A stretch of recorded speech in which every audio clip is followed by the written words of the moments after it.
This page is the front cover of SEGA Saturn Magazine Volume 15, dated 9/13/1996. Virtua Fighter 3 takes center stage, with the bold title and character artwork dominating the page, promising full character details and story reveals. The cover also highlights a special double-sided poster featuring Virtua Fighter 3. Beyond Virtua Fighter, the magazine features articles on Gone Grandia, which seems to be a major RPG project, and exclusive interviews related to Virtua Fighter 3 and Nights into Dreams. Other games mentioned include Daytona USA, Street Fighter 02, Sakura Wars, and Enemy Zero, suggesting previews or features inside the magazine. It looks like a packed issue, focusing on exciting new and upcoming titles for the Sega Saturn.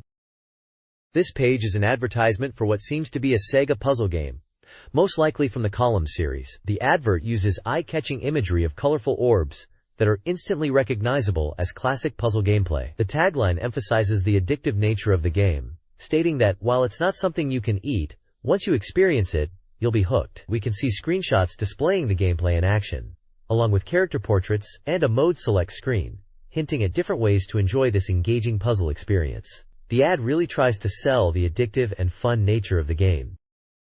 This page showcases the Sega Saturn game Tantra 2, which is the sequel to the popular arcade puzzle game.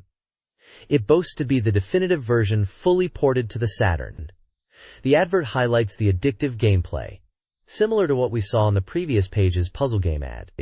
It mentions a story mode and versus mode, where you can battle against the CPU after enjoying character dialogues. You can choose from 10 characters to play as, and the backgrounds feature cute, cartoonish characters. They also mention recent price drops, and claim it's an excellent grade puzzle game. The release date is listed as September 27th, with a price of 5,800 yen. At the bottom, it mentions the Tokyo Game Show '96, where the game was showcased at the Sega booth in Tokyo Big Sight during August.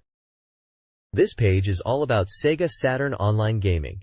It's announcing the Virtua Coliseum opening, and highlights the start of online battles. The page emphasizes being able to play against distant opponents from the comfort of your home using the Sega Saturn and Nifty Serve. It promotes Virtua Fighter Remix as the launch title for online play, and calls it the first communication battle dedicated software. There's a schedule for online matches, starting from August 8th to 29th, with specific dates and times for online battles against named opponents with cool codenames like Jumping Jackie and Wolf Sarah. Other games mentioned as being compatible with online play include Daytona USA Remix, Sega Rally Championship, and Virtual on Cyber Troopers, showcasing a range of genres from fighting to racing. The price for this online gaming experience is listed as 14,800 yen, which includes the Sega Saturn modem, internet software, and a pad to Nifty Serve.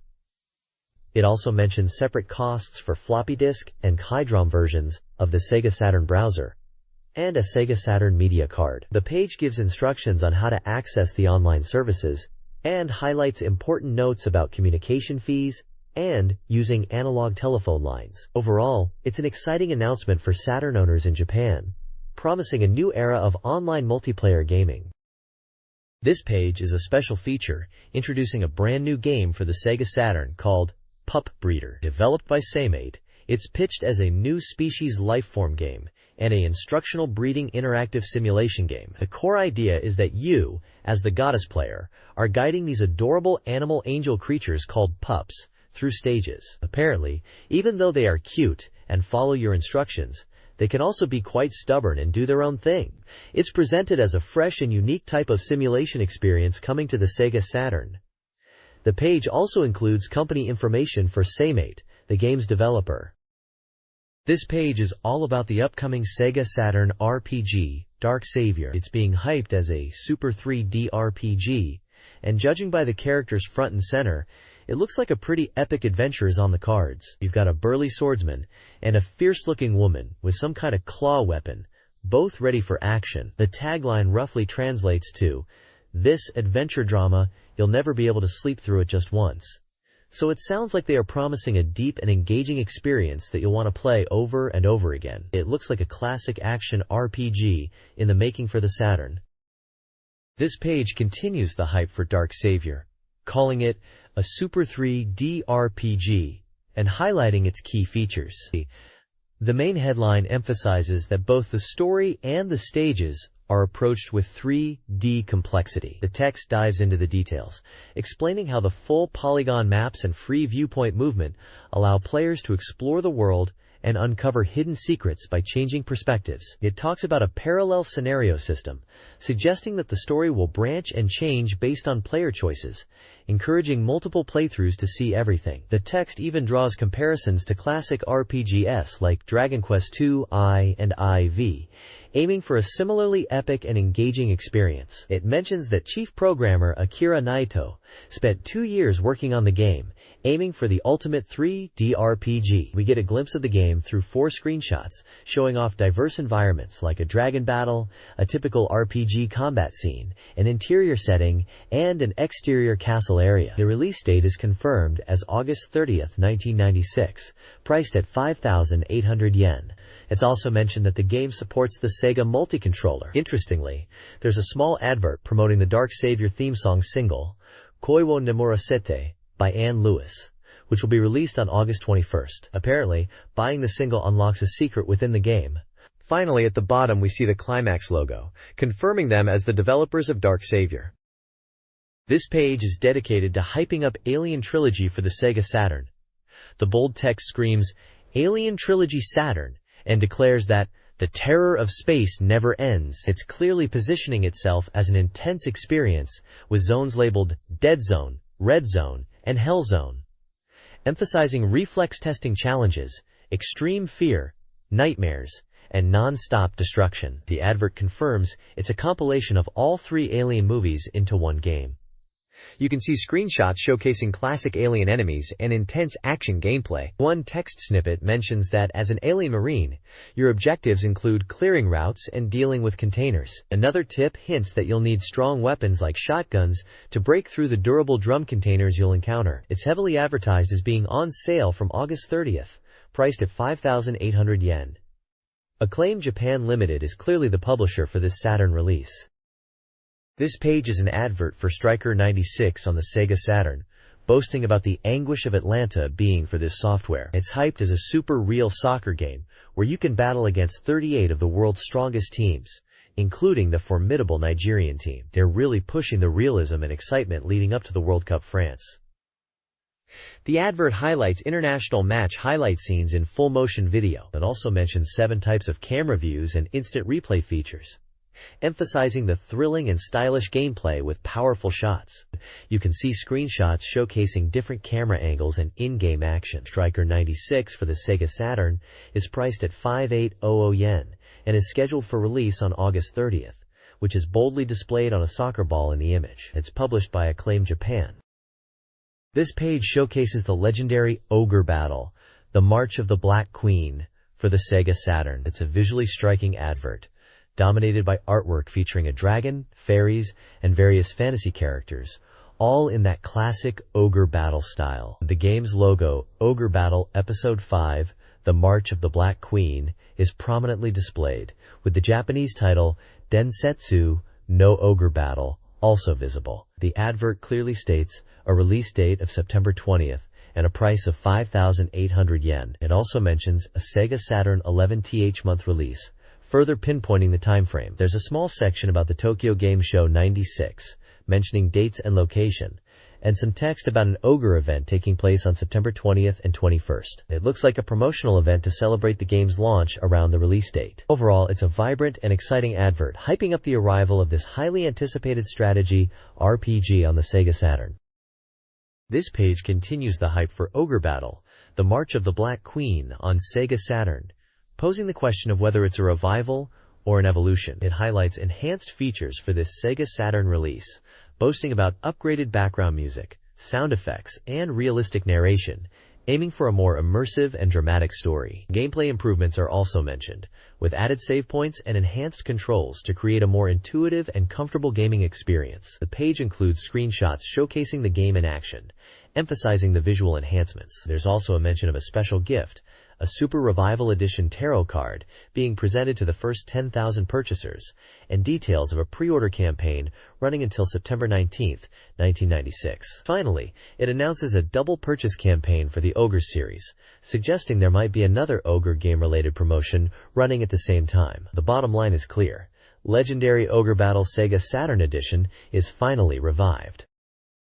This page is all about the latest installment in the Koei's Sangokushi, or Three Kingdoms strategy series, but with a twist. This one is Taiko Rishiden 2, known internationally as Rise to Power 2.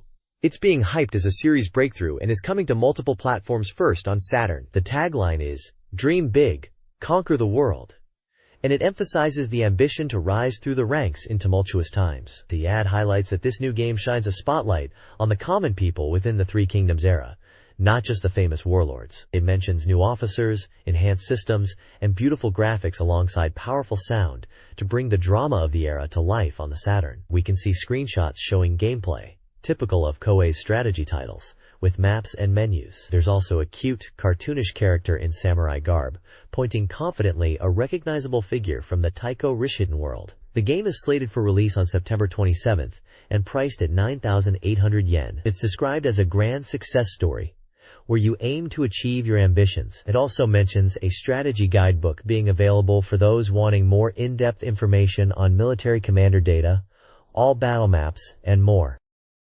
The next page continues to showcase Koei's Rise to Power 2 for the Sega Saturn, framing it as a must-have historical simulation game. It's being presented as the newest entry in their popular historical strategy lineage, emphasizing the series' evolution. The advert highlights new features, like an improved military system and family education, promising speedy and strategic gameplay. They're also boasting about realistic image use and enhanced military commander files, positioning it as the definitive version of the game. Moving to a different genre, the page also introduces Seven Treasures, a historical adventure game with original work by Kageki Shimoda, described as a shocking adventure. It's praised for beautiful 3D CG graphics and immersive sound, promising a deep mystery within a mansion, with secrets waiting to be uncovered, creating a suspenseful story. Both games are advertised with their respective prices: Rise to Power 2 at 9,800 yen and Seven Treasures at 7,800 yen, indicating they are both significant releases.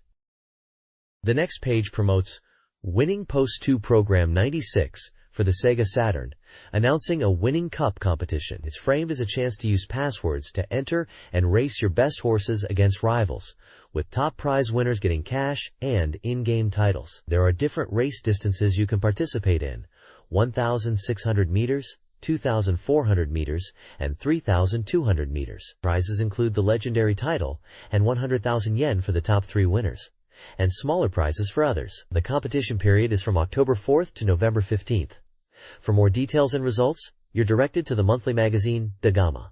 The advert also mentions the game itself is out on October 4th for 6,800 yen, and there's a Winning Post 2 Program 96 Hyper Guidebook available too. Moving down the page, there's an advert for Mahjong Taikai 2 Special, also for the Saturn. This one boasts about being the ultimate 4-player Mahjong game on the Saturn, with powered-up features, improved AI, and 3D graphics that aim to be immersive.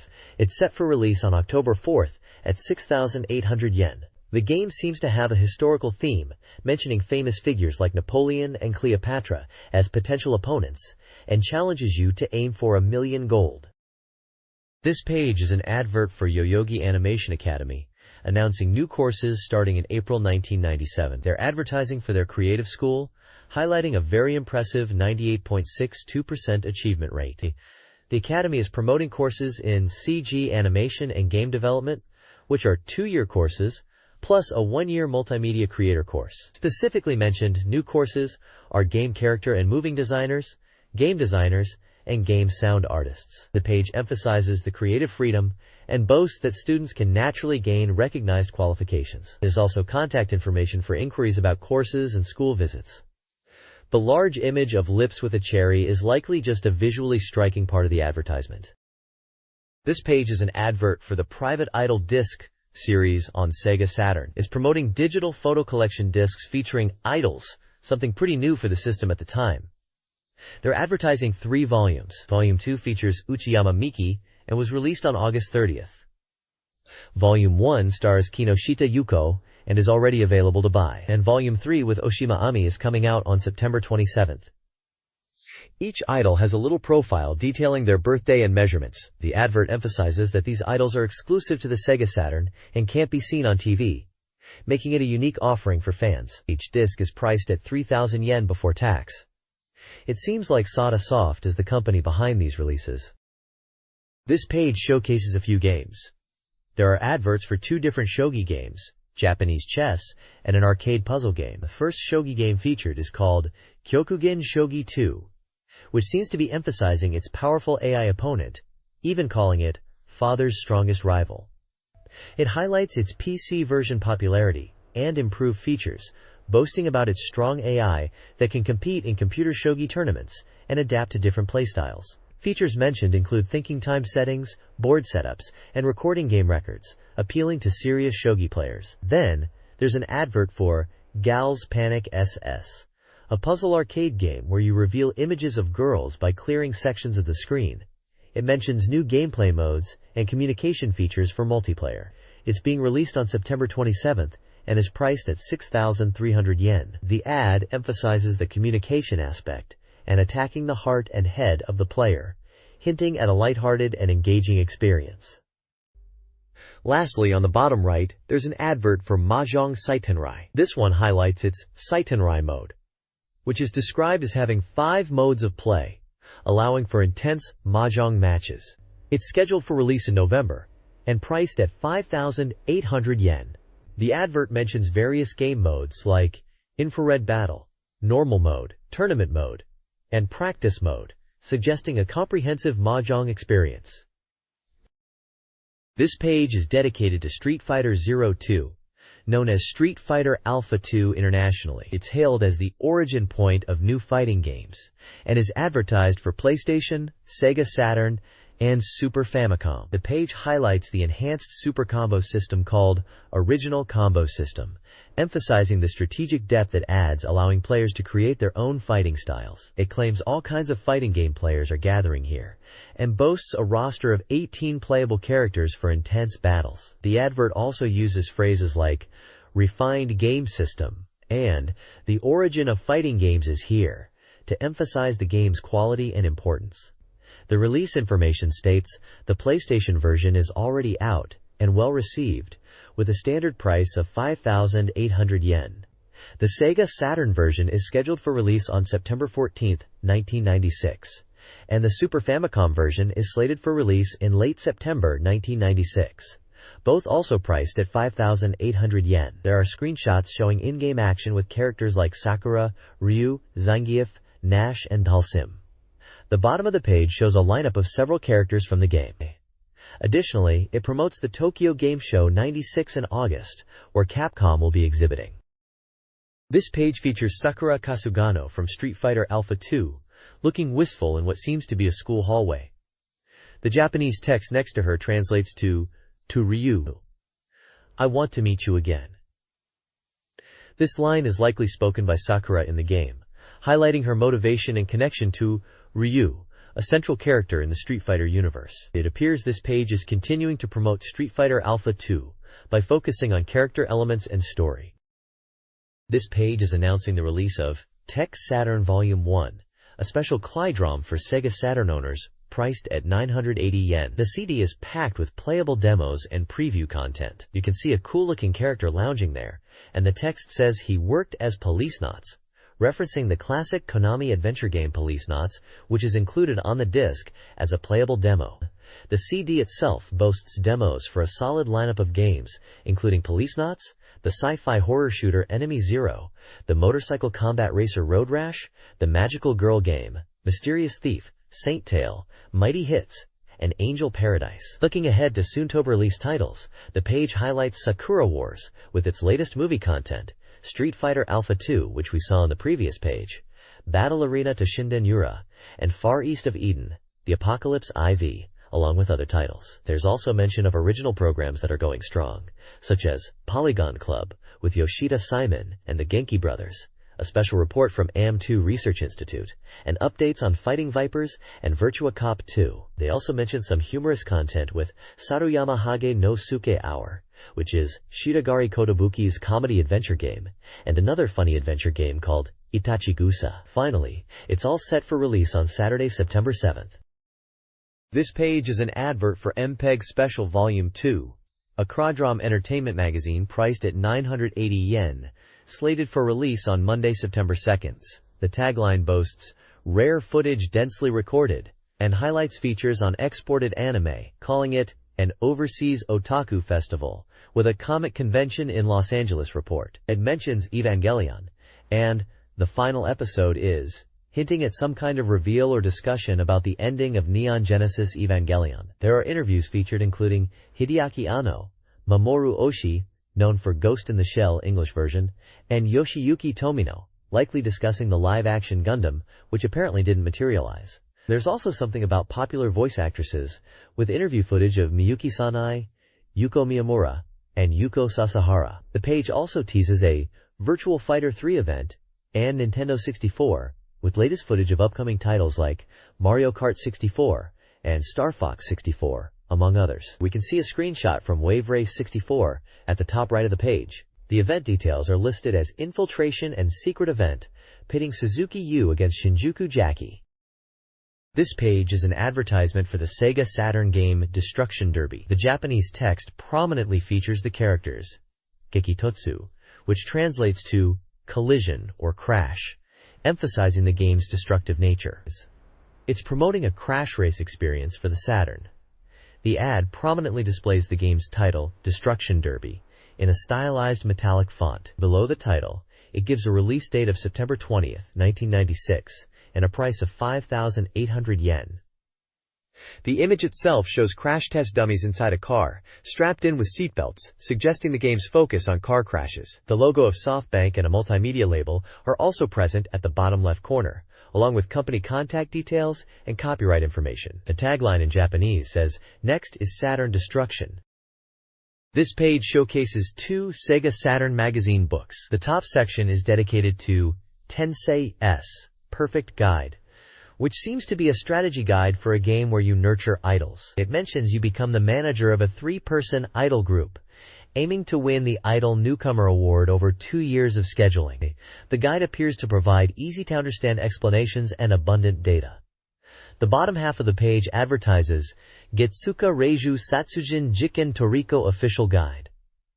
This guide is for the SEGA Saturn adventure game Getsuka Reiju Satsujin Jiken Toriko, which translates to something like Moonflower Spirit Girl Murder Case Toriko. It's described as SEGA Official, covering the entire story, including complete strategy maps. It also mentions exclusive content from mystery writer Kenji Takezaki, interviews with popular voice actors Takao Aotsuki, and musician Yuji Nomi.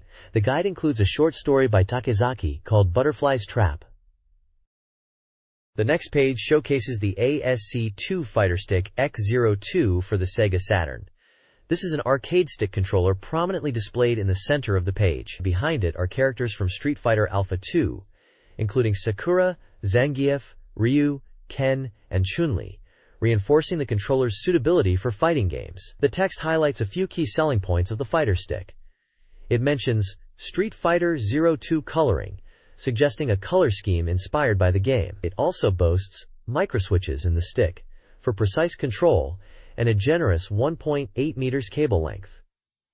The phrase, continuous techniques and button feeling, is emphasized, indicating responsiveness and comfortable button presses are key features. Essentially, this page is advertising a high-quality arcade stick designed for fighting game enthusiasts on the SEGA Saturn, particularly for games like Street Fighter Alpha 2.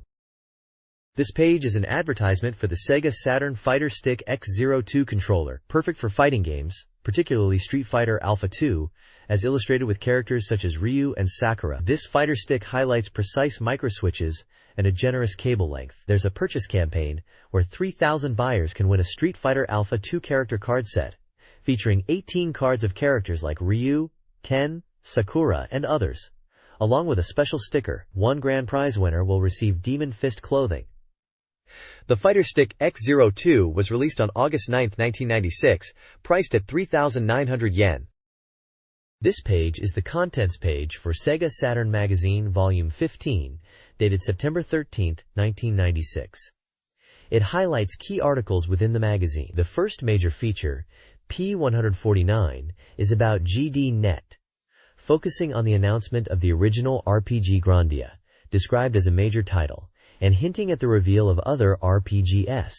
Page 31 lists a variety of featured games, including Cyber Troopers Virtual On, Daytona USA Circuit Edition, Sega Rally Championship, Sakura Wars and Fighting Vipers, Street Fighter Alpha 2, Enemy Zero, World Heroes Perfect, Riglord Saga 2, Barcode Battler 2, Nights into Dreams, Gege no Kitaro, tentative title, Sexy Parodius, Galaxy Fraulein Una SS Phantasy Star, and Master of Monsters Neo Generations. The page also features an image of Nights from Nights into Dreams. Moving on to P232, the Sega AM2 Research Express Neo section is dedicated to Virtua Fighter 3, promising to reveal full character settings and story details, and includes a Virtua Fighter Kids combo training course. Finally, P105 mentions a secret technique file section, suggesting hidden game tips and tricks are included in the magazine.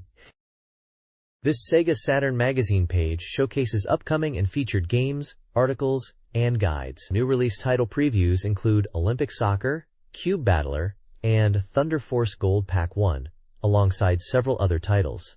Coming Soon Soft highlights anticipated releases like Mobile Suit Gundam Side Story, The Blue Destiny, and Hideo Kojima's Policenauts. The page also advertises the SEGA Saturn Soft Complete Guide and a special double poster featuring Virtua Fighter 3 and Nights into Dreams. Additionally, the page features sections on Sega M1 and M3 research, focusing on Dynamite Baseball and Virtua Fighter. A comprehensive game index lists numerous games alphabetically with their corresponding page numbers. Finally, a list of various articles is provided, covering topics such as news, reviews, software data, and reader interaction. This page showcases the Sega Saturn software sales top 10 and arcade video games top 5 charts. Topping the software chart is Virtua Fighter Kids, described as feeling like kids.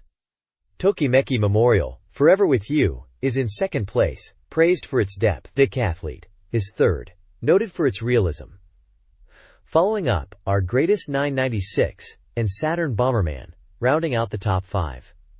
Other titles in the top 10 include Nights into Dreams, Puzzle Bobble 2X, Detective Jinguji Saburo, Early Collection Whisper of the Faint Moonlight, Yayana Village Murder Case, and Virtua Fighter 2 in 10th position. The arcade video games top 5 chart is also present. Virtua Fighter 2 is at number 1. Last Bronx Tokyo Bangaichi is second. Denu Senki Virtualon is third. Street Fighter 02 is fourth. And Dynamite Dika, Die Hard Arcade, takes 5th position as a new entry. The page highlights the popularity of Sega's arcade titles, and mentions the anticipation for new arcade games like Wave Runner and Dynamite Baseball, also mentioning Touring Car Championship as a title to look forward to from Mizuguchi. This page presents 2 interesting Sega Saturn user polls from the magazine. The first section, Sega Saturn Want to Convert Top 20, lists games fans wish to see ported to the Saturn. Topping this chart is Last Bronx, followed by Resident Evil, and then the Final Fantasy series. The Dragon Quest series and Slayers are also high on the list, showing the RPG and anime interest. Further down the list we see Virtua Fighter 3, Die Hard Arcade, Fighting Vipers, and even Sonic the Hedgehog series, showing the range of desired arcade and console conversions.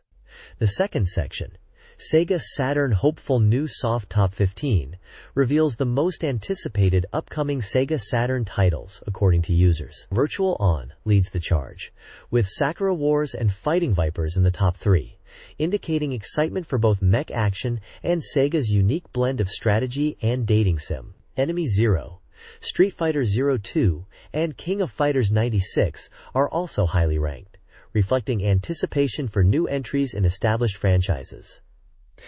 Further down the list we see Virtua Cop 2, Mobile Suit Gundam Side Story, Blue Destiny, and Lunar Silver Star Story, as well as other titles showing a diverse range of genres and styles that Saturn fans were eagerly awaiting. It's clear from both polls that Sega Saturn gamers had diverse tastes and high expectations for both new games and arcade conversions. This page showcases the Reader's Race poll results from Sega Saturn Magazine Volume 28, where players voted for their favorite Saturn games. The odds table Saturn A section presents the top-rated games. At the very top we see Nights into Dreams, followed by Sega Rally Championship and then Panzer Dragoon Zwei, showing a strong appreciation for Sega's flagship titles right there at the top. Games like Virtua Cop 2 and Daytona USA are also highly ranked, highlighting the popularity of arcade-style experiences on the Saturn. In the new arrival Hot Horse Kids section, which is about the game Greatest 996, it's described as a baseball game where CPU opponents are tough, especially with base running and base stealing. The reviewer seems to find it enjoyable and praises its editing features. Finally, in the VF2 Discovery box, it talks about Virtua Fighter 2 topping the charts, and mentions that Knights and Sega Rally are close behind, making up the top 3. It seems to highlight the excitement and high praise for Virtua Fighter 2 amongst players, even comparing it favorably to VF1, and notes players' anticipation for future Fighting Vipers content, showing the fighting game genre was clearly a big hit with Saturn owners. This page of the Sega Saturn Reader's Race Volume 28 covers several new game introductions. New Lifeform Horse Kids highlights Virtua Fighter Kids, praised for its accessibility and charm, even rivaling Virtua Fighter 2. New Arrival Rival Horse Introduction features Sega Ages Volume 2, including Space Harrier, for its analog controls and nostalgia, and Saturn Bomberman for its fun multiplayer experience. New Arrival Single Horse Kids Introduction covers Cubic Gallery, a puzzle game with artistic style, and World Fishing, a realistic fishing simulator. New Arrival Attention Horse Kids Introduction includes Horror Tour, a B-movie style horror game, and Fist of the North Star, focusing on fast-paced combat. The page also features a comprehensive odds table Saturn B, a detailed ranking list of many Saturn games based on reader scores. This text summarizes a Sega Saturn gaming magazine section. It features reviews and reader interaction, including an introduction to Aquazone, which earned praise for its graphics despite simple gameplay. Readers comment on Virtua Fighter Kids, highlighting its popularity. A peripheral device ranking is presented, with the Virtua Stick Pro and Fighting Stick scoring highest. Upcoming reader predictions and races are previewed, with Aquazone mentioned. Readers are invited to participate in a race by submitting predictions and reviews to win prizes like memory cards and controllers. Puzzle Bobble 2X receives positive reviews for its addictiveness. Finally, there's a prediction game using World Heroes Perfect, and details regarding controller options as prizes are given. This page is dedicated to a special report on the Sega Saturn version of Cyber Troopers Virtualon. It's announced as a hot topic from the Tokyo Game Show 96 and is touted as a super new title. The page highlights that the Saturn version is finally here, showing off screenshots of the game in development, noting it's currently at a 50% completion stage. There are comparison screenshots of both the arcade and Saturn versions of Virtualon, emphasizing the graphics and gameplay. The article suggests that while still in development, the Saturn version is looking promising, improving on aspects of the arcade game. It mentions enhancements in feeling, possibilities, and representation on the Saturn, aiming for a high-quality port. The reviewer is excited about the visual improvements and smoother gameplay expected in the final Saturn release, and encourages readers to check out the screenshots and look forward to the game's release. This page continues the deep dive into the Saturn version of Cyber Troopers Virtualon, and it's currently 50% complete. They are really highlighting how much better the Saturn version is becoming compared to the arcade, especially in the visuals and how smooth it plays. You can expect to pilot classic Virtualon mecha like Temjin, Viper 2, Feiyan, and APHARMD, just like in the original arcade game. Exciting news is the announcement of a dedicated Twin Sticks controller, specifically for the Saturn port. They're aiming to bring the true arcade experience to your home, mimicking the Twin Stick setup found in arcade cabinets like the Twin Deluxe and Versus City. It sounds like they are very confident this controller will be a must-have for those eager to battle friends. They're discussing the Versus mode screen, and whether it will be split screen or full screen. They even hint at needing extra link cables and TVs if you want the full screen head-to-head action. They also touch upon the possibility of online battles using X-Band. Release-wise, Sega is aiming for a December 96 launch for Virtualon, and they're planning to have the Twin Sticks controllers ready to go at the same time. Expect more details and maybe even a demo at the upcoming game show. Daytona USA Circuit Edition for Sega Saturn is being developed by the team behind Sega Rally, aiming for perfection. This version builds upon the arcade classic, known for its use of powerful CG boards. Key improvements include 2 new courses, bringing the total to 5. The game boasts a smooth 30 frames per second, striving for a similar level of smoothness as Sega Rally. The most significant addition is a 2-player versus mode, playable via link cables and full-screen split-screen. Furthermore, X-band support is planned, potentially allowing for online racing. The developers are aiming to make Circuit Edition the definitive home version of Daytona USA. Daytona USA Circuit Edition for the Saturn is detailed through developer Q&A. The game aims for perfection, focusing on competition for first place in Saturn mode, with balanced car performance, akin to the arcade version but refined for home play. Replay features include time attack replays with dynamic camera angles, similar to Sega Rally. Despite exploring VR, developers chose fixed viewpoints for familiarity. A Tokyo Game Show interview with Mr. Nakamura reveals the game uses polygon parts and texture mapping, like Sega Rally. Improvements in polygon count offer smoother visuals. The development team focused on balancing CPU performance and polygon rendering for optimal gameplay. The Circuit Edition will have more courses and cars than the arcade version, providing enhanced content for fans. Daytona USA Circuit Edition for Sega Saturn will include several enhancements. Hidden horsepower elements are planned, though details are secret. Analog controller support will improve driving. Car settings and customization options, along with multiple car types, are included, enhancing gameplay depth. New tracks and the familiar arcade music will be present, with potential cue sound and karaoke features. Ghost car functionality, similar to Sega Rally, is confirmed. The developers are focused on refining the game, highlighting improved graphics, textures, and course design, making it more rally-like with course freedom. The game is playable at game shows. This page is all about Sega Rally Championship Plus. It's a special report covering the game and what's new in this version. The big news is full-screen battles are now possible, which is a massive improvement from the split screen of the original. They are also highlighting that you can use the Stratus car right from the start, and that the game supports Marcon controllers. Time attack mode has also been improved, and importantly, they are pushing the communication battles using the X-band modem, allowing you to race against others online. The developers mention you can even tune your cars specifically for these online races. Nakamura-san, presumably one of the developers, talks about wanting players to really enjoy the full-screen communication battles, suggesting it's a key focus for this Plus version. He also mentions that ghost cars are still in, and they are working on updating records. Overall, it sounds like Sega Rally Championship Plus is building upon the original, with a big focus on online multiplayer and improved visuals and features. This page introduces Sakura Wars, revealing character profiles and details about in-game events as a preview before release. It mentions the game is about a month away from launch. The page spotlights 3 main characters: Sakura Shinguji, Sumire Kanzaki, and Ayame Fujieda, giving their birth dates, blood types, and brief personality descriptions. Sakura is described as a typical girl, a bit clumsy but strong-willed. Sumire is from a wealthy family with high pride, but can be lonely and is afraid of spiders. Ayame is a cool and collected military officer who is popular with both male and female squad members, and enjoys Japanese dance and flower arranging. There are screenshots of in-game dialogue and battle scenes showcasing the characters and the game's visual style. It also mentions a limited edition of Sakura Wars, available on September 27th, priced at 8,800 yen, and a standard edition at 6,800 yen.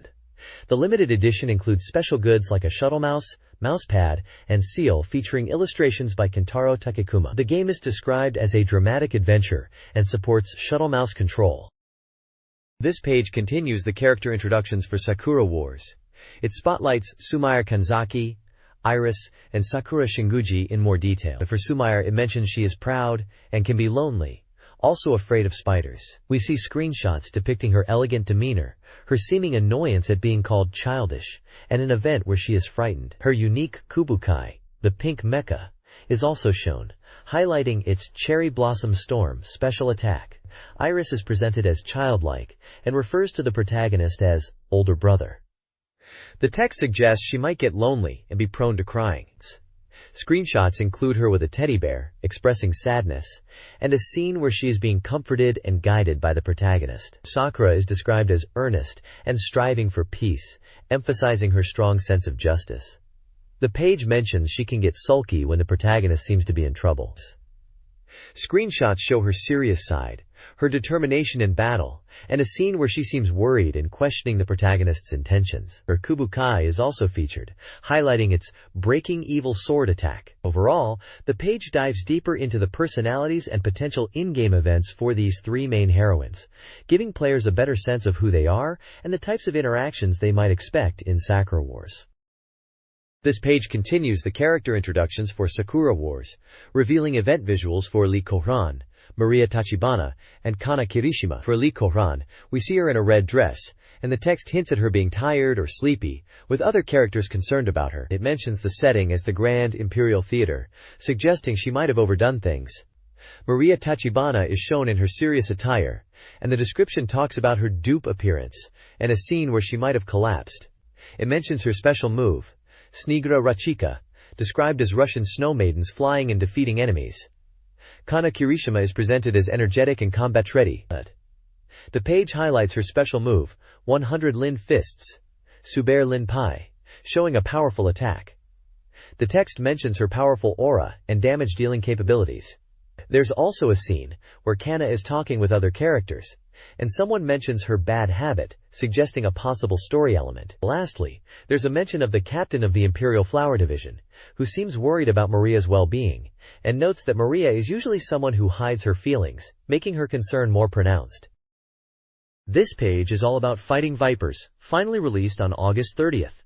It's a SEGA Saturn fighting game for 12 players and costs 6,800 yen. The page is packed with character artwork, showcasing the diverse cast of fighters like Bon, Grace, Raxel, Tokyo, Sandman, and others in their flashy rollerblade gear and vibrant outfits. There are also action-packed screenshots showing off the intense fighting gameplay, with characters battling it out in destructible stages. There's an interview section with someone from AM2, the developers. They mention how long the development process was, but they are very happy with the final product and feel it's a complete experience. They talk about the arcade version, and how they've managed to get it close to arcade quality and are satisfied with the result. They mention adding extra elements for home play to keep things interesting. They highlight the game's arranged mode, which seems to add new depth and replayability, and mention hidden characters, especially for Pepsi Man, which is a fun bonus. They encourage players to explore all the different modes and enjoy the over-the-top action. This page continues to showcase the awesome Fighting Vipers on SEGA Saturn and highlights some key features. It mentions the cool FV movie included in the game, praising its quality, and the new background music that really sets the tone. They even point out Sandman's bike techniques are faithfully recreated. There's a section dedicated to showing off all the character demo movies, showcasing characters like Honey, Raxel, Tokyo, Grace, Bon, Vicky, and Jane, emphasizing the detailed design of their upper bodies and waist areas. Next up, it's all about Honey, teasing players with the question of whether they can get her out, implying a hidden or unlockable aspect. They specifically mention Honey's legendary skirt and the costume break feature. The developers from AM2 chimes in, hinting that mastering Honey might be tricky and that playing the arcade mode, especially with 100 yen coins, might reveal some secrets. Finally, the page emphasizes what makes the Saturn version of Fighting Vipers special, mentioning the inclusion of new hidden characters beyond just Pepsi Man and the exciting addition of Team Battle Mode. They mention Pepsi Man is a corporate hidden character, and that the team battles allow for up to 5 versus 5 matches, really adding depth and replayability for players of all skill levels. This page is a basic operation guide for Fighting Vipers, aimed at newcomers. It emphasizes understanding the differences between Fighting Vipers, FV, and Virtua Fighter, VF. The guide states that while FV might seem similar to VF at first glance, it's a completely different game once you delve deeper, especially with the use of walls. The page highlights that in FV, offense is the best defense, and it details various attack types. It breaks down attacks into high, mid, and low attacks, throws, and even wall-based attacks, showcasing each with example screenshots. It also introduces the concept of armor and armor breaking, a key mechanic in FV, explaining how certain attacks can deplete armor and lead to critical hits. Furthermore, the guide touches upon advanced techniques like guard attacks and combo attacks, including Yoroke or stun techniques, emphasizing their importance in mastering the game. It advises players to use Yorok effectively to create openings for follow-up attacks, and mentions the concept of guard and attack being a powerful technique. The page essentially provides a solid foundation for understanding the core combat mechanics of Fighting Vipers. This page continues the Fighting Vipers guide, diving deeper into wall combat and defensive strategies. It emphasizes using the walls to your advantage, highlighting that attacks near walls do more damage, specifically 1.5 times more. It also explains that some moves actually change when performed near a wall, and details using the back to the wall for throws, and changing regular PPP combos into wall-based attacks. The guide then moves on to defense, explaining the guard system in Fighting Vipers, breaking down standing and crouching guards. It clarifies which guard types are effective against high, mid, and low attacks, as well as throws, presenting this information in an easy-to-understand table. It also introduces the concept of guard and attack moves as counter-options. Finally, the page touches upon combo attacks and the use of delay in attacks to mix things up and confuse opponents. It gives an example of a basic KPPP combo and explains how delayed attacks can be used to create mind games. There's also mention of a more advanced technique called PK cancel, using the G button, which is described as a high-level technique for feinting and creating openings. Overall, this page expands on the core mechanics introduced earlier, focusing on wall play, defense, and combo strategies in Fighting Vipers. This page showcases Grace, the skate queen from Fighting Vipers. It starts with a profile describing her background as a figure skater who became a fashion model. The page highlights Grace's strong rushdown style, emphasizing the importance of utilizing her powerful striking moves, especially the camel spin cutter. It then dives into her move list, a detailed table outlining various attacks categorized by stance, like standing, crouching, jumping, and throws, along with their commands, damage values, and conditions. The guide further breaks down Grace's fighting style, explaining her mid, upper, and dash attacks, with specific move examples like Black Ice, Somersault Kick, and Dash Blade, offering strategic insights on how to use them effectively in combat. It also describes her stage as Big Factory, mentioning it's located in Armstone City, where the game takes place. There's a small section that gives a peek into the development of Grace's character, noting she was designed to be a cool and stylish black female character, with appealing alternate costumes. This page continues the character guide series, still focusing on Grace from Fighting Vipers. It gives some strategic tips for playing as her. For CPU battles, the guide suggests sticking to basic combos like the cross-step launcher, camel spin cutter, and blockbuster. For human opponents, it emphasizes mixing up strong and weak moves to confuse them, using guard breaks, and being mindful of your opponent's reactions and guarding. The guide describes CPU Grace as a good practice opponent, strong but not overly aggressive and predictable in combo usage. It also explains how to deal with opponents you've launched into the air, recommending air combos or ground combos if they perform an ukemi, get-up recovery. Reading your opponent's ukemi is highlighted as crucial for landing follow-up combos. For ground combat, the strategy is to be aggressively offensive, utilizing moves like the camel spin cutter and blade cutter. The How to Use Grace section reinforces her aggressive style, advising players to be relentlessly offensive, mixing in guard-breaking moves with regular attacks. The page is illustrated with various screenshots demonstrating Grace's moves and gameplay situations. The next page in the character guide section focuses on Bon from Fighting Vipers. Bon is the third-generation boss of the Yuryu Association, a self-proclaimed strongest fighter who travels to Old Armstone Town to find his father and prove his strength. His stage, Old Armstone Town, is described as a ruined theme park now serving as his battle arena, noted for being quite narrow. While Bon's fighting style is all about overwhelming power, the guide emphasizes his incredible attack strength and the importance of landing single, powerful hits and effective combos. Moves like the Iron Mountain, Iron Hammer, and Elbow Strike are highlighted as key offensive tools to pressure opponents. Down attacks are also stressed as crucial for maximizing damage when an opponent is floored. Developers at AM2 aim to make Bon a straightforward, powerful character, easy to pick up and play, with armor breaking being a key aspect of his gameplay. The page then details various moves, including his middle punch, a fundamental guard attack, and his standing kick, which can be cancelled into other moves. Throws are noted for their high damage, and down attacks are shown as essential follow-ups. Armor-breaking techniques like the Iron Mountain and drop kick are specifically mentioned as vital for Bon's strategy. Finally, there's a comprehensive move list table detailing all of Bond's attacks with their commands and properties. This page continues the Fighting Vipers character guide, still focusing on Bond. There are sections dedicated to CPU strategies, explaining that CPU Bond is a guard-heavy character that's vulnerable to throws and powerful single hits. For player versus player combat, the guide emphasizes using heavy single hits to break guards and control the match. It also highlights the importance of throws. A key part of Bond's strategy is dealing with opponents you've launched into the air. The page details aerial combos starting from his Kenka fire move, which is a launching attack. It also points out ground combos, stressing that Bond's gameplay revolves around single powerful strikes and utilizing wall throws to maximize damage. There are follow-up attacks and combo options explained after wall throws, and even after landing his Rekka Kuhadan move. The guide concludes with general tips for playing Bond effectively, recommending players to focus on wall throws rather than the Setsuna Otoshi move, and emphasizing the need to understand each of his powerful single hits for effective combat.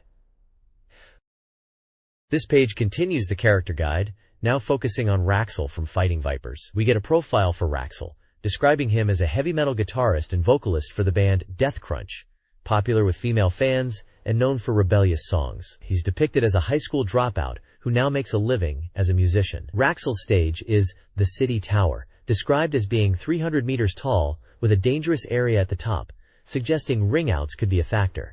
The guide emphasizes Raxel's playstyle as attack, attack, attack, recommending players use PK cancels and relentless pressure. It advises to mix up attacks and throws if the opponent blocks too much, and to use Detroit rolling downs and desk cannon when the opponent is down. There's a detailed move list for Raxel, covering standing attacks, crouch attacks, air attacks, throws, down attacks, rear attacks, evasive attacks, and jump attacks. Each move lists its name, command, damage, and conditions. But there's a lot of them, so we won't go through each one. It looks like a comprehensive move, set typical for fighting games of this era. Finally, there's a small AM2 development secrets section, revealing that Raxel was originally conceived as a violent demon character, but his design shifted to be more stylish. They mentioned polygon characters, and that using colored polygons for character design was a challenge. This Raxel guide for Fighting Vipers outlines strategies for both CPU and player battles. Against CPU opponents, start with Deathspin Roller but adapt as they become tougher. Employ throws and combos, particularly guitar thrust and dash tackle follow-ups, to exploit weaknesses. Against CPU Raxel specifically, use quick, reliable attacks and focus on guarding for counter opportunities. For player battles, adopt an aggressive style with PK cancels, fast combos like light spin and double uppercut. Drive opponents into corners with desk cannon, and mix in throws to break their defenses. Utilize launch moves like Sky Screamer and D's Cannon, ensuring you capitalize on opponents' landing. PK cancels are crucial for ground combos, transitioning into Detroit Rockdown. Overall, Raxel play emphasizes a fast mix of mid-level attacks and throws. Utilize moves like Flying V and Gyakugai, and employ Detroit Rockdown throws after launches. Mastering these techniques, including PK cancels, is key to becoming a dominant Raxel player. This page is about the character Tokyo from Fighting Vipers and his gameplay. It gives a profile of Tokyo, describing him as a former member of the Black Thunder team, known for his cool demeanor. The page highlights his unique fighting style, which uses feints in combos and long-reach attacks. It emphasizes using PK cancels for combos and leveraging his long legs for powerful moves. There's also information about Tokyo's stage, Armstone Airport, which is depicted in screenshots. The page includes move lists, categorized by standing attacks, crouching attacks, jumping attacks, small jump attacks, throws, and running attacks. These lists detail various moves with their commands, damage, values, and conditions. The page describes specific attack strategies like combo feint emphasis, standing combo system, crouching combo system, jumping attack, and running attack. For example, for standing combos, it suggests using timing and feints effectively, and mentions an example combo Trick Spro. For crouching combos, it talks about initiating combos from crouching positions. For running attacks, it highlights the Fire Darts move as strong. The page also explains throw techniques and mentions Grand Axle Throw. This page delves deeper into advanced strategies for mastering Tokyo in Fighting Vipers.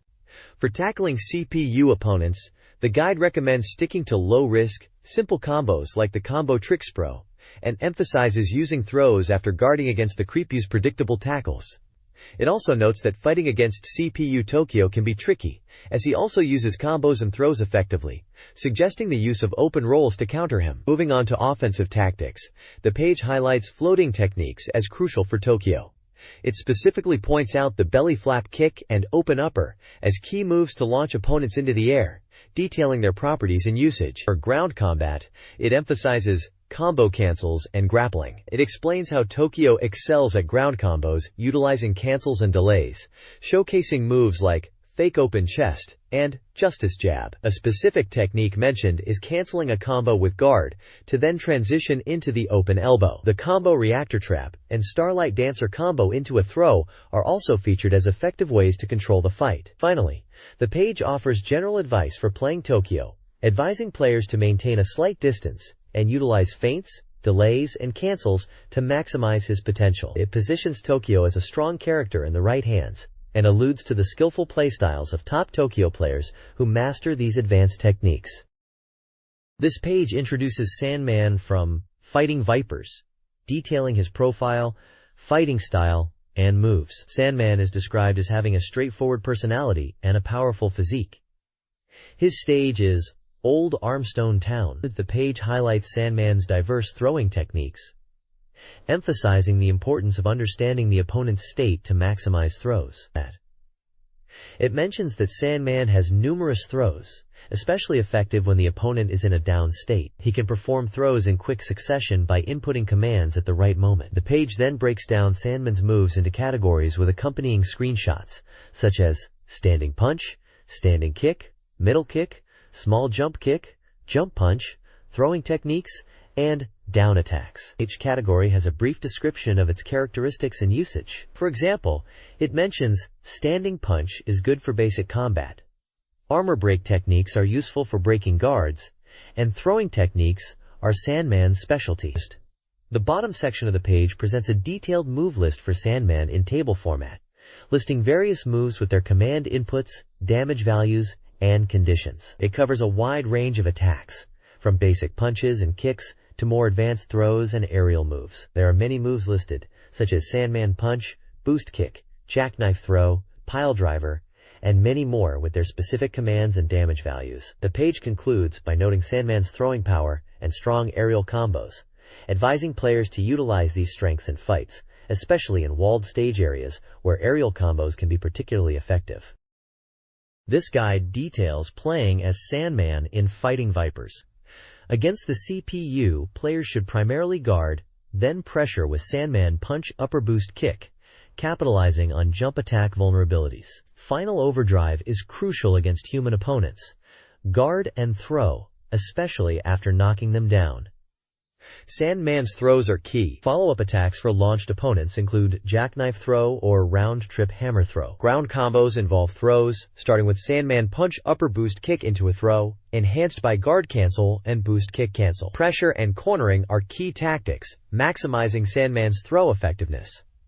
The Saturn version simplifies Final Overdrive execution. Even skilled players can be defeated by Sandman's throws, so practice them, particularly using the P+G inputs. This page introduces Jane from Fighting Vipers, highlighting her as the flame-fighting woman. It provides a character profile detailing her background as a former high school Marine Corps member with a strong sense of justice who now works in underground construction. The page also mentions an AM research and development secret story, hinting at the development team's focus on creating appealing female characters, contrasting Jane with characters like Vicky in terms of physique. The page then breaks down Jane's fighting style, emphasizing her combo-heavy approach. It highlights must-remember basic skills, focusing on using combination attacks effectively and utilizing power smashes and tornado punches. Key techniques are explained, including Yoroi Take, Body Blow, Armor Destruction Technique, Mitten Punch, Middle Punch, Crouching Punch, and throwing techniques. Tactical advice encourages players to use combo lay-dines, mixing high and low attacks, and using power smashes and tornado punches strategically. There is a description of Jane's stage, the observation deck, located at the top of the CPU battle tower. The page includes screenshots of gameplay and move lists, detailing various attacks, combos, and their commands and damage values. It mentions the importance of clinch strike techniques and the use of brainbuster and flying upbreaker throws. The page concludes with notes on command inputs and armor breaking techniques.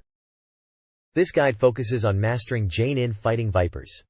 It covers strategies for both CPU and player versus player combat. Against the CPU, exploit its tendency to use throws by using power smashes followed by your own throws. In player combat, the emphasis is on powerful combos and a one-hit kill mentality. Jane's combos include mid, low attacks, and throws. Key techniques like the tornado punch and rising uppercut are crucial for offense, especially in corners. Throw techniques such as the two-supper and super combination launcher are detailed for aerial and ground combos. For ground combos, power smashes are recommended as combo starters. If the opponent guards, incorporate guard breaks and throws. The tornado punch is again highlighted as a key combo tool, particularly after a row spin kick. Jane is presented as a combo-focused character with strong throws and powerful techniques. This page is all about Honey from Fighting Vipers. It's a character spotlight focusing on her unique techniques and how to use them effectively in battle. We get a profile of Honey as an aspiring apparel designer and details about her stage, Bayside, which is described as a ruined cityscape. The page highlights Honey's special moves, emphasizing the importance of down attacks and controlling the lower stance in fights. It points out her cat upper as a strong launch attack and her Honey aerial as a reliable air combo finisher. There's also a section on using guard breaks effectively. We see move breakdowns for standing attacks, mid-level attacks, low attacks, jumping attacks, small jump punches, throws, and down attacks, complete with command inputs and damage values. It looks like a comprehensive guide for players wanting to master Honey's moveset in Fighting Vipers. This guide provides advanced combat tips for Honey from Fighting Vipers. Against the CPU, prioritize launching opponents with the cat upper and following up with aerial combos. Against human players, focus on setting up float combos using delayed throws or low attacks after blocking. The deep zap leg and scorpion attack are recommended follow-ups. The guide emphasizes Honey's aerial game. Mastering the Honey aerial after launching an enemy is key. Ground combos are limited, so focus on low attacks and checking the opponent's stance, particularly using the double low kick. The cat upper and jackknife kick are highlighted as launchers, with Honey aerial and cat throw as strong aerial follow-ups. Honey is considered a strong, but not overpowered character. Players favoring a rushdown style will enjoy her.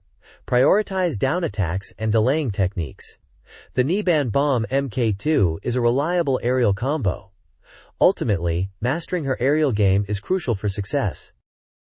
This page introduces Picky, a character from Fighting Vipers 2. Picky is described as a cool skateboard fighter from junior high, who's popular with the ladies and good at skateboarding techniques. His stage is called UFO Diner, set in a diner in the sky, and he is a medium-type character to play as in the game. The page highlights Picky's unique fighting style, emphasizing quick, technical play and aerial advantage, especially in mid-air combat. It mentions that his ground combos are limited, so you need to use jump attacks and mix-ups to confuse opponents, focusing on grabbing the base and applying pressure. There are sections detailing various move types, including down attacks, standing combos, float techniques, armor-breaking techniques, running attacks, and throws. These sections include screenshots demonstrating the moves. The page also provides extensive move lists with commands and damage values for different attack categories, like standing punches, kicks, jump attacks, throws, down attacks, and running attacks. These tables show the inputs required and the damage they inflict. The reviewer suggests that Picky is a character for advanced players due to his technical nature and reliance on precise inputs, especially in aerial combat using moves like Eagle Grab and Flying Head Scissors. They recommend mastering float combos to maximize his potential. This guide provides strategies for playing as Picky in Fighting Vipers 2. Against CPU opponents, aggressive play is recommended, including a quick throw at the start. Exploit the Crippu's defensive tendencies by using predictable attacks like board slaps and hopping knees. Against human opponents, mastering the PP kick cancel technique is crucial for aerial follow-ups. Picky's aerial game is his strength, making moves like the hopping knee and flying head scissors effective. Avoid predictable attacks when dealing with floated opponents, and utilize board slaps to punish recovery attempts. Use dash attacks and spin kick turns to confuse opponents on the ground. Picky is a kicking-based character who utilizes his skateboard effectively. Mastering techniques like the skateboard daija is key for aerial dominance. The guide presents Picky as a technical character requiring mastery of specific techniques for both CPU and player matches. Quote, "This page is a special report about Street Fighter 02, also known as Street Fighter Alpha 2 internationally. It announces the game's release in Japan on September 14th. Priced at 5,800 yen. The page focuses on a new gameplay element referred to as light, or hikari, which is tied to a gauge at the bottom of the screen. This gauge is divided into 3 levels and fuels special techniques. The article details 3 types of mechanics related to this gauge. Zero counter, a counterattack used when guarding that consumes 1 gauge level. Super combo, described as a powerful combo requiring input, costing between 1 to 3 gauge levels. And original combo, a new system in 02 where gauge is used for command inputs, allowing for faster attacks and linking moves into combos. The page features screenshots illustrating these mechanics and gameplay. The text quotes someone implying they were confident until their opponent unleashed this light-powered ability. The overall tone suggests excitement about these new strategic gameplay elements introduced in Street Fighter 02. This page delves deeper into the light gauge system in Street Fighter Alpha 2. Building upon the previous page's introduction, it emphasizes strategic gauge management, suggesting players should focus on filling the gauge to max level for powerful attacks. There's a breakdown of how many hits it takes for Ryu to max out his gauge using different attacks, like weak hits, strong hits, and special moves like the Dragon Punch. The page also discusses the limitations of auto mode, explaining that while it might seem helpful, it restricts gauge usage and prevents players from utilizing level-based techniques effectively, thus hindering true mastery of the game. It then highlights effective combo setups, showcasing 2 example continuous techniques, and discussing how to maximize gauge usage through combos. The Oretachi dake wa tokubetsu daze section emphasizes the importance of the zero counter as a strategic counterattack option. Further advice is given on skillfully accumulating gauge during fights, suggesting varied attack strategies and focusing on strong attacks to build gauge efficiently, while minimizing risk from opponent counterattacks. Finally, the page touches upon the dangers of relying too heavily on original combos, warning against becoming predictable and vulnerable.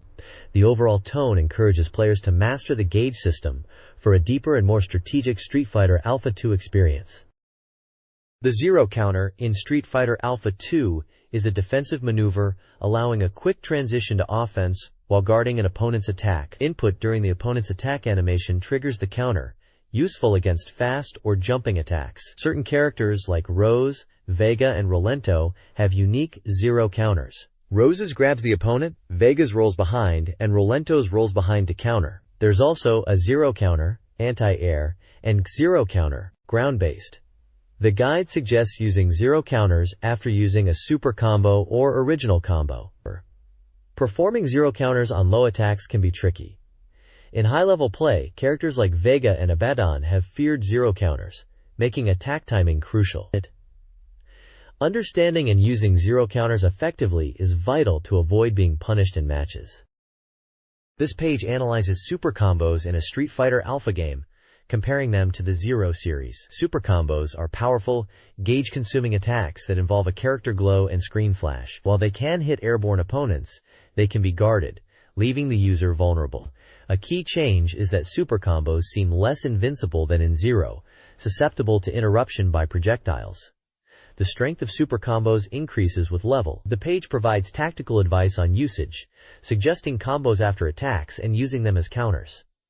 Auto mode simplifies super combo execution, but might yield weaker results. 3 techniques from previous games remain: anti-air SC, throw SC, and special move SC, used against airborne opponents, after throws, and after special moves, respectively. The goal is to guide players in effectively using super combos within the game's mechanics. Original combos are special attacks triggered by pressing specific buttons simultaneously, consuming a gauge that dynamically adjusts based on combo duration. These powerful attacks have vulnerabilities. They deplete the gauge, leave the character vulnerable to guard breaks, restrict movement, and can't be rapidly repeated. Despite these drawbacks, skillful players can mitigate them. The page highlights strategic uses for the invincibility frames at the combo's start, like intercepting jumping opponents, anti-air interception, navigating projectiles, projectile tools, and countering tech moves, anti-tech. A best practice combo example is given. Timing is crucial. Suggestions include executing combos after hitting jumping opponents, closing the distance after a hit, countering opponent attacks, or using projectiles for distance attacks when the opponent's health is low. A historical note mentions a bug in the Room version, where combos could be infinitely chained if the opponent was also in a combo, which was corrected in later versions. This webpage on Street Fighter 02 focuses on strategic gameplay, particularly original combos. It analyzes offensive strategies like combo initiation after various attacks and defensive tactics using invincibility frames. The page includes screenshots to illustrate these techniques. The section invites player submissions to address common struggles, such as difficulty with special moves, predictable opponents, and general gameplay improvement. This suggests a community feedback component. The page also reviews the Street Fighter series history, showcasing past games, and highlights the then-current release, Street Fighter 02. Finally, it announces a location test event for the upcoming Street Fighter 02 Alpha arcade game, offering a glimpse into the series' future, along with instructions on how to submit questions. This page is an Enemy Zero Creators Talk special report, focusing on the game's music. It mentions that the BGM for Enemy Zero was recorded in London in July. The article talks about how the atmosphere of London and the feeling of misty rain influenced the music's mood. They recorded at Abbey Road Studios, the legendary studio used by the Beatles, which they highlight as a special detail. The music is described as not just standard background music, but something more, emphasizing melodic and simple compositions. The composer mentioned is Michael Nyman, a film music composer, and they discuss his approach to creating the score using piano and orchestral arrangements, aiming for music that is both melodic and impactful for the game. There are some screenshots from Enemy Zero, and photos of two men, presumably involved in the music production. The article hints that the music is a key part of the Enemy Zero experience, aiming for a different and more engaging style of game music than typical BGM. This page continues the discussion about the music of Enemy Zero, featuring an interview with the composer Michael Nyman. The headline states, "He is someone who can honestly turn the director's image into music," referring to his collaboration with director Kenji Ino. Nyman talks about how he approaches composing for games, particularly for Enemy Zero, which is described as SFSLF, or sci-fi survival love flight genre. He mentions that Ivano wanted music that wasn't typical background music, but something more melodic and impactful. Nyman explains his process, working with piano and orchestral arrangements, aiming for music that truly enhances the game's atmosphere. He references the Deeds Dinner Table soundtrack as another example of his work with Ino. He also mentions being compared to film composers like John Williams, composer of Star Wars and Superman soundtracks, but clarifies his music is unique and aims for a different feel. The interview touches upon the recording process, orchestral arrangements, and the intention to create a soundtrack, or suntora, that is more than just simple BGM, and that players will want to listen to intently, especially for a game. Ganderman seems to be emphasizing the importance of music in games, and his dedication to making the Enemy Zero score a significant part of the player experience. This page is a special report focused entirely on World Heroes Perfect, diving deep into strategies to dominate the game, which they've cleverly titled, Certain Victory, WHP Summer Camp Win Like This. It's essentially a player's guide, packed with gameplay tips and character insights. The page breaks down key tactics, starting with using the two-stage jump to confuse opponents, emphasizing characters like Hanzo and Fuma, who excel at this. It then moves on to aggressive strategies, using mobility as a weapon, particularly highlighting dash attacks, and how to use them effectively against the opponent's dash. Another section stresses the importance of not giving your opponent a chance to counterattack, focusing on using dash attacks to maintain pressure. They also delve into the power of special and unique moves, noting that strong special moves are a hallmark of regular attacks in this game, and urge players to master the extra attack. Finally, they touch upon basic tactics like forcing opponents to jump and then punishing them. Throughout these sections, they provide basic combo examples using button commands, mostly centered around jumping attacks, standing attacks, and special moves. Characters like Hanzo, Fuma, Kotaro, Ryofu, John, Muscle Power, Brocken, and Rasputin are mentioned in the context of these strategies. At the bottom, there's a section called Deadline WHP Anything Goes, which appears to be a reader submission corner where they've showcased fan art and comments related to World Heroes Perfect. It seems like they were inviting players to send in their WH-related creations. This World Heroes Perfect strategy guide provides character-specific tactics. Muscle Power is for aggressive players, using Lizard Press and Toolhammer. Mudman excels at jump attacks and Mad Cutter. Ryofu zones with throws, utilizing Guraigu Senzoku. Dash is a rushdown character, using dash attacks and Knee Smasher. Kid relies on mix-ups with jump attacks and Baileyship. Lee boasts long reach, utilizing standing strong kick and crouching strong punch. Zeus relies on strong normals, like Tiger Fang and Claw. Neo Dio is a powerhouse, with shoulder charging attacks. A developer interview reveals the game's release was a response to market trends, aiming to be an antithesis to current fighting games, with the Saturn chosen for its power. The Grand Assembly concept focuses on maximizing the 16 characters. The interview touches on boss characters and hints at hidden stories. The team is listening to fan feedback, considering additions and improvements based on player reception. This page showcases Riglord Saga 2, highlighting newly unveiled techniques. The article mentions that the game's development is progressing smoothly, with completion nearing. It focuses on introducing new gameplay elements and graphical enhancements in this sequel. Screenshots illustrate these techniques performed by the main characters. Specifically, the page details 3 characters and their special moves. Mew uses Mega Strike, a visually impressive technique involving spinning the body and unleashing a light-based strike. Rusty performs Fireball, which appears to be a magic attack utilizing fire. Asuka uses Enkuzan, Circle Empty Slash, a powerful-looking attack. The article emphasizes how these techniques add depth to the tactical battles, promising a more engaging experience. The text also mentions the improved graphics and the effect of terrain height differences in battles. There's a special report section stating the game is 40% complete and is scheduled for release in October. The price is listed as 6,800 yen. The genre is described as a tactical RPG, and it's rated for all ages. The magazine seems excited about the newly revealed techniques and improvements in Riglord Saga 2, suggesting it will offer a deeper and more tactical gameplay experience compared to its predecessor. This page unveils the 4th companion character for Riglord Saga 2, named Nazuna. She is a Shikigami, and her attributes include being female and skilled in bow, special magic, and defense. Nazuna's special magic highlighted here is called Earth Mold. It's described as a special magic that manipulates the terrain, raising the ground. The article explains that in previous games, this magic was primarily used to build up the terrain. However, in Riglord Saga 2, they're showcasing a new tactical use for it.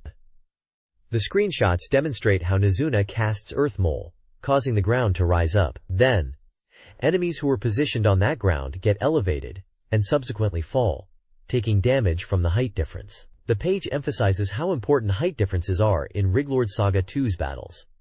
By using Earth Mole to create elevated terrain, you can make enemies fall and take damage, presenting a brand new tactical approach in combat. It seems like positioning and terrain manipulation will be key in this sequel. This page dives into Virtua Cop 2. It seems the release is getting closer, aiming for around November, just like the previous games. A special report reveals the game is currently 40% complete, with stages 1 and 2 in near-finished condition. Players at the Tokyo Game Show will get a chance to experience these stages firsthand. The preview highlights some cool features. Firstly, there are branching routes, like a bridge offensive route. Secondly, you can now open doors, leading to room-clearing scenarios. One section focuses on the control room infiltration stage. Finally, the article even mentions a boss fight against the mayor. It mentions that the game is compatible with the Virtua Gun light gun, and the screenshots showcase various gameplay scenes, including shooting enemies, reloading, and navigating different environments. The reviewer seems excited about the progress and encourages players to check out the demo and anticipate the release. This page continues the deep dive into Virtua Cop 2, focusing on stages 1 to 3 which are nearing completion. Stage 1, the car chase stage, is described as intense, starting from a jewelry store and weaving through city streets and construction sites. Branching routes are highlighted, with different enemy encounters depending on the path chosen, even affecting the boss battles encountered in the second and third playthroughs. Stage 2 takes players inside a luxurious passenger liner to protect the mayor. This stage also features branching paths leading through the passenger terminal, party rooms, and even the kitchen. Players are encouraged to destroy objects in the environment. The developers at AM2 state that Stage 1 is practically 100% complete, and they are focused on polishing the details and ensuring quality is high. Stage 2 is around 9,095% finished, with refinements being made compared to the arcade version, including enhanced backgrounds, destructible drums, and boxes. The bridge section is mentioned as being packed with boss encounters, showcasing multiple boss fights. Stage 3, set in the subway entrance area, is also nearing completion, promising large-scale action and scenarios. The developers are keen for players to experience the game at game shows, noting the game is in good shape. They also mention that exploring the right route in Stage 2 will offer varied gameplay and detailed scenery for players to enjoy. The developer, Sumitani Tomoyuki, is credited with these insights. This, Nights Final Special Report, marks the end of Nights into Dreams coverage, promising an in-depth look at the game's conclusions. The action game, priced at 5,800 yen and compatible with the SEGA multi-controller, focuses on the final dream set in the sky above Twin Seeds. The story involves the protagonist's banishment and a daring jump, with parallels to Knight's imprisonment. Sonic Team, including Iizuka, shares a message, celebrating players' experiences and encouraging exploration of hidden content. The feature culminates a 4-month series, delving into the final dream and the antagonist, Wiseman. The special includes final messages, prize announcements from a high-score contest, and insights from Sonic Team. Main planner Takashi Iizuka is also featured, taking a break before his next project. Twin Seeds in Nights into Dreams presents the ultimate challenge. Players face a strict 180-second time limit and must be efficient in collecting chips, as they don't respawn. Unlike other courses, there's no countdown for item acquisition, emphasizing mastery of flying and direct item collection. The final battle pits players against Wiseman, the Nightmare Master, a gigantic and mysterious entity. Wiseman's formidable attacks, including energy blasts, meteor showers, and dragon clouds, require players to learn his patterns. Sonic Team's advice highlights the freedom of flight and encourages observation of Wiseman's colorful attacks. The final stage aims to test players' skills developed throughout the game, using Wiseman's attacks as the ultimate skill check. This page is from Sonic Team, presenting Nights into Dreams, quote, and features a final message from the team. It shows a large group photo of the Sonic Team members. There are sections titled, Sonic Team's Joyful Voices, which includes winning fan submissions of Knight's artwork and comments from the fans who won prizes. The top prize winner is from Tochigi Prefecture, and their artwork is featured prominently. There's also a section from the graphics staff talking about the poster included in this issue, mentioning it was hand-drawn by an art director using Mac tools instead of CG, highlighting the effort involved. A special presents section details a final Sonic Team present, which is volume 11 of a CD, with straight ink drawings and signed by the team for lucky winners. The winners of the volume 11 contest are announced in a list format, divided into categories for Knight's artwork and signed keys, listing names and prefectures of the winners. Finally, at the bottom, there's a high score contest final recruitment section, which is the last call for entries for the Nights into Dreams High Score Contest.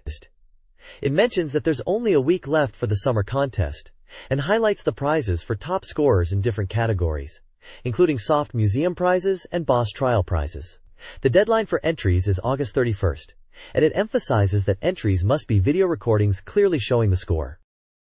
This page reveals a first look at the upcoming SEGA Saturn text adventure game, Gege no Kitaro, with the subtitle, Text Adventure for Adults, by Bandai. It's currently 40% complete and aimed at mature players. The game promises a deep, story-driven experience filled with mystery and horror elements from the popular manga and anime series. The article highlights features like the monster antenna system, seasonal backdrops, and effective use of light, shadow, and sound to immerse players in the eerie world of Kitaro. Screenshots showcase snowy village settings, ghostly figures in the snow, and the character Nurukabe enjoying a hot spring bath with dialogue text bubbles, hinting at the game's scenarios and characters. The story is set in a rural town in the Showa 30s era, where unsettling events are unfolding, such as dead people moving and phantom trains appearing. Players will take on the role of Kitaro and, with the help of his father, Metamaoyaji, unravel these mysterious incidents in a midwinter monster tale. The game aims to fully recreate the spooky and unique atmosphere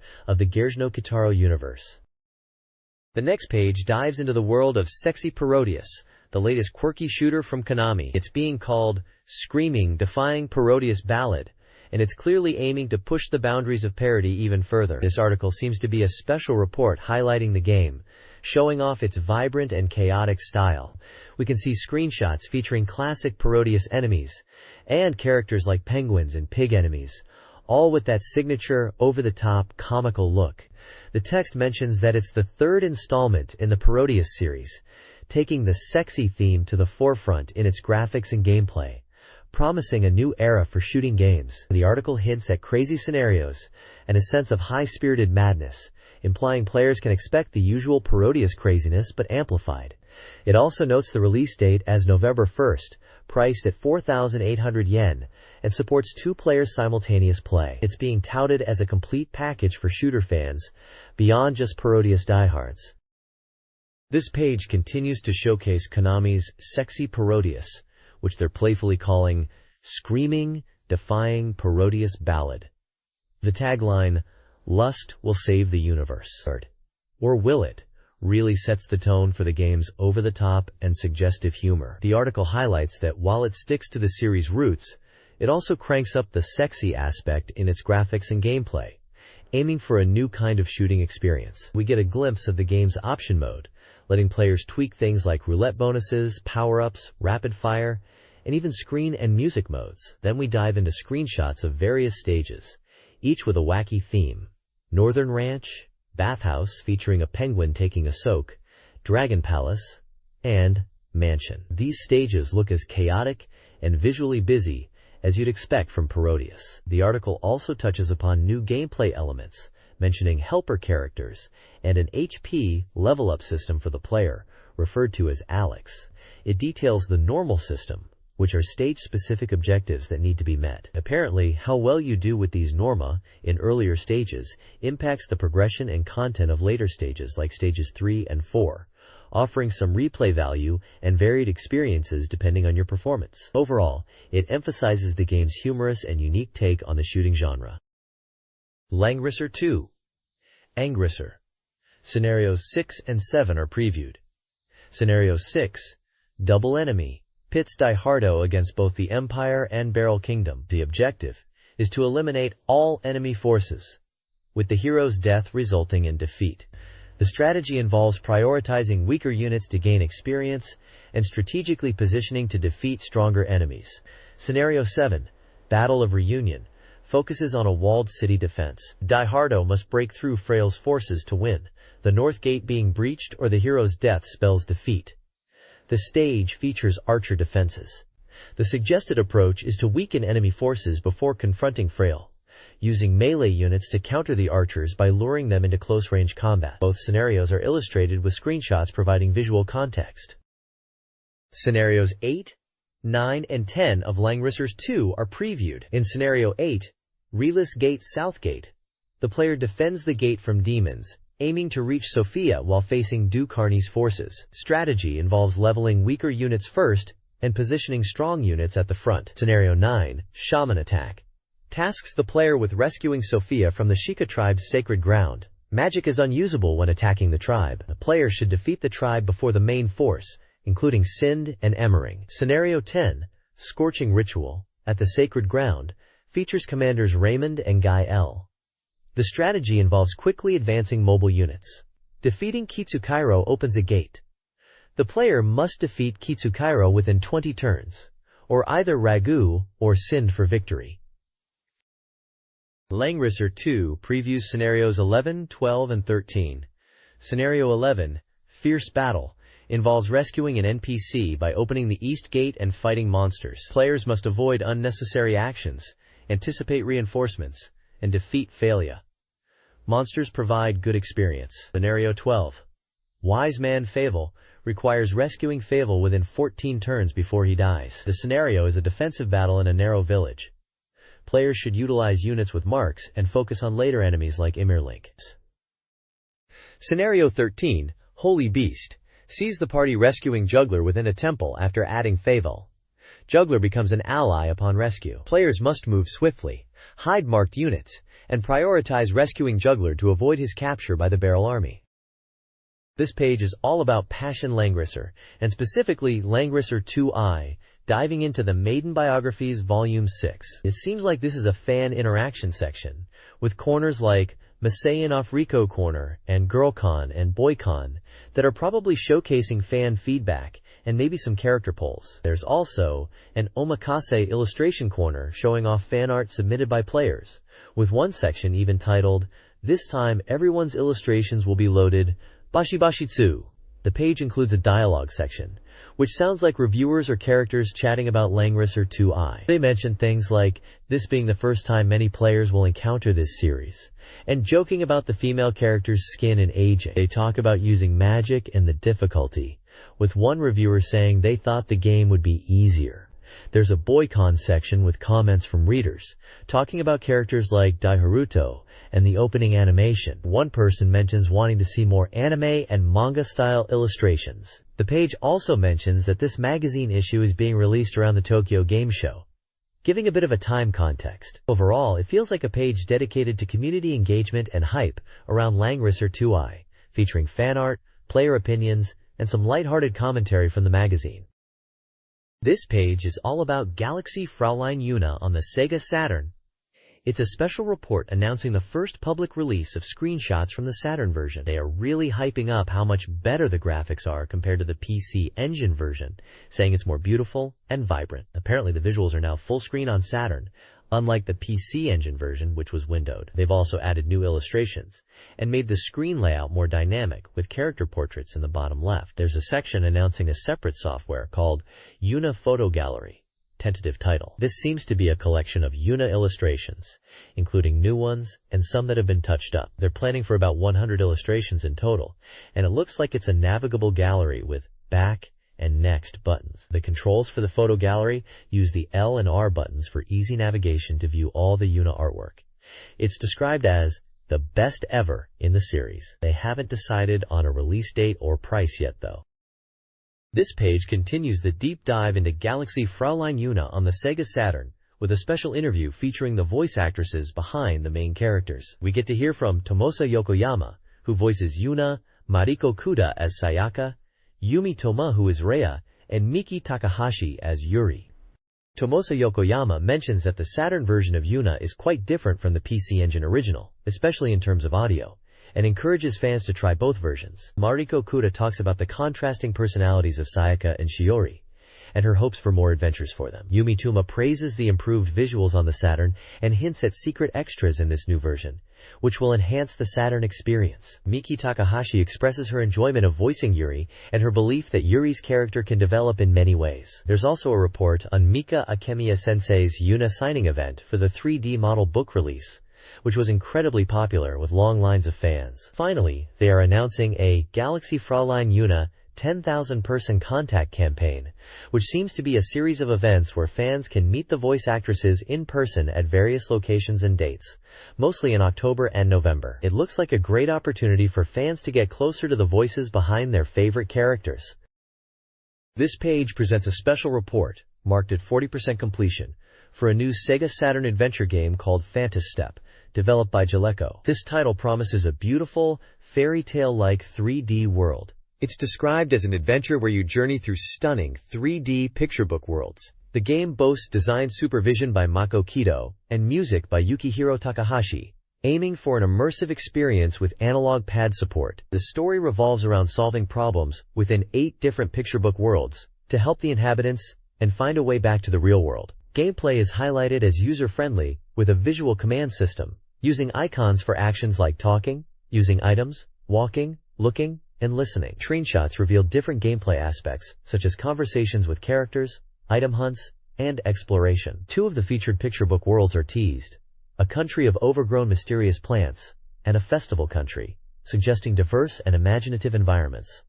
Phantasy Step is slated for an autumn release, with the price yet to be determined, and is categorized as an adventure game. It looks like a charming and engaging title that leverages the Saturn's 3D capabilities. This page is a special report focusing on Master of Monsters, Neo Generations for the Sega Saturn, announcing that the opening CG movie is finally complete and is at 80% of overall completion. It mentions a release date of October 25th by Toshiba Emi, priced at 6,800 yen, and is playable by 1 or 2 players. The game is coming out in 2 months, and they've even got comments from the makers, confirming the opening movie is done. The page is filled with screenshots, showcasing the game's visuals, including evolving landscapes and a very detailed dragon. The tagline is about immersing yourself in a world of monsters. Toshiba Emi, the maker, is quoted saying, "Master of Monsters has come this far." They explain animation and programming are mostly done, focusing on timing and sound effects. They highlight the smooth transitions between movies and gameplay, emphasizing the quality is consistent throughout, and praising the dragon's animation. They mention fast access speeds for battles and evolution animations, raising expectations. The page also spotlights the Raging Fire Dragon, noting the use of E-style techniques and repeated trial and error to achieve high-quality visuals. The staff apparently aimed for a did-it feeling and want players to look forward to the Saturn version. They hint that more details are coming soon. It seems like they are very proud of the visual improvements, especially the dragon, and want to assure players the Saturn version will be impressive.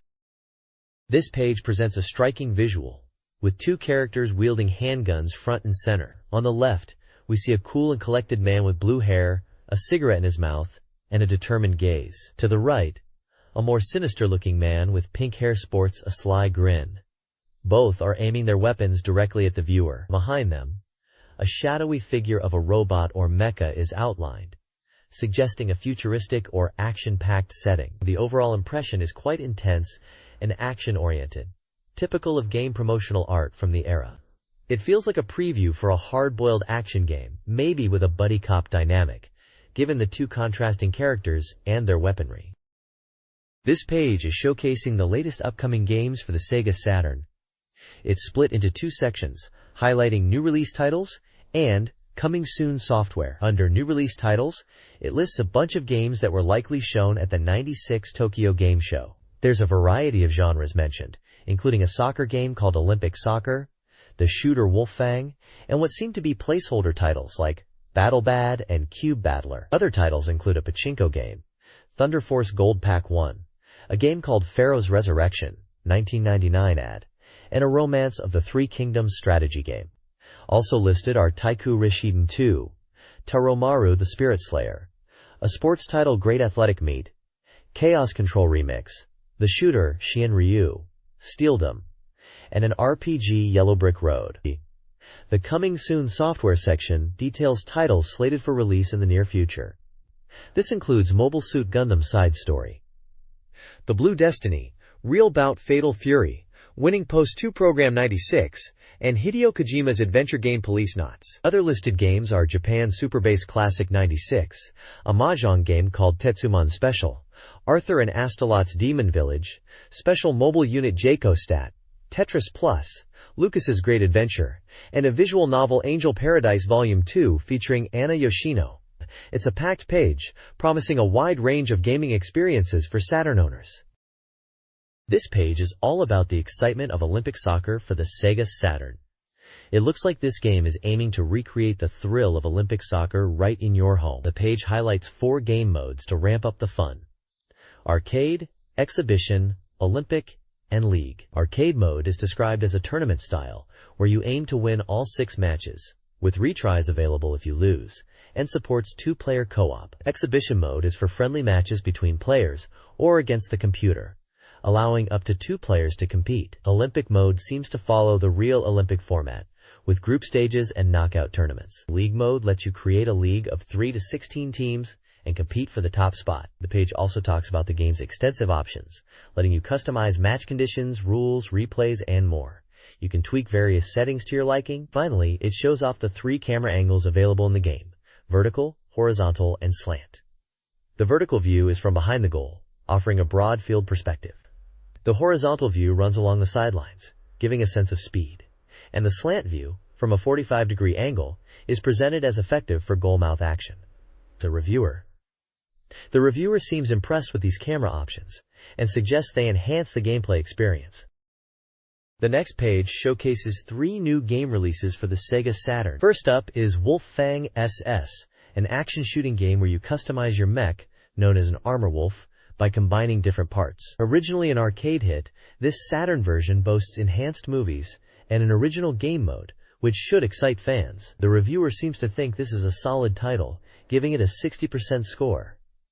Next we have Battle Borva, Provisional, a car action game from Einhandschaft. This one supports up to 6 players, with players forming teams of a driver and a supporter. It seems to feature chaotic car battles with unique characters to spice up the gameplay. The high-resolution graphics are also highlighted as a strong point, scoring it a 50%. Lastly, there's Cube Battler, Provisional, from Yanoman Games, slated for spring 1997. Details are still under wraps regarding the story and gameplay systems, but from the title and images, it looks to be some kind of versus fighting game.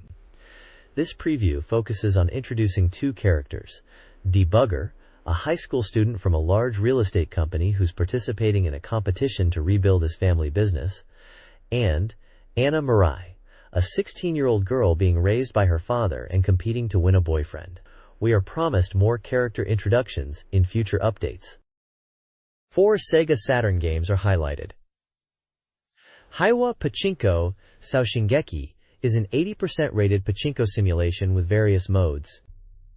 Thunder Force Gold Pack 1, also scoring 80%, compiles Mega Drive classics Thunder Force 2 and 2i, appealing to series fans with bonus content. Seireki 1999, Pharaoh no Fukatsu, a 70% rated 3D action game set in 1999 Egypt, features alien combat and item collection.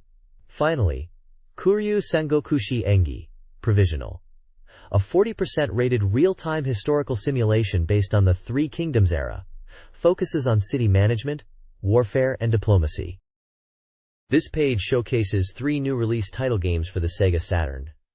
First up is Nobunaga's Ambition, Lord of Darkness, which is a simulation game scoring 60%. This game puts you in the shoes of Hideyoshi Toyotomi, starting from humble beginnings and aiming to unify Japan. You'll manage territories, issue orders to subordinates, and engage in castle sieges, all depicted in detailed 2D graphics with character portraits and strategic maps. Next is Purikura Daisakusen, an action game by Time Warner Interactive, scoring a solid 80%. This game has you playing as young Tarumaru, who uses mystical powers to defeat evil spirits in a vibrant Edo setting. It's a side-scrolling action game, with auto-lock-on and polygon-based enemies and buildings. The reviewer highlights the impressive scale of the boss characters. Finally, there's Battle Athletes Victory, a training simulation game also scoring 60%. Developed by AIC Spirits, known for anime production, this game puts you in charge of training Akari Kanzaki, a student aiming to become the top athlete at University Athlete. You'll manage your training schedule, participate in events, and strive for victory. The page details the game flow, starting each day with schedule creation, training execution, and event participation, all over a 3-month in-game period leading up to the competition. It also emphasizes the harsh training and exciting events that players will encounter, with screenshots illustrating intense training sessions and character interactions. The next page features 3 new games being reviewed. First up is Chaos Control Remix, scoring a perfect 100%. This is described as a 3D shooting game that has been upgraded and renewed to support the Virchagon, which is likely referring to the Virtua Gun light gun for the Sega Saturn. It's highlighted that the CG movies are now even more beautiful, with improved graphics quality and 2-player mode. Next is Shinryu, or Purple Flame Dragon, scoring a 75%. This vertical scrolling shooter is recommended for fans of the genre, emphasizing its quality and the excitement of powering up your ship with items and using shot and bomb attacks. It's noted as a system that's easy to get into, with beautiful graphics. Lastly, there's Steeldom, also scoring a perfect 100%. This 3D versus battle shooting game is about a story unfolding in a backdrop of destruction. It mentions a demon ghost sealed away in a country, implying a narrative focus. The page also talks about a communication battle cable for heated battles, indicating a local multiplayer option using a link cable. The bottom right shows character portraits for a martial arts tournament, featuring 8 strong warriors, possibly characters from Steeldom, with names like Sora, Rei, Tuma, Kuki, Seiya, Kagura, Guki, and Miharu, each with a short description about their background and motivations for participating in the tournament. This page introduces a few new titles. First up is Yellow Brick Road, an interactive fairy tale adventure game. It's described as a click adventure game, where you follow Dorothy and her companions through a beautifully rendered CG world based on the Wizard of Oz story. You progress by clicking on the screen to solve puzzles and overcome obstacles with the help of your companions. Next, there's Real 4-Player Mahjong Celebrity Match Mahjong, the Warim Dapan. This is a mahjong game featuring real-life celebrities who appear as opponents based on a TV show. The game aims to recreate the atmosphere of a TV mahjong tournament with realistic sounds and visuals, and even includes a viewer mode. Moving on, we have Mysterious Saint Tale from Tommy, an adventure game aimed at younger players. It seems to be based on the anime Saint Tale and includes minigames set within a school environment. One minigame highlighted is Dot Painting Trial, a coloring game where players compete on speed and accuracy. Finally, Soccer Kids Introduction Edition from Fujitsu Paltex is presented as an introductory soccer game. It's designed for beginners and is supervised by Chief Ichihara and Tokushima director, aiming to teach soccer fundamentals. The goal is to reach the Temple of Everlasting Peace within the game world. It was scheduled for release on September 27th. This page features adverts for a couple of games. First up is Dokusei If, which is advertised as already on sale and priced at 7,800 yen plus tax. It's illustrated with images of anime girls in school uniforms and what looks like a school graduation photo. Then there's Graduation S, labeled as a raising simulation game and announced as coming soon. This one also features anime girls and seems to be part of the popular Graduation series. At the bottom, there's company information for NEC Interchannel, including their address and contact details. Reader Station Volume 9 features reader-submitted content. The issue includes diary entries, one about a gamer in a suit at a game center, and another about a high school cyclist. A reader asks about beauty standards and receives a positive response. There's a short, scary story involving a doll. Another recounts helping a boy suffering from heat stroke. Dota-chan shares a childhood memory of water bugs and moss balls. QV from Kyoto dreams of a handsome boy in a sailor uniform. The issue concludes with an advertisement for a 16-bit Sega System game and friends gathering event on September 15, 1996, in Koto Ward, with game tournaments and a focus on fun. Ars Station's Free Talk section features reader feedback. Sega Age's discussions include suggestions for titles like Space Harrier and Outrun. Readers also propose reviving games like Ramaya from Arabian Fight and reminisce about arcade games like Safari Hunting. Suspicious Black Box discusses a reader's Saturn purchase and compares it to modern handheld devices. This leads to a discussion about aspiring game developers. To those who aspire to the game industry, highlights Sega's need for passionate individuals with clear visions. The article touches on the shift to 3Ds, challenges for 2D developers, and industry realities like long hours. Finally, 2 reader art galleries are showcased. Satamaga Gallery, featuring art by Kei Trista, and 6 People Gallery, with works by Michiru and Yoshiharu Omori.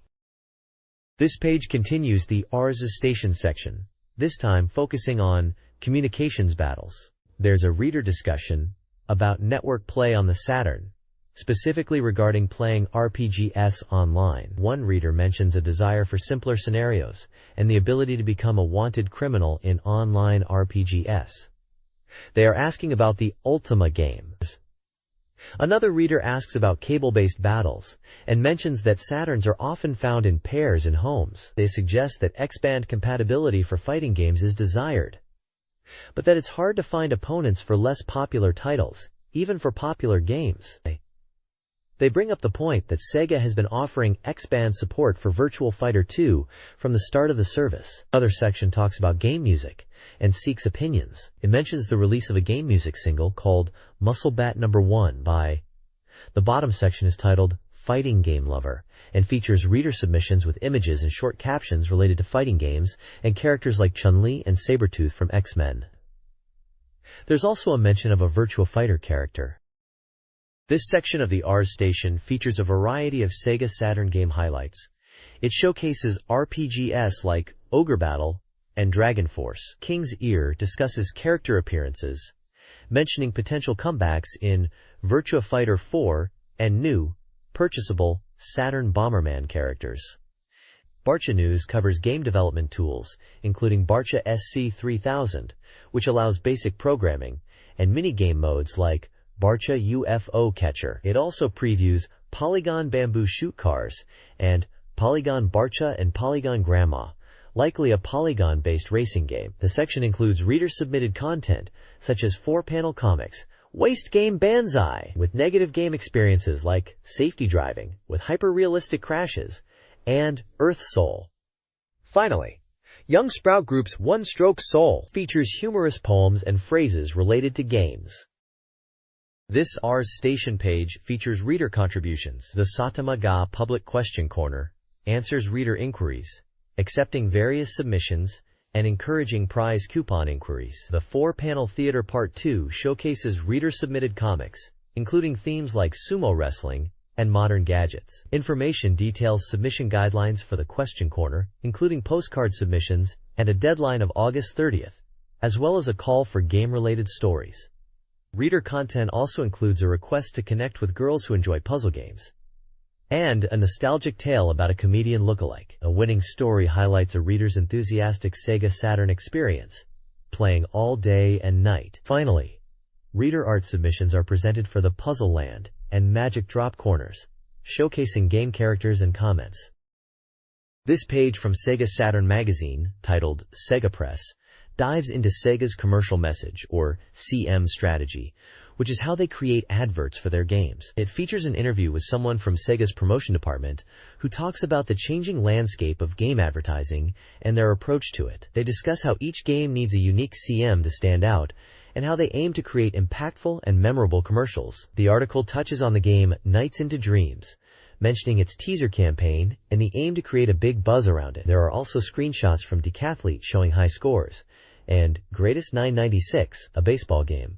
A section titled, Latest Sega Information is like this. Check it out! Highlights ways for fans to stay updated on Sega news. It introduces Sega Joy Telephone, a phone service offering the latest news, and Sega Fax Club for receiving news via fax, with details on how to use these services and update schedules. Additionally, it mentions Sega Video Magazine, a promotional videotape, and Flash Sega Saturn, possibly a disc-based magazine, as further avenues for getting Sega information. Finally, Sega PC Network is mentioned, providing details on how to access Sega information through PC communication services like NiftyServe and others, along with contact numbers and service hours. Essentially, the page is giving Saturn fans a comprehensive overview of Sega's promotional strategies and how to stay informed about all things Saturn. Sega Press's Sonic Stadium Q&A confirms Fantasy Zone Gear Stadium is in development. Saving game data on 2 HD floppy disks is possible, but limited. SoftBank stores in Fukuoka are giving away Sonic wallpapers. The Catch the New Prize section highlights August's Virtua Fighter Kids Blanket Prize. September's prizes include Sonic mugs, Sega All-Stars Knights t-shirts, King of Fighters, 95 figures, Virtua Fighter, 2 zipper mascots, analog watches, floppy disk cases, and mousepads. The Sega Public Relations Daily Log offers a glimpse into the editors' lives. Sega Presents this time announces mug and ashtray giveaways. Readers are encouraged to submit postcards to SEGA Saturn Magazine for a chance to win prizes. Virtua Clash Volume 22 explores the vibrant Virtua Fighter 3 arcade scene. The author recounts their dedication, rushing to arcades daily for intense two-player battles, even amidst packed weekend crowds. Beginners find enjoyment in local versus matches, while witnessing increasingly advanced techniques. Character selection and the author's impressive win streak are also mentioned. The article analyzes VF3's improvements, highlighting smoother animations and updated techniques. Character balance is discussed, with specific fighters like Sarah and Akira mentioned. Gameplay aspects like the Flash Fist combo are also considered. The author reflects on move effectiveness and anticipates the final VF3 version. Additionally, the issue features a fan art gallery and a heartwarming This Week's Yuyukun column, detailing a family arcade outing. This page is the title page for Secret Technic File 96. It looks like we are starting a new technical guide section probably covering game strategies and mechanics from around 1996. Given the last page was all about Virtua Fighter 3, this section could be related. Or maybe it will cover other popular Saturn titles from that time. This secret technic file details cheat codes and hidden features for two games, Idol Janshi Tsuchipai 2 and Vampire Hunter, Darkstalkers, The Night Warriors. For Idol Janshi Tsuchipai 2, players can access a Super Yukimori mode, stage select, sudden endings, all items, and a strongest win command. It also reveals how to trigger specific character reactions in undressing scenes. Vampire Hunter includes a full character select, menu hiding, Sarah's compatibility, fortune-telling, hidden graphics, and a debug mode. Character-specific secrets involve hidden colors and winning poses for Morrigan, Sasquatch, Anacaris, and Zabel. General tips cover using medicine, finding hidden Thunder Sword items, locating hot springs for health recovery, and item exchange spots. Clearing the game likely unlocks a higher difficulty mode. This secret technique file unveils hidden features for various games, primarily focusing on X-Men, Children of the Atom. For X-Men, the guide details advanced techniques like X death blows, a hidden speed select, and how to unlock additional configuration options, including turbo mode and color settings. It also reveals a dark power mode, allowing players to play as dark versions of characters like Spiral and Silver Samurai, activated through specific character selection sequences. Furthermore, it includes a Jaguar Note versus Battle mode, video editing capabilities, and a true arcade mode. The text also mentions features from other games, such as Wizard's Harmony, Wizardry Vi, and V2 Complete, and treasure chests available. Various tips and commands are listed, implying more hidden content. This page continues with secret techniques, still heavily focused on X-Men, Children of the Atom. It details specific moves for characters like Omega Red, Sentinel, Spiral, Colossus, Storm, Iceman, and Silver Samurai, listing command inputs for special attacks and techniques like Rapid Punches, Super Optic Blast, and various character-specific moves. There are also details on grid and lap changes in what appears to be a racing game, explaining how to modify your starting grid position and the number of laps using button combinations during the mission select screen. Features like a very hard mode and ending viewing are mentioned, suggesting unlockable difficulty settings and the ability to rewatch endings. Moving on, there's a super tile feature, camera mode that lets you change perspectives while playing, and a shift effects sound option, all seemingly related to a racing game. Finally, there are some cheat codes mentioned under O-Chan's picture logic, including one to set your hand count to 0, and another to start with maximum cash of 9,999,990, presumably in the same racing title, called Off-World Interceptor Extreme, offering a head start with in-game money. This guide unveils secrets and cheats for Guardian Heroes and Fatal Fury 3. In Guardian Heroes, naming your character unlocks features like all movies, Shishima, unlimited continues, and max stats for chicks, Hinako, or young birds, Wakaba. Other secrets include a sound test, 98 continues on hard difficulty through a button combo, and skipping messages. Players can access a hidden training stage, randomize versus mode character colors, cancel Nico's barrier, and even have a 2P side join in during bonus screens. The guide also details mechanics like magic cancellation, a way to avoid the dark ending, and efficient experience gain for Nico. A debug switch provides button combos for event control. For Fatal Fury 3, a speed-up mode is activated by holding Start and pressing X and B. A Chibiko system, small child mode, is activated by holding Y and A. The game features potential abilities, special moves activated by specific commands, with a table listing each character's moves. Franco and Duck King lack these abilities, and command directions may reverse. This text details cheat codes and secrets for several SEGA Saturn games. Gungrafon, the Eurasian Conflict offers character unlocks, Yamazaki Ryuji, Kin Brothers, and select characters via R button, and special move commands. General SEGA Saturn tips include codes on the title screen for object cursor deletion, leader sound disappearance, and sound power-up. Complete Relay Pro Baseball Greatest 9 mentions real face mode, pedometer jump, and wireframe rotation. Water Crystal Legend Astal features a secret mode, accessed through button combinations in the options menu, unlocking features like setting continues and sound tests. Furthermore, the Voice of Sega Logo Changes section reveals how to cycle through Sega logo voices within secret mode using button combinations. And a stage select code is provided as well. This page details cheat codes and secret features for several SEGA Saturn games. Galaxy Fight. Universal Warriors unlocks boss characters, alters display options, and disables scaling effects. Gulliver Boy offers Saku Saku mode for doubled experience, plus Ojiji mode, transformation mode, and a debug mode for advanced gameplay options. Radius Deluxe Pack includes the Konami code for full power-ups, usable based on boss kills, and a no-wait mode for smoother gameplay after completing the game. Other games like Cubic Gallery and King of Boxing have less detailed cheats for increased puzzle numbers and added characters, respectively. These codes aim to significantly enhance the player's experience.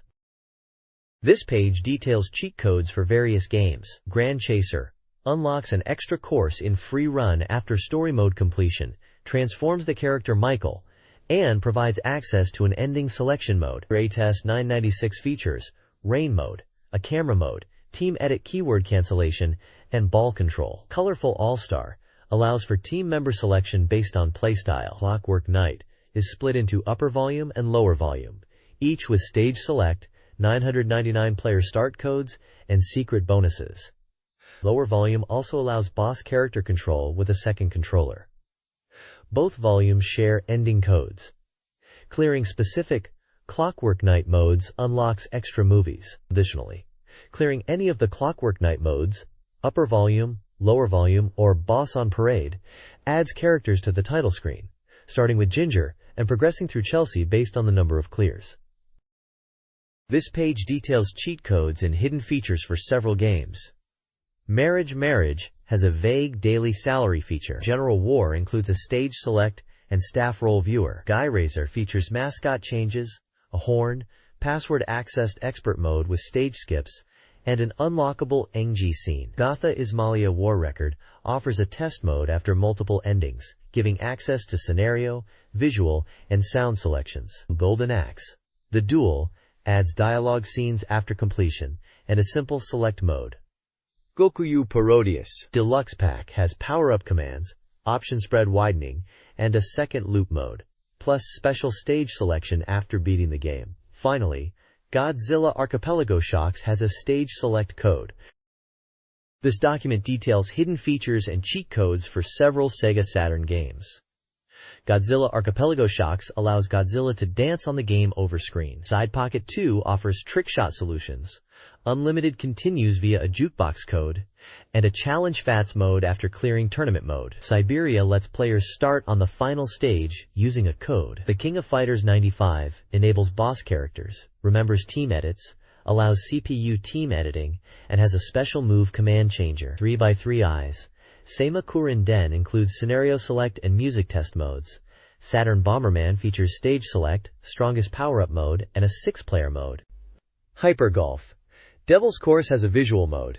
The Horde provides various cheats accessible through pausing, granting advantages like scenario clearing and invincibility. Sengokushi Ikitsuden has a money exploit. The tower offers money doubling through button commands during construction. This guide unveils cheat codes and hidden features for various SEGA Saturn games. Romance of the Three Kingdoms IV allows players to maximize bonus points. Arcade titles like Thunderstorm and Road Blaster offer stage select and controller support. J.League Pro Soccer Club provides cheats for starting funds, staff viewing, and a facemaker. Tsukyu Gurentai Ubushutsugeki allows a shooting mode change. SimCity 2000 features a helicopter cheat. Practical Patch-a-Slot winning method. 3 offers store selection and flag manipulation guidance. Johnny Bazooka uses passwords for extra lives and world selection. Neon Genesis Evangelion provides a flowchart for cockpit mode. General tips cover hidden money events, office camera angle adjustments, playable slot machines in certain games, and D-pad stage select for arcade modes after a game over. This document details various hidden features and cheats for several games. Neon Genesis Evangelion has flowcharts to unlock content, a karaoke mode accessed by entering Hikari to Synchro, and a Hayashibara Megumi mode by entering Hayashibara Megumi in the Rei file. Weapon exchange events can be triggered after certain battles. Expert mode, 999 hand swords, and a debug menu are also mentioned. For demo viewing, input specific button sequences during the opening demo. Other games feature hidden options as well. Super Real Mahjong has a Masogi visual test and a male voice play option. In Street Fighter Zero, Vega, M. Bison, can be selected using specific commands, including special moves and super combos. This page provides hidden secrets and tricks for several games, including Street Fighter Zero and Snatcher. In Street Fighter Zero, players can unlock hidden characters like Oni, Akuma, and Dan using specific button combinations during character selection. Unlocking Oni requires completing arcade mode under specific conditions and defeating certain bosses. Dan's unlock requires reaching level 6 and defeating him. Additional secrets include the Real Album on Film feature and the ability to play as Vega. A dramatic battle mode can also be unlocked. For Snatcher, a Twin B mode is activated in training by pressing L and R. The text also covers how to change background wallpapers, use Maria in story mode, change character colors by holding L and R, and alter in-game sounds during matches in SEGA International Victory Goal. Finally, the page details how to make CPU Dan appear in a game by losing to CPU opponents multiple times. Unearth secrets in your SEGA Saturn games. In SEGA Ages Space Harrier, access the arcade version, change replays, and even play as Stratus with specific button combinations. Victory Goal offers viewpoint adjustments. SEGALlery Championship lets you race developer ghosts in Time Attack and unlock Lakeside courses. Sword and Sorcery and Graduation 2 Neo Generation have post-game content and alternate endings. In Darius, use button combinations for floor clears and varied effects. In Titan Wars, enter a specific command for invincibility. Finally, Sonic Wings Special reveals hidden characters and special moves. Unlock flags for hidden characters, and Master Keaton and Ako Sagi's unique attacks, including repeatable special moves and invincibility post-stage. This page details hidden features and cheats for several SEGA Saturn games. In Darius Gaiden, players can unlock special modes like Movie Mode and Staff Shooting Mode using button sequences, along with a challenging Shooting in the Unknown World mode. Additional commands speed up shots, increase credits, add difficulty levels, and enable stage selection, though disabling ending viewing. For Tama, simple cheats allow zoom adjustment and rapid-fire activation. Slotting Shooting features bonus stage select, 2D/3D, and debug mode via title screen commands. Daytona USA offers car unlocks through completing the Saturn mode or entering codes. The Daytona UMA car can be unlocked. Additional features include Mania mode, karaoke mode, miles per hour display, and custom music selection. This page unveils hidden features and techniques for various racing games. To guarantee seeing the ending, maintain a top 3 positions. Exploit features like rocket starts and bonus slots for advantages. Easter eggs include visual changes, like reversed images. In Daytona-style games, remove tires in the pit stop for a visual gag, or press start during the ending to see the staff roll. Time Attack Mode Replay offers an aerial view with specific control settings. Advanced techniques include gear-based drifting by downshifting and using subtle adjustments. The page also reveals location-based secrets like a hidden signboard. Finally, a cool hidden feature unlocks background music during name entry by using initials corresponding to classic SEGA games. A table lists the initials and their associated games, providing access to nostalgic SEGA tunes.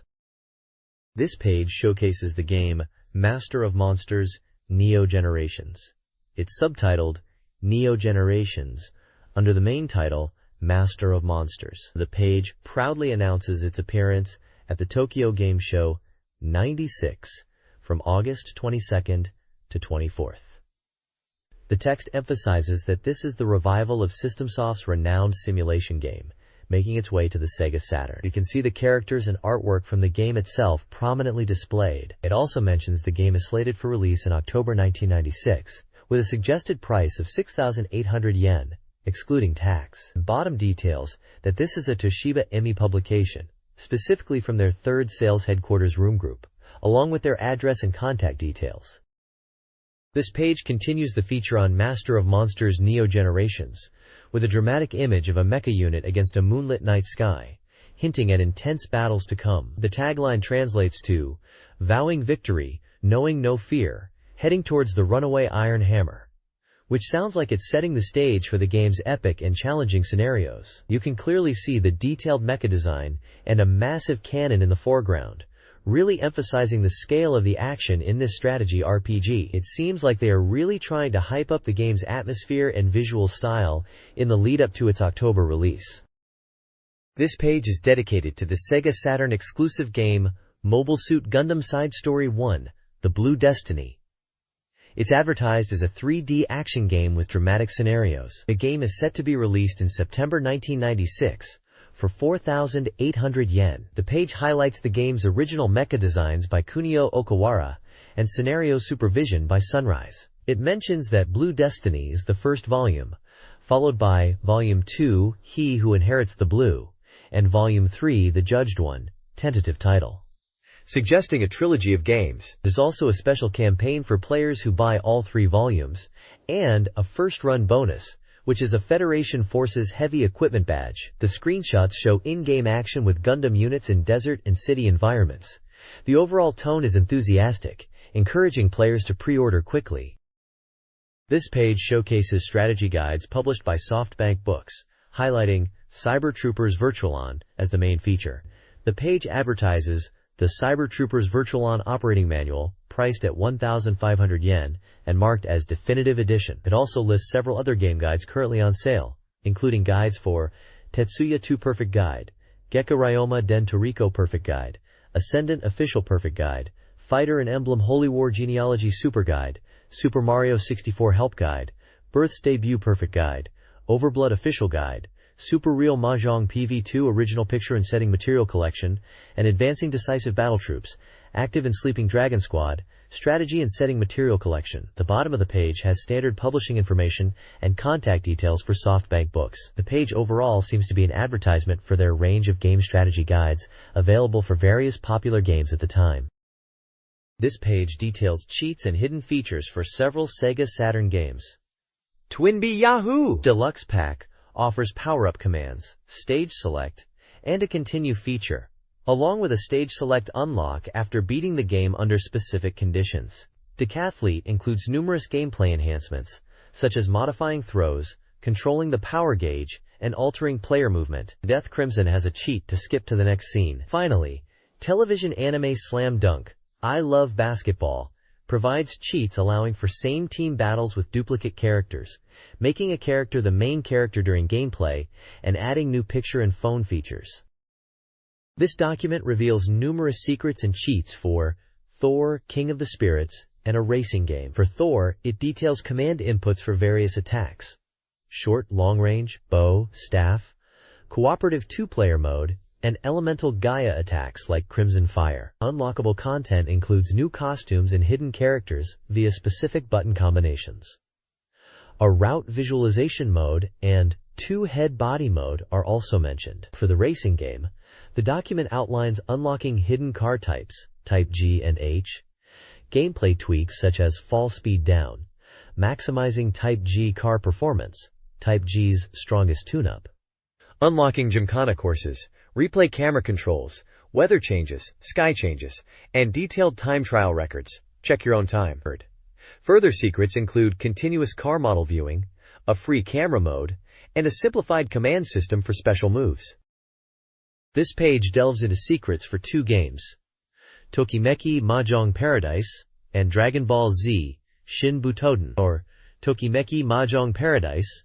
It reveals a bunch of hidden modes and features. Memory mode unlocks by inputting a specific sequence at the title screen, letting you freely view event graphics. You can activate the reach window in Mahjong matches by doing another button sequence, giving you hints. There's also a way to view the staff roll from the title screens. The Command Picture Book seems to be a mode where you can view character profiles and listen to radio broadcasts. You can even change character names when starting the game, and there's a poetry notification feature during the opening. Finally, there's an SP Battle and Music Select option, accessible from the title screen for battles and music selection. Moving on to Dragon Ball Z Shin Butoden. This page unveils how to change the game speed, allowing you to slow it down or speed it up. It also details how to access the Tenkaichi Budokai mode directly from the mode select. The page then lists hidden special moves for various characters, mentioning that these aren't in the manual, and provides command inputs for characters like Super Saiyan 3 Goku, Frieza, and Son Goku 10, giving examples like Slash, Down Kick, Super Meteor Smash, and Kamehameha for Super Saiyan 3 Goku. This page continues with more secret techniques for Dragon Ball Z, Shin, Butauden. It's like a cheat sheet of hidden moves for a wide array of characters, giving you the button combinations for devastating attacks not listed in the game manual. Characters covered include Raditz Vegeta, Trunks both regular and kid versions, Gotenks, Piccolo, Krillin, Tien Shinhan, Yamcha, Zarbon, Frieza, Kid Gohan, Tiencha, Dabura, Great Saiyaman, Kid Goku, and Gogeta. For each character, there are a couple of special moves listed, like Slash Down Kick, Final Crash, Burning Spark for Raditz Vegeta, and Wave Shock, Rolling Press, Super Burning Rush for Trunks. It seems like a complete move list expansion for players wanting to master every character. The page also talks about Versus Score Attack, a mode where two players compete to get the highest score by performing specific actions in a fight, and Extra Options, which unlocks after clearing arcade mode, allowing you to adjust game settings like lives, continues, controls, and sound test. Finally, there are map movement tips for the Dream Data screen, and instructions on how to change the text display speed within the game. This page unveils secrets and gameplay tips for the game Night Striker S and Ninku Hidden Palace. For Night Striker S, it details how to unlock Euro mode, high speed mode, change camera angles, view endings, and select computer-controlled characters in versus mode. It also covers free play modes for both boss games and bonus games, enabling unlimited continues, accessing debug mode, and playing in chip character mode. Moving on to Ninku Hidden Palace, the page highlights powerful moves like a strong kick, knife strike, and a special dash kick, with instructions on how to execute them. There are also specific fighting game move techniques discussed, like the Dynamite Pile Driver and Dash Kick, and a section on hidden kill techniques going into detail about using the R button for defense and special moves, Kotaro's Backspin, Rumble's Strong Power Kick, and Knife Strikes. It explains how to change characters when continuing a game, and even how to manipulate the SEGA logo on the title screen using button combinations. This document unveils hidden features and commands for Virtua Cop and Virtua Fighter Remix. In Virtua Cop, access ranking mode and option plus via button presses during startup, enable mirror mode during stage select, and maximize name entry time. Hold specific buttons during boss encounters to view endings and hide the pause display. Virtua Fighter Remix offers hidden options via a start button and up taps on the title screen, including stage select and character size adjustments. Select mode Streamline versus Play, and stage settings from the arcade mode title screen alter gameplay. Holding certain buttons on the title screen changes the game to a system version. Duel versus mode is also available through a button sequence. Finally, the document includes a table detailing Virtua Fighter moves, including punches, kicks, throws, guards, and special techniques. It also lists throws usable when close to an opponent or during guard breaks. This page unveils hidden features and tricks for Virtua Fighter 2. Players can access a demo staff role by holding a BLI and manipulate camera angles in replays. Secrets include removing the ring, requiring a console reset, and changing Cage's voice based on performance. Exploits allow for screen-wide throws with Akira. Dual control commands enable playing as both Dural colors, while Crystal Dural mode features a Crystal Dural. Kids mode provides unlimited needle shots for Cage. The page also highlights hidden functions in record mode, camera angle changes in spectator mode, and modes like Crystal Dural Appearance, Combo Kuru, and Tukuru Master Mode. Wireframe and sound mode alterations are detailed, alongside name entry customizations with slow motion and effects. Finally, it includes information on the Defeat Ghost appearance on Jackie's stage. The next page dives deeper into Virtua Fighter 2 secrets and features. It presents move lists with commands and notes, including special counter moves. Beyond the basic gameplay, it reveals how to unlock Dural for play, offering both silver and gold versions through dual control commands and Crystal Dural mode. Continuing on from the last page's description of these, you can also tweak the watch mode camera angles, and even select your victory pose after a win, Adding a bit of personal flair, there's mention of a special throw called Seabed Beast Throw, and a stage trick called Outer Gate Trap. For fun, two players can coordinate their winning poses. The page also details a simple key configuration select option for easier control setup. Moving beyond gameplay tweaks, it describes hidden system features such as a demo staff roll, accessible by holding a POCUS, messages that appear on specific dates like birthdays, and a change in the sky during the attract mode based on the internal game clock. You can even get rich quick in free play mode by exploiting a slot machine with unlimited coins. A movie mode lets you enjoy all the game's music and cutscenes. Intriguingly, it mentions virtual volleyball, perhaps hinting at a hidden minigame, and a mode to view character animation patterns for studying moves.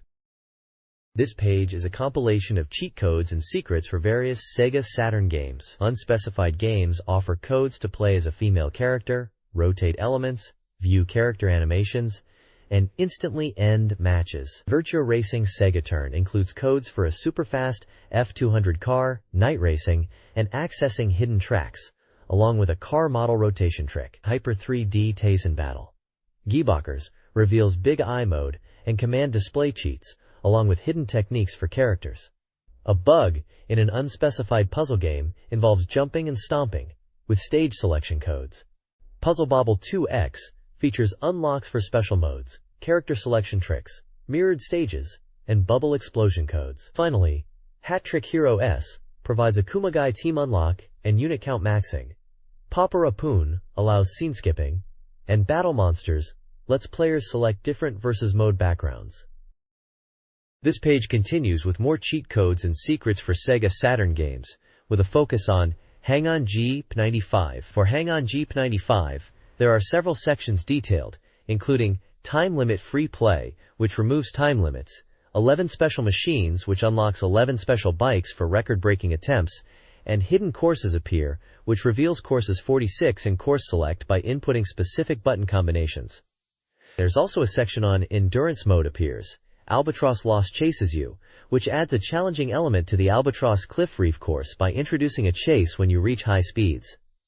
Other games mentioned include cheat codes for Virtua Fighter 2, with a name change mode which lets you change the displayed name, Sound Test, and R simultaneous press technique, and Pantsu Hard Dragoon.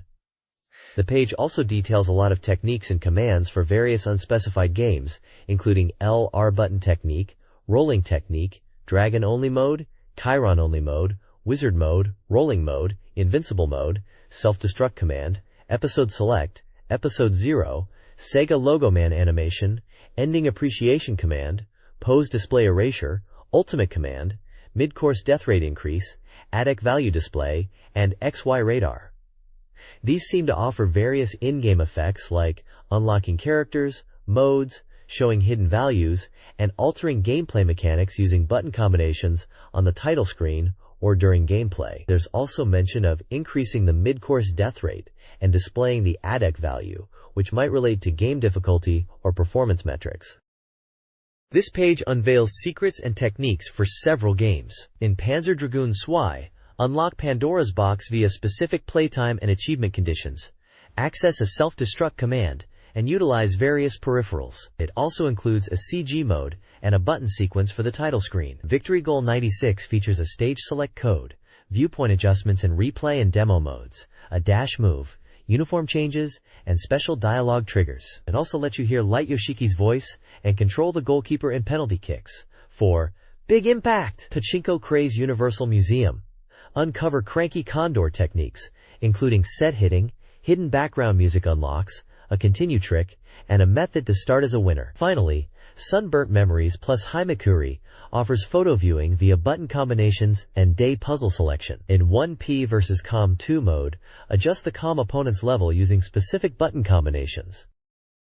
This page continues with more cheat codes and secrets for various games. For Pinball Graffiti, you can activate modes like Mirror Mode, change the ball type, alter the camera angle, and even unlock the Ludwig character using button inputs. Other cheats include changing the player name displayed, getting infinite continues, spectator mode, and unlocking the 4th stage ring. Moving on to Fishing Koshien, there's a button sequence to view the game ending during play.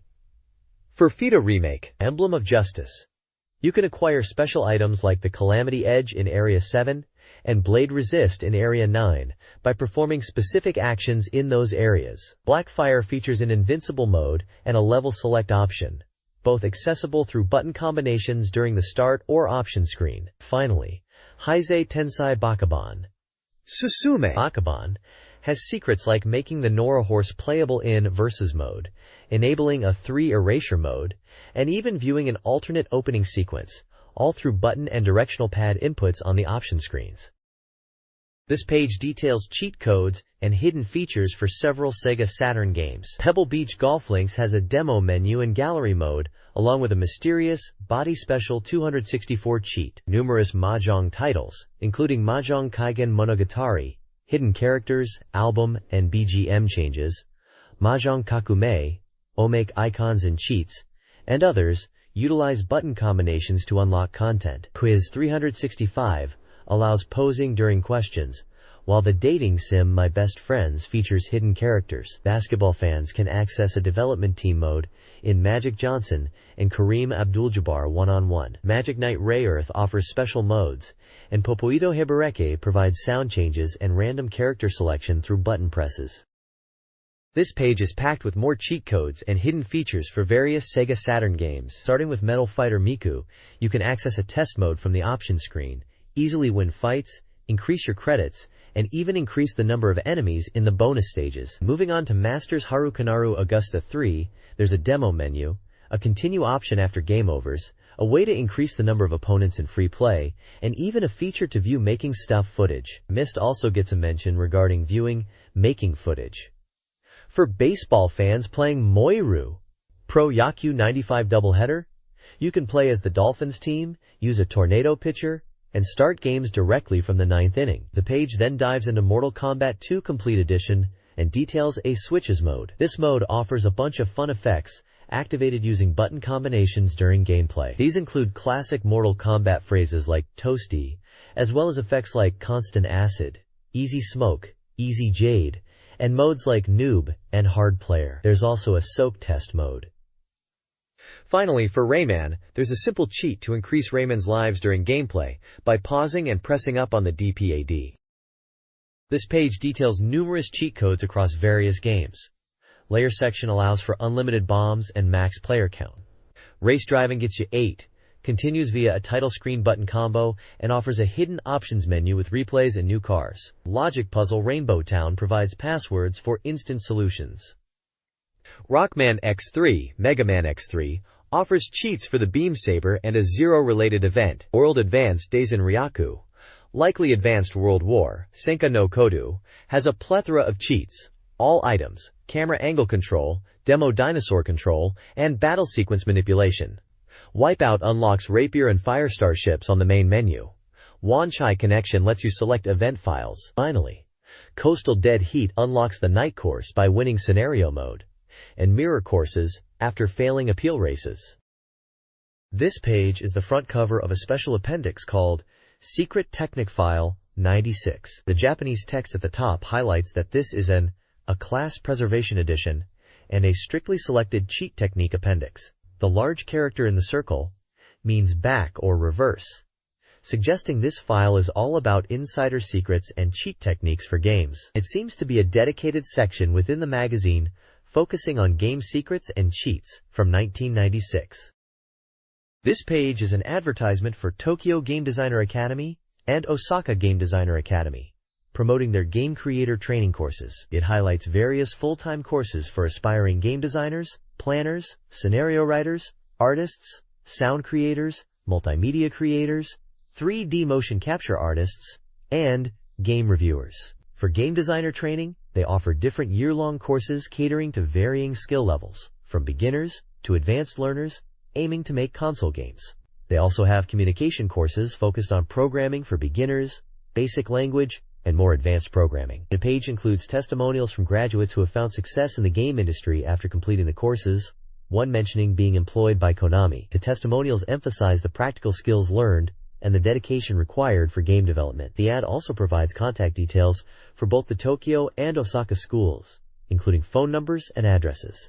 It mentions a school visitation event in April 1997 and the tagline, Tradition again? A new tradition. The overall tone is promotional, encouraging individuals passionate about games to join their academies to pursue a career in game creation. This page is a SEGA Saturn software databank, showcasing a list of games released between November 1994 and August 1996. It's presented as a guide for SEGA Saturn owners, detailing various software titles with information like release dates, game genres, prices, and importantly, review scores from both general readers and expert reviewers. The page is structured in tables, categorizing games by their release month, starting from November 1994 and going up to October 1995. For each game, you can see details like the developer, price in yen, game genre, and 2 review scores. Some entries also note compatible accessories like mice or control pads. Looking through the games, there are familiar titles like Virtua Fighter, Myst, and Clockwork Knight. The review scores are interesting, giving a glimpse into how these games were perceived at the time, with scores out of 10 for both reader and expert reviews. The page acts like a software directory or buyer's guide, offering Saturn owners a comprehensive look at the available games and their critical reception. It seems intended to help players make informed decisions about which games to purchase. This page continues the SEGA Saturn software databank, listing even more games. It appears to be a continuation of the software listing from the previous page, categorized by release month. This section covers games released from November 1995, December 1995, January 1996, February 1996, and March 1996. Looking at the games listed, we see a diverse range of genres, from action and RPGs to strategy and puzzle games. There are a few familiar titles like The Tower, Gotha 2, Tenku no Kishi, and Zork I. We can see the reader review scores and professional review scores alongside each game, giving an idea of their reception at the time. The page is densely packed with game information, continuing as a useful guide for Saturn owners wanting to see what was available and how well regarded each game was. It seems like a valuable resource for players at the time, offering a quick overview of the Saturn's expanding software library. This page continues the SEGA Saturn software databank, providing more game listings categorized by release month from March to June 1996. The listings include reader and professional review scores. In the March 1996 releases, some notable titles are Cubic Gallery, a puzzle game, and Super Real Mahjong P7, a Mahjong title. April 1996 saw the release of 2 Constellations and Seven's Palace, along with Gyakuten Osuji Daisakusen, which seems to be an action title. May 1996 featured titles like Tokimeki, No Graffiti, Sotsugyo Shashin, and DEFCON 5, a strategy game. June 1996 releases include Idol Janshi R, Final Romance 2, Big Hurt Baseball, and Body Special 264. At the bottom of the page, there's a section asking about the sales of the SEGA Saturn Network service. It mentions that while retail sales for network games are generally selling out, the overall network service itself is experiencing a somewhat slower start than anticipated. However, it also notes positive feedback from users enjoying online play, especially with games like Virtua Fighter Remix, and highlights upcoming titles like Saturn Bomberman and Gallery Plus as potential drivers for future growth. This page continues the data bank index, now listing games alphabetically by Japanese phonetic characters. It looks like we are moving through categories like a, ka, sa, ta, na, ha, ma, ya, ra, wa, ga, za, da, ba, and pa. These seem to be further listings of SEGA Saturn software with their corresponding soft no, which might be a catalog number. There's a lot of game titles here. Continuing the comprehensive software list, it seems to be a straightforward continuation of the databank from the previous page, providing a detailed index of SEGA Saturn games available at the time. This page is a schedule of new software releases for the SEGA Saturn. It's organized in a table format, listing games by release month, starting from September and going up to December. The table includes columns for the release date, game title, price, maker or publisher, genre, and compatibility information like supported peripherals. Looking at September, we see games across various genres like puzzle, simulation, and table games. For October, there's a mix of simulation, table, and shooting games. November, features adventure, shooting, and strategy games. December seems to round out the year with role-playing, sports, and moving picture games. The schedule provides a snapshot of the upcoming game releases planned for the Sega Saturn, giving players an idea of what to expect in the coming months across different genres and from various game developers and publishers. It looks like a helpful guide for Sega Saturn owners to plan their game purchases. The next page continues the new software schedule for the Sega Saturn. We're still looking at upcoming releases categorized by month, starting from autumn and going all the way to 97, spanning across various months like January, February, March, and spring. The listings cover a wide range of genres, such as role-playing games, RPGs, simulation games, SLGS, action games, ACT, adventure games, ADV, and more. Some of the game titles mentioned include Lunar Silver Star Story, Farland Story, The Legend of Dragon Castle, Street Racer Deluxe, Rayman 2, Rensa, Cotton 2, Night Ruth Maria, Baroque, and Garden Panic. There are also titles like Deep Sea Tale, Grandia, Ultimate Mortal Kombat, and Doom. Besides the game release schedule, there's a section called Satamaga Editorial Check. In this section, the editors are discussing the upcoming Tokyo Game Show on August 23rd, which is a big event for new game announcements and experiences. They are particularly excited about getting hands-on time with new games before the summer ends, mentioning titles like Brain Battlefleet Version Up and Daytona USA Circuit Edition as highly anticipated releases. They are also mentioning that they are keeping an eye on RPGs and other genres being developed. This page is a questionnaire for readers of the magazine to provide feedback. It begins by explaining how to fill out the questionnaire with a pencil and using numbers for answers. It then shows an example of a correctly filled questionnaire. The questionnaire itself is divided into numbered sections, covering aspects like gender, age, school/occupation, and the number of Sega Saturn software titles owned. There are also opinion questions asking about content in the current issue, if the reader attended the Tokyo Game Show, and their opinions on the articles and included lists. It asks about which hardware from a list they own, which software from a list they want to buy, and asking for their top 10 anticipated games. There are 3 tables included for reference. Table 1 lists articles from the current issue, mentioning topics such as data stations, reader surveys, special features on Electronic Brain Battle, Daytona USA Circuit Edition, Sakura Wars, and various game strategy guides and previews. Table 2 is a hardware list that includes various Sega Saturn consoles, like the original Saturn, V-Saturn, HI Saturn, Super Saturn,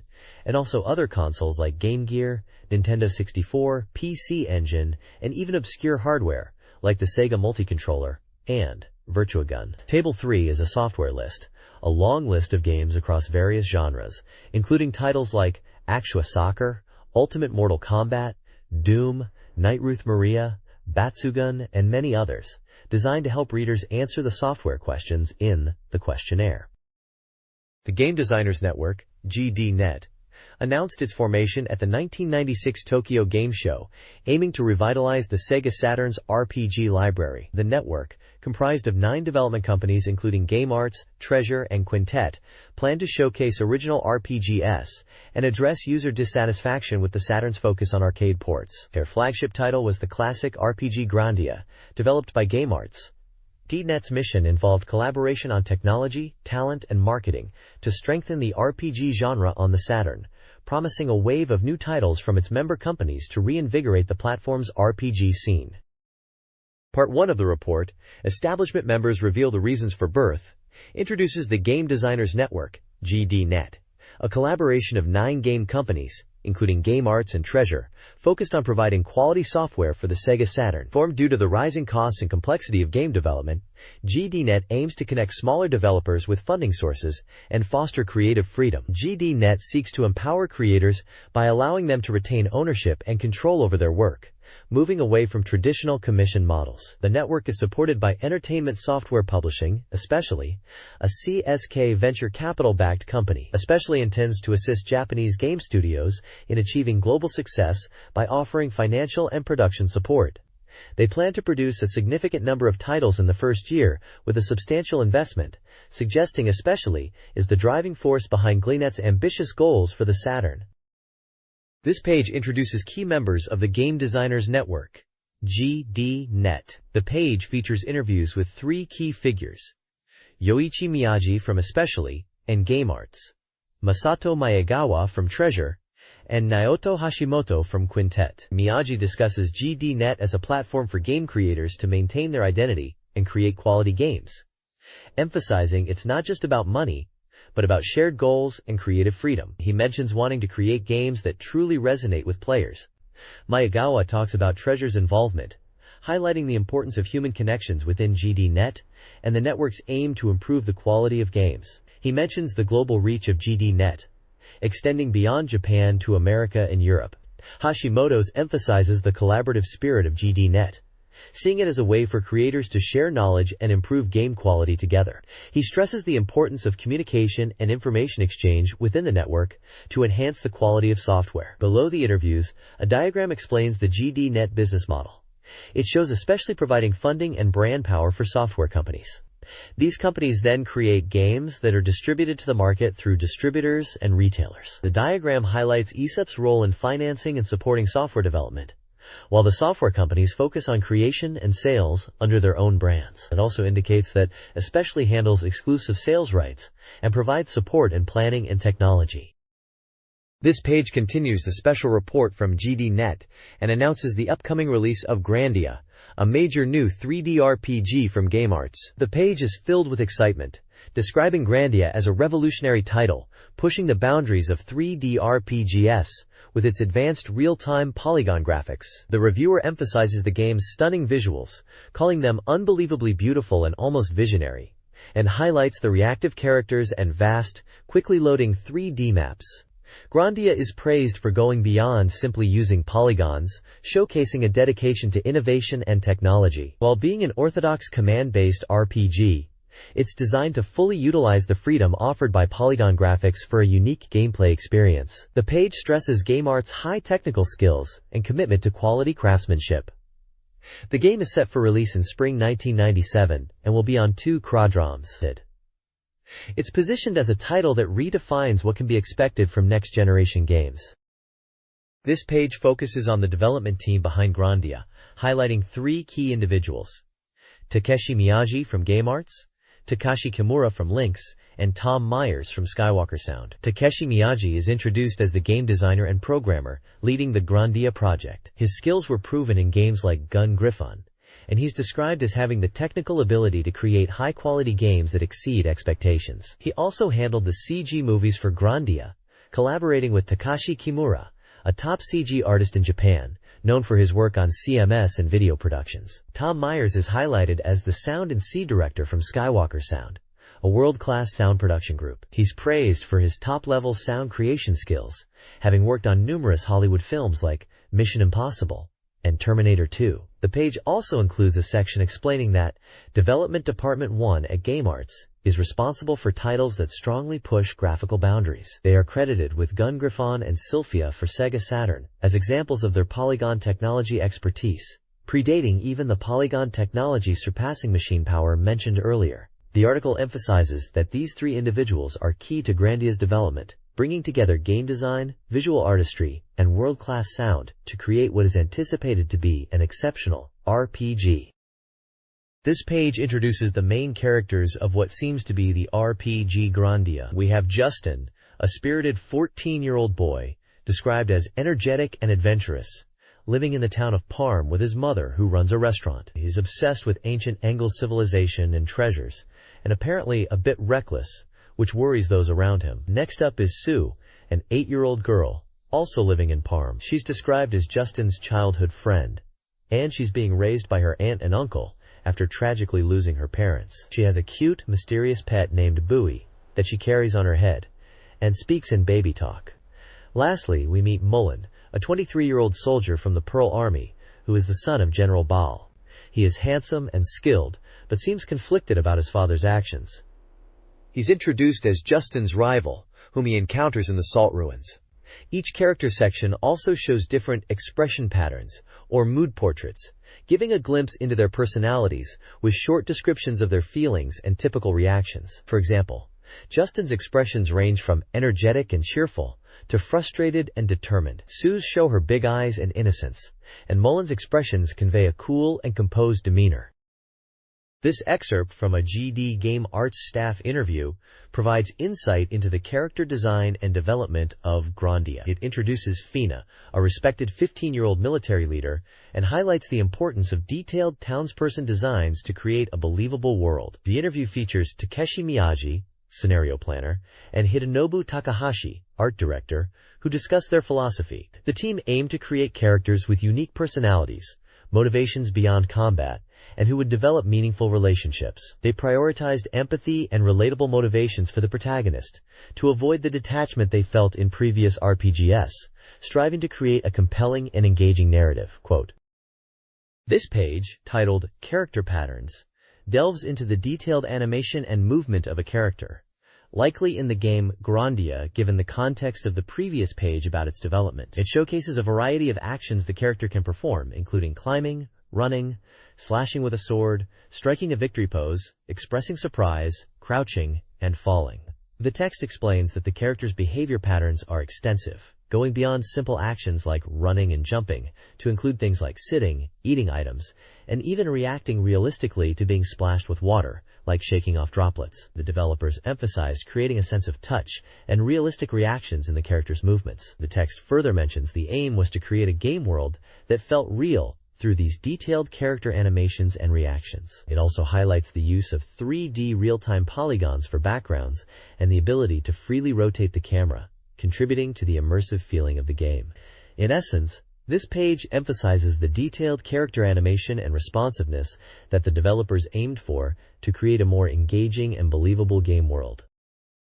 This interview excerpt, titled "Character Pattern Integration Was Tough," details the arduous process of creating character animations for a game. The developers, potentially including Miyagi, discuss the complexities involved in generating character patterns, particularly the challenges of 8-directional movement and diverse actions like climbing. Animators hand-draw video patterns, which are then digitized and colored. The process, taking 2 years, involved numerous revisions. Creating animations for a game is significantly more demanding than traditional anime, with even simple movements like walking requiring intricate detail. The team repeatedly checks animations in-game to ensure natural and accurate movement. The developers highlight the extensive time and effort invested in refining these character movements, revealing the dedication required to achieve believable and consistent character animations within the game.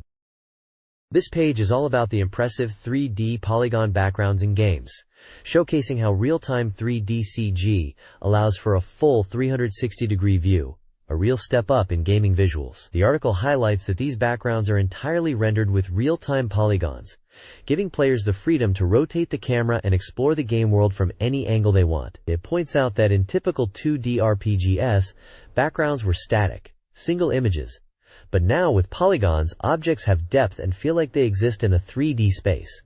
To illustrate this, they even show wireframe images to reveal the underlying polygon structure of the buildings and environments. The text emphasizes that with just one button, you can spin the camera view around. The article also mentions that despite being polygons, the developers aimed for a hand-drawn look, achieving depth and immersion using techniques that are considered relatively simple yet effective. It encourages players to rotate the camera and experience a new sense of visual engagement and immersion. The screenshots displayed show a charming town scene from various perspectives, demonstrating the 360-degree rotation capability. This article praises Grandia's 3D polygon backgrounds, focusing on the enhanced player experience. The game allows full 360-degree camera rotation, showcasing detailed 3D objects, even tiny ones. This level of detail fosters a sense of realism and interaction. Players can also adjust the camera's height in 8 increments, enabling diverse perspectives and a smooth, tear-free experience. The article highlights the benefits for exploration and item hunting. The camera controls facilitate spotting hidden items and treasure chests, demanding a more active and observant approach compared to games with fixed perspectives. The reviewer is impressed by how these features enrich the gameplay, emphasizing the impact of the 3D environment on player engagement. The next page delves into the world setting of what appears to be Grandia. It's titled Worldview and describes the game's backdrop as centered around ruins and industrial revolution and the new continent. The setting is the Baksham culture sphere, which is experiencing a major industrial revolution with steam engines powering vehicles and ships. This era follows a long age of exploration and discovery, but now the focus is on industry. The protagonist, Justin, lives in this Balium culture sphere, a place where ancient ruins of the Angel civilization, dating back 10,000 years, are scattered. These ruins are not just historical sites, but places of interest and potential danger, especially with the military's presence increasing around them. Homeport is highlighted as a crucial location, being a major harbor on the old continent and the gateway to the new continent by steamship. It flourished during the Age of Exploration and is now a bustling hub, thanks to the Jewel Financial Group, which contributed to its economic boom. Finally, the page touches on military facilities within the Bawam culture sphere, referred to as Guerrilla military. These forces were originally private armies of the Jewel Financial Group, but have come under the command of Pearl General. It suggests a tension surrounding these military installations and their role in this world. This page highlights the various modes of transportation available in the game world, emphasizing that vehicles are also substantial. It explains that in this culture, heavily reliant on steam technology, sea travel is dominated by steamships, while inland, steam trains are the primary mode of transport. However, it's mentioned that the Guerrilla military employs unique technology distinct from the mainstream steam-based technology for their war vehicles. The page details a few vehicle types: steamships, which are essential for sea travel; war tanks, used by the military, although their steam power is noted to be somewhat inferior compared to Guerrilla's advanced tech; fishing boats; and ferries, crucial for crossing between continents, particularly to locations like Baum Palace. Below the vehicle section, there's a Game Arts staff interview section, titled Really Happy to Make an Adventure Drama with True Meaning. The interview suggests the developers aimed for a happy and exciting adventure drama. They described the game's base as being rooted in steam engines and the Industrial Revolution, creating a steampunk-like atmosphere. They wanted to evoke a sense of vibrant towns and energetic youth. The team also strived for a movie-like presentation, particularly in special scenes, utilizing CG movies and focusing on dynamic camera work for action sequences, wanting the action parts to really stand out and be impressive. This page is titled Scenario and Map and reveals that the story begins in Palmtown. It highlights the steam-powered industrial setting of Palm, showing how steam technology influences daily life, with steamships in the harbor and steam locomotives running through the streets. The overall town is depicted as lively and energetic. The story section introduces Justin, a 14-year-old boy living in Palm, set in an era of industrial revolution. He's fascinated by the age of exploration that came before, and dreams of uncovering the mysteries of the ancient Angelus civilization. His father, a collector of spiritual stones, has fueled this adventurous spirit. One day, Justin accompanies the museum curator, Salt, to the relic warehouse, when he stumbles into an adventure. The page also emphasizes the scale of the game world, noting it's constructed from 10 by 10 screens, making it over 10 times larger than a typical RPG town. This huge, seamlessly rendered world is designed for quick, stress-free gameplay, allowing players to experience a sense of exhilarating exploration. This page focuses on the towns and villages players will encounter in the game, contrasting them with the industrial Palm Town from the previous page. Moving away from the steam-powered city, the adventure takes players to unexplored territories embodying a frontier spirit. You'll journey through varied environments, experiencing different cultures and breathtaking natural scenery, from lush forests and clear waters to unique architecture. The developers highlight the polygon-based graphics, showcasing how they bring these beautiful locations to life. The page then shifts to a staff interview, discussing the game's design philosophy. A key point is that the game world is structured in a way that prevents players from getting stuck or lost, ensuring a smooth and enjoyable experience. The game world is described as vast, composed of interconnected 10 by 10 screen areas, much larger than typical RPG towns. The developers emphasize making exploration stress-free. They also mention having around 80 NPCs in each town, all of whom can be interacted with. Event scenes are designed to feel dynamic, responding to player actions and the overall situation in the village. The goal was to create a game where players can freely explore and progress, without feeling lost or hitting roadblocks, focusing on intuitive gameplay and a sense of adventure. The next page delves into dungeons and enemy characters in the game, emphasizing the individuality of dungeon design as a crucial factor in RPGs. Moving on from the towns and villages discussed previously, it highlights that while exploring towns and meeting people is enjoyable, dungeons provide a different kind of thrill and sense of adventure. The game, identified as Grandia, features around 30 distinct dungeons. The page explains that each dungeon is designed with unique characteristics to reflect the local culture and environment. For example, seaside dungeons might involve ghost ships, while mountainous regions could feature lava-filled caves. These dungeons are rendered in 3D polygons, creating a sense of depth and realism. The reviewer notes the dungeons are visually impactful and feel distinct. They mention environmental traps are incorporated, enhancing the challenge and player experience. Screenshots showcase various dungeon environments, including what looks like a minecart ride and lava-themed areas, and also display a battle scene with character stats like Justin, Fina, Sue, and Gaddon, with HP values. The text next to the battle screenshot mentions a command battle system focused on real-time elements, emphasizing strategic positioning and timing. Another image features a large, reptilian enemy character, possibly a boss, with a unique weapon. The page caption describes the minecart dungeon as an Indiana Jones-esque event, implying a fast-paced escape sequence. Overall, the page emphasizes the variety and depth of dungeon exploration in Grandia. This page continues with the focus on the RPG Grandias, specifically diving into the creative enemy character designs and impressive CG movies. It highlights how the enemies are designed to be memorable and not repetitive, a key consideration in RPGs. The page showcases various enemy types, from ghost-like figures and slime-like monsters to yodel-esque creatures, all designed to fit different environments within the game, reflecting the culture and environment of each location. The reviewer seems impressed by the enemy designs, emphasizing their unique characteristics and attack patterns. Moving on to the CG movies, the page raves about their immersive quality, describing them as breathtakingly beautiful, almost like a movie experience. It spotlights a dragon ship and a shining mysterious object as examples of the visually stunning CG scenes. Finally, it touches on the seamless integration of characters into the 3D CG environments, noting the combination of 3D CG and anime-style characters creates a gentle visual style reminiscent of Disney movies. The reviewer seems to appreciate the artistic direction, mentioning the mysterious and fantastical scenery created by the CG and character art. This page is showcasing Die Hard Iran, a new interactive comic-style game from GameArts, part of the GD.NET project.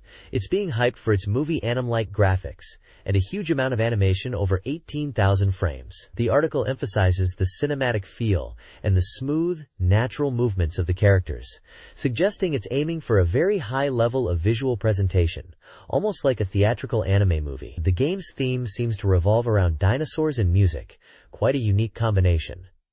We are introduced to the main characters, twin sisters Izumi Eito and Anzu Eito. They are described as dinosaur users, suggesting they might play a key role in the dinosaur aspect of the game. There is also mention of a boy character, Mizushima Richi. The article hints at a focus on character interaction and story within this visually rich, interactive comic experience. It sounds like GameArts is pushing the boundaries of visual storytelling in games. This page continues the coverage of Die Hard Iran with a staff interview, revealing more about this intriguing title. The developers from GameArts, Okada Hiroaki and Ishii Kazuhito, are interviewed about the game's development and concept. The key themes for Die Hard Iran are highlighted as a southern island setting, music, and dinosaurs. The game is described as an interactive comic, designed to feel like reading a manga, aiming to be enjoyable, even for young children. The developers emphasize their commitment to high-quality sound, voice acting, and visuals, striving for a cinematic presentation. They are leveraging the Crawdrum format to deliver a large amount of animation. They also discuss the game's musical style and how they are synchronizing images and music. The development is currently in its second phase, and they mention that the scenario changes slightly each time you play, encouraging replayability. The target audience is specifically young children and families. Comparing it to their previous work, possibly a title called Yumimi, They highlight that Die Hard Iran is more ambitious in its cinematic approach and interactive storytelling. They also suggest they are open to feedback and considering future developments based on player reception. This page showcases Gyokuen Bomber Jiko Tsushima, a mahjong game from GameArts for the Sega Saturn. It's labeled as Tokyo Mahjongland and is presented as a powered-up version of the Mega CD release.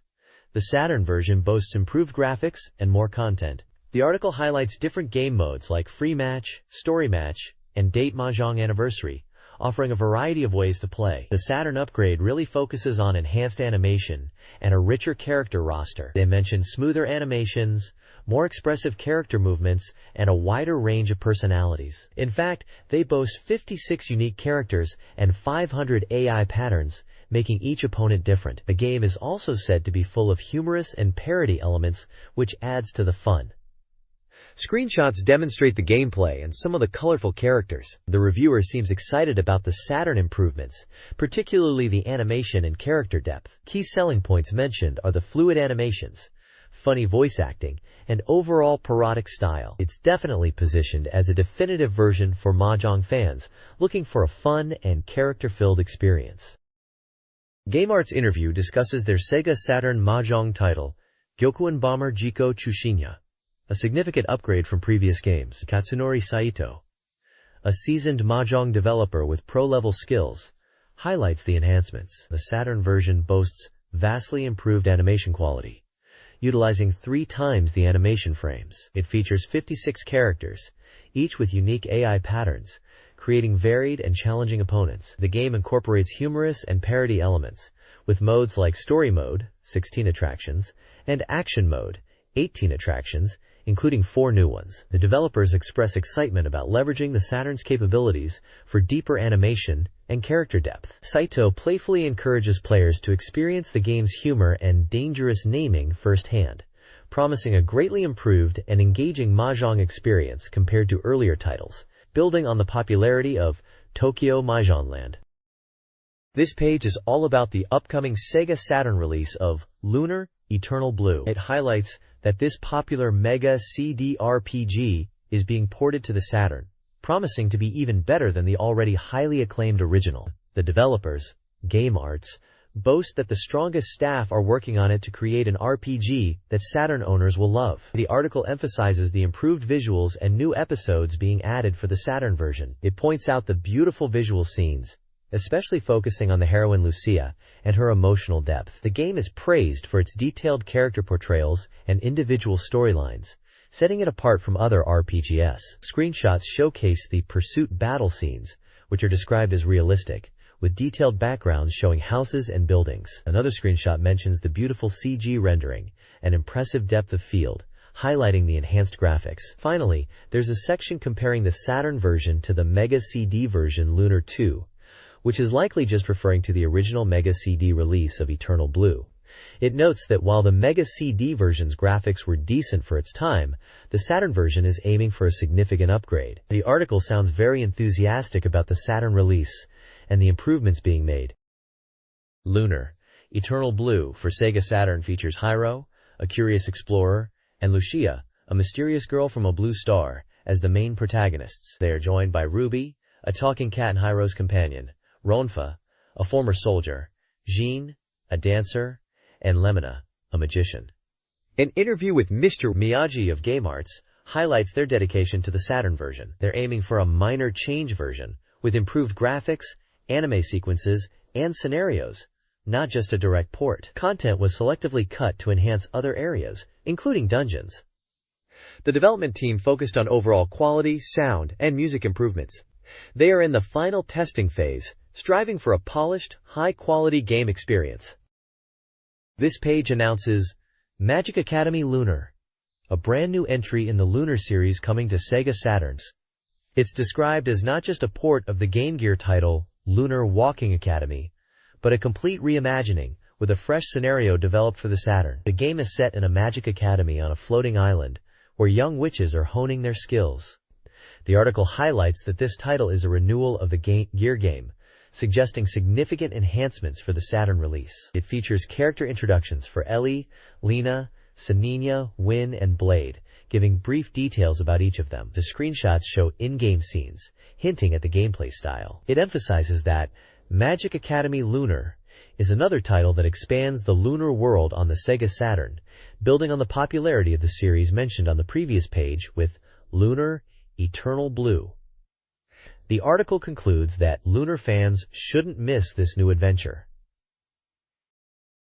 This page continues the info on Magic Academy Lunar for the Saturn, and this time they are really pushing the fact that Ellie can fly. They're calling it a Flying Sky RPG, which is pretty catchy. The article talks about how in battles, having Ellie fly gives you an advantage as enemies on the ground can't hit you as easily, and you can attack them from above. Plus, flying isn't just for show, it's actually part of a new cooperative attack system, which sounds pretty cool, and like it adds a new layer to the battles. There's also an interview with Mr. Tomi Kazunari, the head of Studio Alex. He talks about how the Saturn version is a big step up from the Game Gear 1, mentioning they've put in lots of anime-style animation. He highlights Ellie flying as the main selling point, and says it's not just about battles, but also exploring the world map and towns, finding items and secrets. He mentions they've made changes and additions to the world map and towns from the Game Gear version, and that they are aiming for players to really enjoy exploring and finding hidden items. He also says the game is being made with kids in mind, aiming to be a fun and simple RPG experience for them. It sounds like they're aiming to capture the essence of the Lunar series,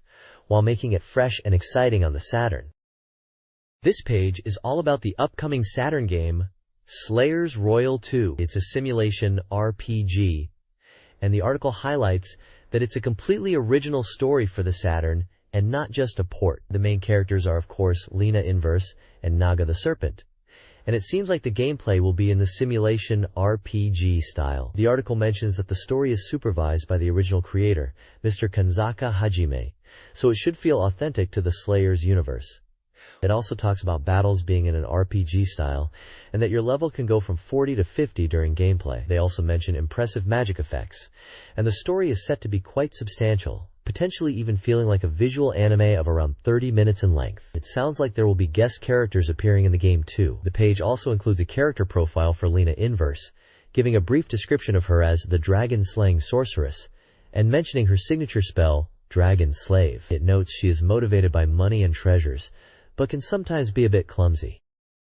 Onion Eggs Mr. Ishioka Teruhiko discusses Slayers Royal 2, a character-focused simulation RPG aimed at delivering a fun and enjoyable experience beyond just leveraging the Slayer's name. The game prioritizes player enjoyment and captures the series' appeal. Gameplay features a quarter-view map for exploration, battles in a similar perspective with figure-like characters, and an adventure-style screen in towns. The development team, passionate Slayers fans, aims to create a unique Slayers experience for both fans and newcomers, different from the anime and movies. Mr. Ishioka hopes players will find the game thrilling. The article introduces Naga the Serpent, highlighting her revealing design and charm, her rivalry with Galena, and her powerful, though occasionally clumsy, magic. The game is being published by Kadokawa Shoten, planned for release next spring, with the price still undecided. Images of Lena, Naga, and Mr. Ishioka are included. This article, part of a special report on Saturn game development, examines the Game Designers Network, GDNet, and its member companies. With GDNet being relatively new, the report focuses on interviews to understand the developers' strategies and upcoming projects. The article highlights several GDNet members, including Quintet, Sting, Treasure, Japan Art Media, Neverland, CSK Research Institute, and BITS Laboratory. The article then specifically spotlights Quintet, a company established in Kanagawa Prefecture, known for their quality games published by Enix. Quintet's games, often centered on themes of destruction and creation, by designer Kuji Nagasaki, showcase a strong collaborative effort. Formerly known as Calcutta, they are currently developing 2 Sega titles, a racing game and an RPG. This page continues the special report on GDNet and focuses on interviews with key figures from Quintet. First, we hear from Hashimoto-san, the president, who talks about their aim to create games that surprise players with original and interesting content. He mentions they are working on a racing game and an RPG for the Saturn, emphasizing the importance of unique gameplay and high quality. Next, Miyazaki-san, the managing director and vice president, discusses their approach to game development within GDNet. He highlights the challenges of balancing client requests with their own creative vision, especially in the action RPG genre. He expresses a desire to offer players fun and engaging experiences through their games, even within constraints. The page also showcases screenshots from some of Quintet's well-known titles, such as ActRaiser, Soul Blazer, Illusion of Gaia, and what appears to be Terranigma, alongside a game called Slapstick, likely illustrating their diverse portfolio and action RPG expertise within the GDNet context. The overall tone suggests a dedication to originality and quality in their game development for the Sega Saturn platform. This page highlights Sting, a developer known for their high-quality planning and execution, announcing a new RPG for the Sega Saturn. The article is an interview with Sting's developers, who reflect on their history, particularly mentioning their Super Famicom title, Treasure Hunter G. They emphasize their meticulous planning process and experience in crafting action RPGs. The interview touches upon their approach to game development, striving to create something original and engaging. They discuss their upcoming Saturn RPG, hinting at a storyline involving a man who has lost his memory and must unravel a mystery. They also reference Grandia, perhaps as a benchmark for RPG development at the time. It's mentioned that Sting is joining GDNet to release titles for the Saturn, with Baroque being their first project for the console. The page includes a screenshot from Treasure Hunter G, which they describe as a highly regarded title praised by users, showcasing their expertise in CG rendering and a new action point system. Sting states their goal is to create games that are considered amazing, emphasizing their dedication to quality and innovation as they move to develop for the Sega Saturn. Baroque, a Sega Saturn RPG by Sting, explores the concept of sin within a distorted world. The protagonist, suffering amnesia, interacts with a dynamic environment where player choices and actions influence the story. Key characters include Chris, a young girl with hidden motives, and Eliza, a potentially apprehensive companion. Angels, the guiding upper angel, and the mysterious heavenly angel, play crucial roles. The game world is a neural network, constantly transforming based on player actions, affecting environments, enemies, and even weather. While a single playthrough might take around 2 hours, full exploration could extend playtime to 20 to 30 hours. Baroque aims for a unique visual style using light and shadow. The game promises a strange atmosphere with bizarre enemies like hangwands and necrosaria. This page features an interview with Yamane Takeshi, representative director, and Yoneko Kazunari, development department director, of Sting, the developers of Baroque. Yamane explains his background in game development, starting in a regional game company before moving to Tokyo and eventually founding Sting. He highlights his role as the main programmer for Treasure Hunter G's development. The interview delves into their game development philosophy, particularly for Baroque and their new RPG project. They stress the importance of unique game design and not just chasing trends. They aim for a high-quality experience, even if it means fewer titles, focusing on creating games that stand out rather than mass-producing generic games. They mention their intention to create a 1-in-100 hit, prioritizing depth and originality over broad appeal. Regarding their new RPG, they mention incorporating sound novel elements and focusing on character development, aiming for a wider audience than Baroque, described as a volume-heavy RPG in the vein of Treasure Hunter G. They emphasize scenario and visuals, hoping to provide players with a unique and enjoyable experience, especially for Sega Saturn users. The page also includes concept art for Baroque, showcasing the game's distinctive visual style with its strange, organic architecture and otherworldly atmosphere. The image description highlights the creature-like design of the setting sun, adding to the game's bizarre and surreal feel.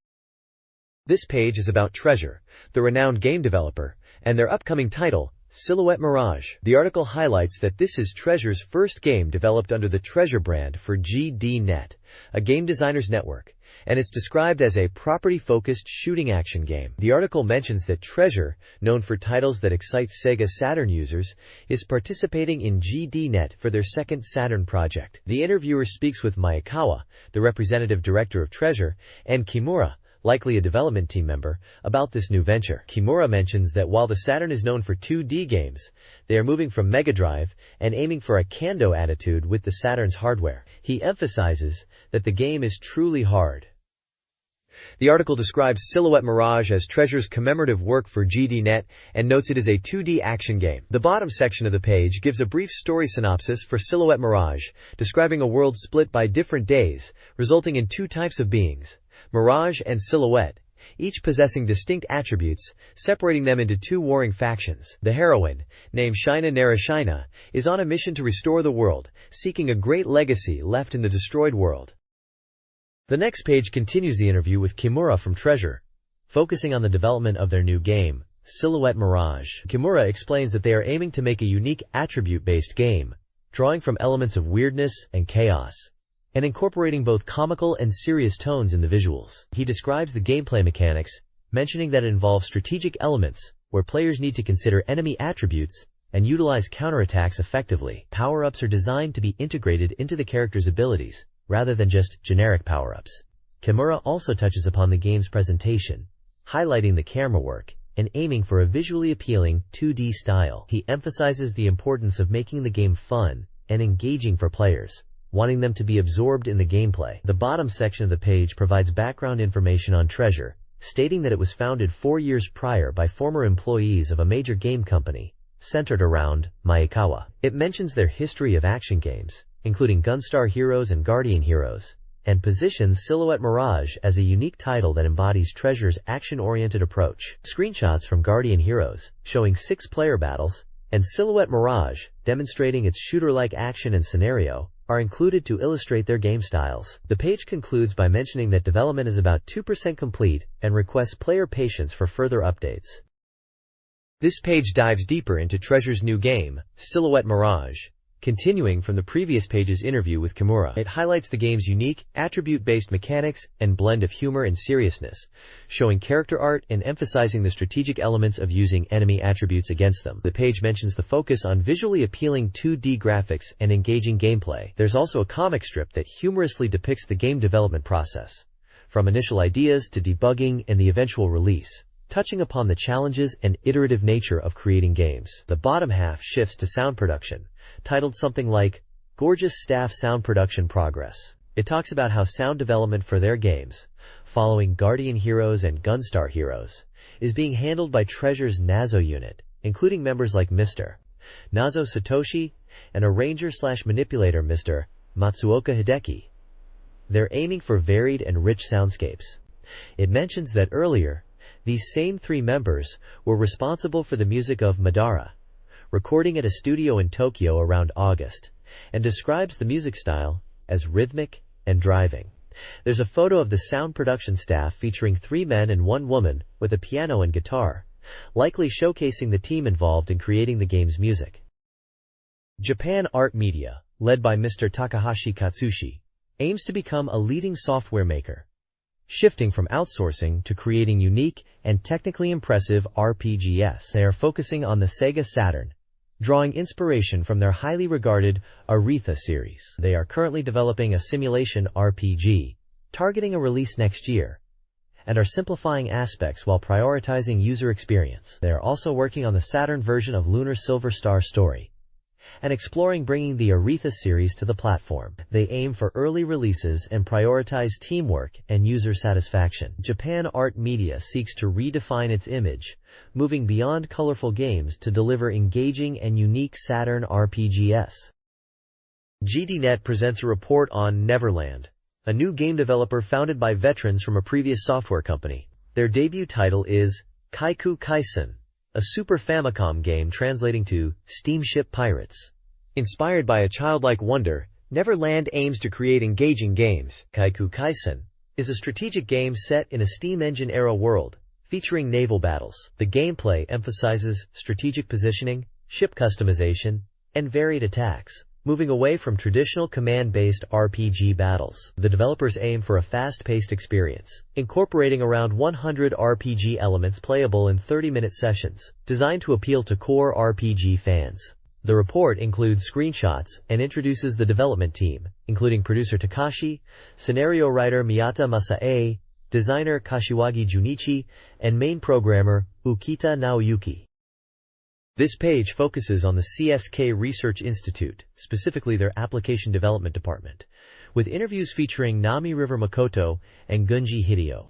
Cree, as they're known, are not just game developers, but a multimedia software research lab, also involved in amusement and educational software. The main focus is on their technology, MPEG Softdeck, which is quite impressive, as it allows MPEG-1 video playback on the SEGA Saturn, even without dedicated hardware. This was a big deal, allowing games like Gundam and others to incorporate full-motion video, similar to what you see on video crids. They developed this MPEG Softdeck system for Saturn, meaning games could have richer visuals without needing extra hardware. Gunji mentions that Saturn is truly multifunctional, and they had to work within hardware limitations. Nainemi River talks about striving for quality that other developers might not achieve, especially in video quality. They see MPEG Softdeck as a way to bring movie-like quality to games, even with limitations of frame rates. There is also a message of support from Bandai, highlighting their past collaborations, and expressing excitement for original software development. It seems like CSK and Bandai have a good working relationship and are exploring new possibilities together. Bits Laboratory, a game development company founded a decade ago, is focused on creating technically impressive games, particularly for the Sega Saturn. They are known for simulation games and are porting their PC title Tenka Fubu to the Saturn. The company, led by Miyazaki Akira and Kanemitsu Masatoshi, aims to deeply utilize the Saturn's hardware capabilities. Tenka Fubu was designed for human-like AI and programmed in C to maximize CPU usage, emphasizing depth and intellectual challenge over polygon count. The team prioritizes playability. The article also touches on Bits Laboratory's future projects. They are preparing new works, including PC Engine versions of existing titles and programs utilizing alpha systems. They plan to release games for GDNet and encourage user feedback, providing the address for SoftBank's SEGA Saturn magazine for messages.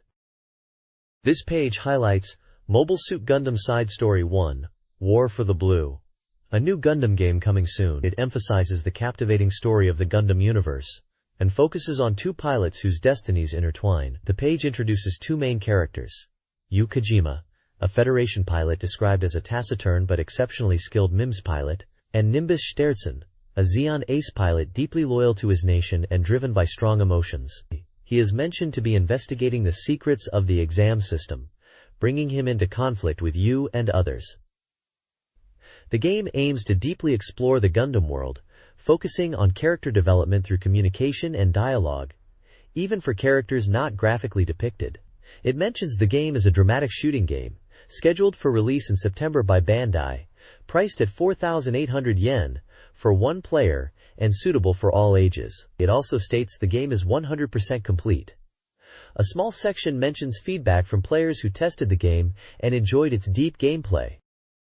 This page continues with information on Mobile Suit Gundam Side Story 1, War for the Blue, introducing more characters in the game. Character File 3 is Philip Hughes, described as a cheerful and energetic friend of Yu, and a skilled pilot who can be relied upon in battle. Character File 4 is Samantha Furis, another friend of Yu's, noted for her bright and honest personality, though sometimes a little weak-willed, but not a pessimist. Character File 5 introduces Mohiran Kitamura, the operator of Yu's unit, depicted as an idol-like figure who is strict but ultimately caring. Character File 6 is Crust Moses, the doctor who developed the exam system. Finally, Character File 7 is Alf Kamra, a technician involved with the data side of the exam system and deeply connected to the Blue Destiny project. The page also details the game's pilot evaluation system. After each mission, players receive a rank from A to E based on their performance. High scores are saved, encouraging replayability to improve. The game also displays obtained points during gameplay, which can be shown at any time using the Z button. A mission complete screenshot showcases the game's interface, displaying a breakdown of the combat score, hit ratio, and total combat score, with a C rank evaluation. It mentions that high scores are for bragging rights, and that the evaluation is based on normal damage and standard settings, with extra points awarded for continuous play. The next page continues the preview for Mobile Suit Gundam Side Story 1, War for the Blue. It highlights the game's mission structure, where players must defend an energy plant from Xeon attacks coming from all directions. The preview emphasizes the urgency and intensity of the battles, with urgent communications and teammate dialogue adding to the immersion. A key focus is placed on the detailed animation and realistic movement of the mobile suits, especially the cockpit view, which is praised for its representation of combat. The page also gives a glimpse into gameplay tactics, advising players to evade enemy attacks and use rifles strategically, as well as to utilize emergency evasion maneuvers when necessary. The overall tone suggests a challenging and immersive Gundam experience, emphasizing skill and tactical combat. This page continues the coverage of Mobile Suit Gundam Side Story 1, War for the Blue. It introduces the DOM, a formidable black mobile suit known for its incredible speed, which players will encounter. The page highlights the game's difficulty settings, recommending players adjust them if they find the action too challenging, suggesting easy mode for a less demanding experience. The preview then delves into combat tactics, showcasing powerful weapons like the giant bazooka that can deal significant damage, and the shoulder charge attack, emphasizing its effectiveness in overwhelming enemies. The next section teases a new, white mobile suit enemy appearing in the latter stages of the game, suggesting even more intense battles ahead. Overall, the page emphasizes the speed and power of the DOM, tactical combat options, and the escalating challenge players will face. Real Bout Fatal Fury for the SEGA Saturn is almost complete, with the reviewer highly praising its smooth character animation, matching the Neo Geo version. A RAM expansion cartridge is required to play the game, costing 5,800 yen. The magazine recommends purchasing it early due to potential launch shortages. The page offers gameplay tips. Players should adjust difficulty settings to suit their skill. Mastering combination attacks is crucial, with examples given for Terry Bogard and Kim Kafwan. The oversway move, though slower, remains vital for dodging and creating openings. Using direction change attacks, like aerial specials against a rising or back-turned opponent, is recommended to maintain pressure and build the power gauge. This page delves into the gameplay systems of the upcoming SEGA Saturn title, Real Bout Fatal Fury. It highlights several key mechanics, starting with Guard Cancel, explaining how to interrupt guarding with special moves when your power gauge is full. Pursuing and wake-up attacks are detailed, emphasizing how to follow up downed opponents and capitalize on their recovery, noting character-specific tactics, particularly for Billy and Geese. The page then discusses super deadly moves, activated when the life gauge is low, and hidden abilities, which are easier to execute in Real Bout compared to previous games, activated with a full power gauge indicated by P.Power. Wearing out is explained as a losing condition if a character falls off the stage. The rank display system is shown, which evaluates your performance after a match. Moving on, the CPU character appearance order is revealed. The first two opponents are Terry Bogard and Duck King. Other characters you'll face in order are Honfu, Cheng Sinzan, Kim Kafwan, Franco Bash, and Mai Shiranui. Towards the end of the CPU sequence, you'll encounter Billy Kane, Geese Howard, and Bob Wilson. If you choose Terry Bogard, the second opponent will be Duck King, and Franco and Bash are grouped together as one opponent. The page concludes with an image of Geese Howard and the text, "Lastly, it is I." This page details the command moves for various characters in Real Bout Fatal Fury. It's showcasing the special and super moves for a wide range of fighters. You can see move lists for Terry Bogard and Bowie Bogard and Joe Higashi, all with their directional inputs and button combinations. Then there's a section for Mai Shiranui, referred to as Unknown Fire Dance, with her signature moves. Franco Bash is also featured with his powerful wrestling style attacks. Mary, Geese Howard and Bob Wilson are in there too, showing off their unique fighting styles and moves. The page continues with Honfu, Yamazaki Ryuji, Kim Kafwan, and lastly, Billy Kane, rounding out the character move list. It seems to be a guide for players to learn the advanced techniques and special attacks for these characters in Real Bout.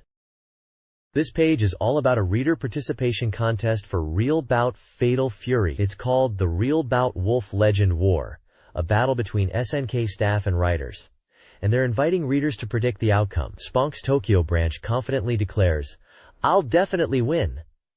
The page lists the participants ranked from 8th to 1st. Some of the names include Uma no Sugake, Asamiyake, Kenjo, SNK Umemoto, Rei, Ushima-san Chiyuko, Fran No. 1, and Takapi.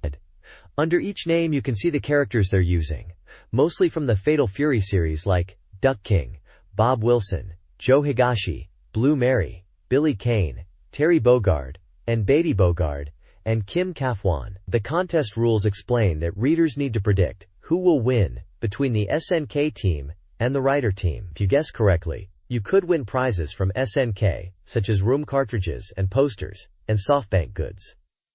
The deadline to enter is October 31st. Here, they're looking for predictions and reasons for your choices, possibly even fan letters to the writers. It seems like a fun event to engage readers with the release of Real Bout Fatal Fury. This page showcases Winning Post 2 Program 96 for the Sega Saturn, emphasizing its design for players new to horse racing simulation games. It highlights several key gameplay aspects. Firstly, it mentions the secretarial assistance, where players choose from 6 secretaries to receive helpful advice as they start their horse racing journey. Next, it talks about new program compatibility, implying it's an updated version with new features and data but still familiar to previous players, allowing for a smooth transition. The page then details the investment aspect of buying racehorses, with starting funds of 200 million yen, selecting from 3- and 4-year-old horses.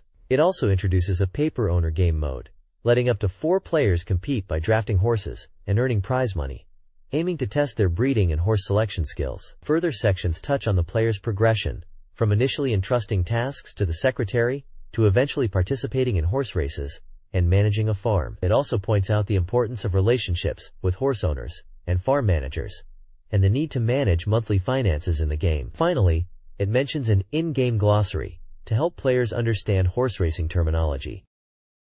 This page is all about the upcoming SEGA Saturn release of Policenauts.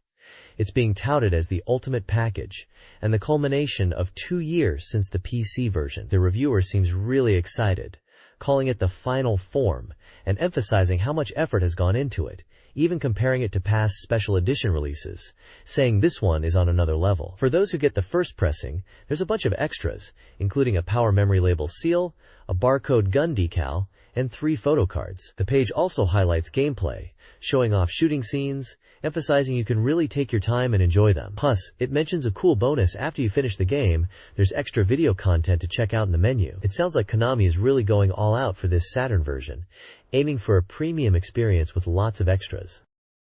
Act 2 of Policenauts sees Jonathan delving deeper into the unfolding plot.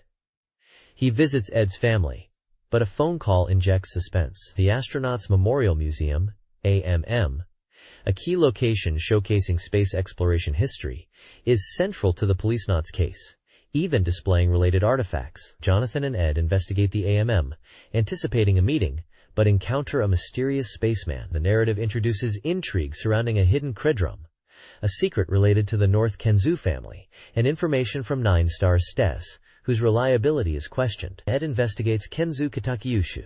Visuals of the AMM, including spacesuits and lunar landscapes, enhance the mystery. The overall tone suggests growing intrigue, as the story's secrets are gradually uncovered.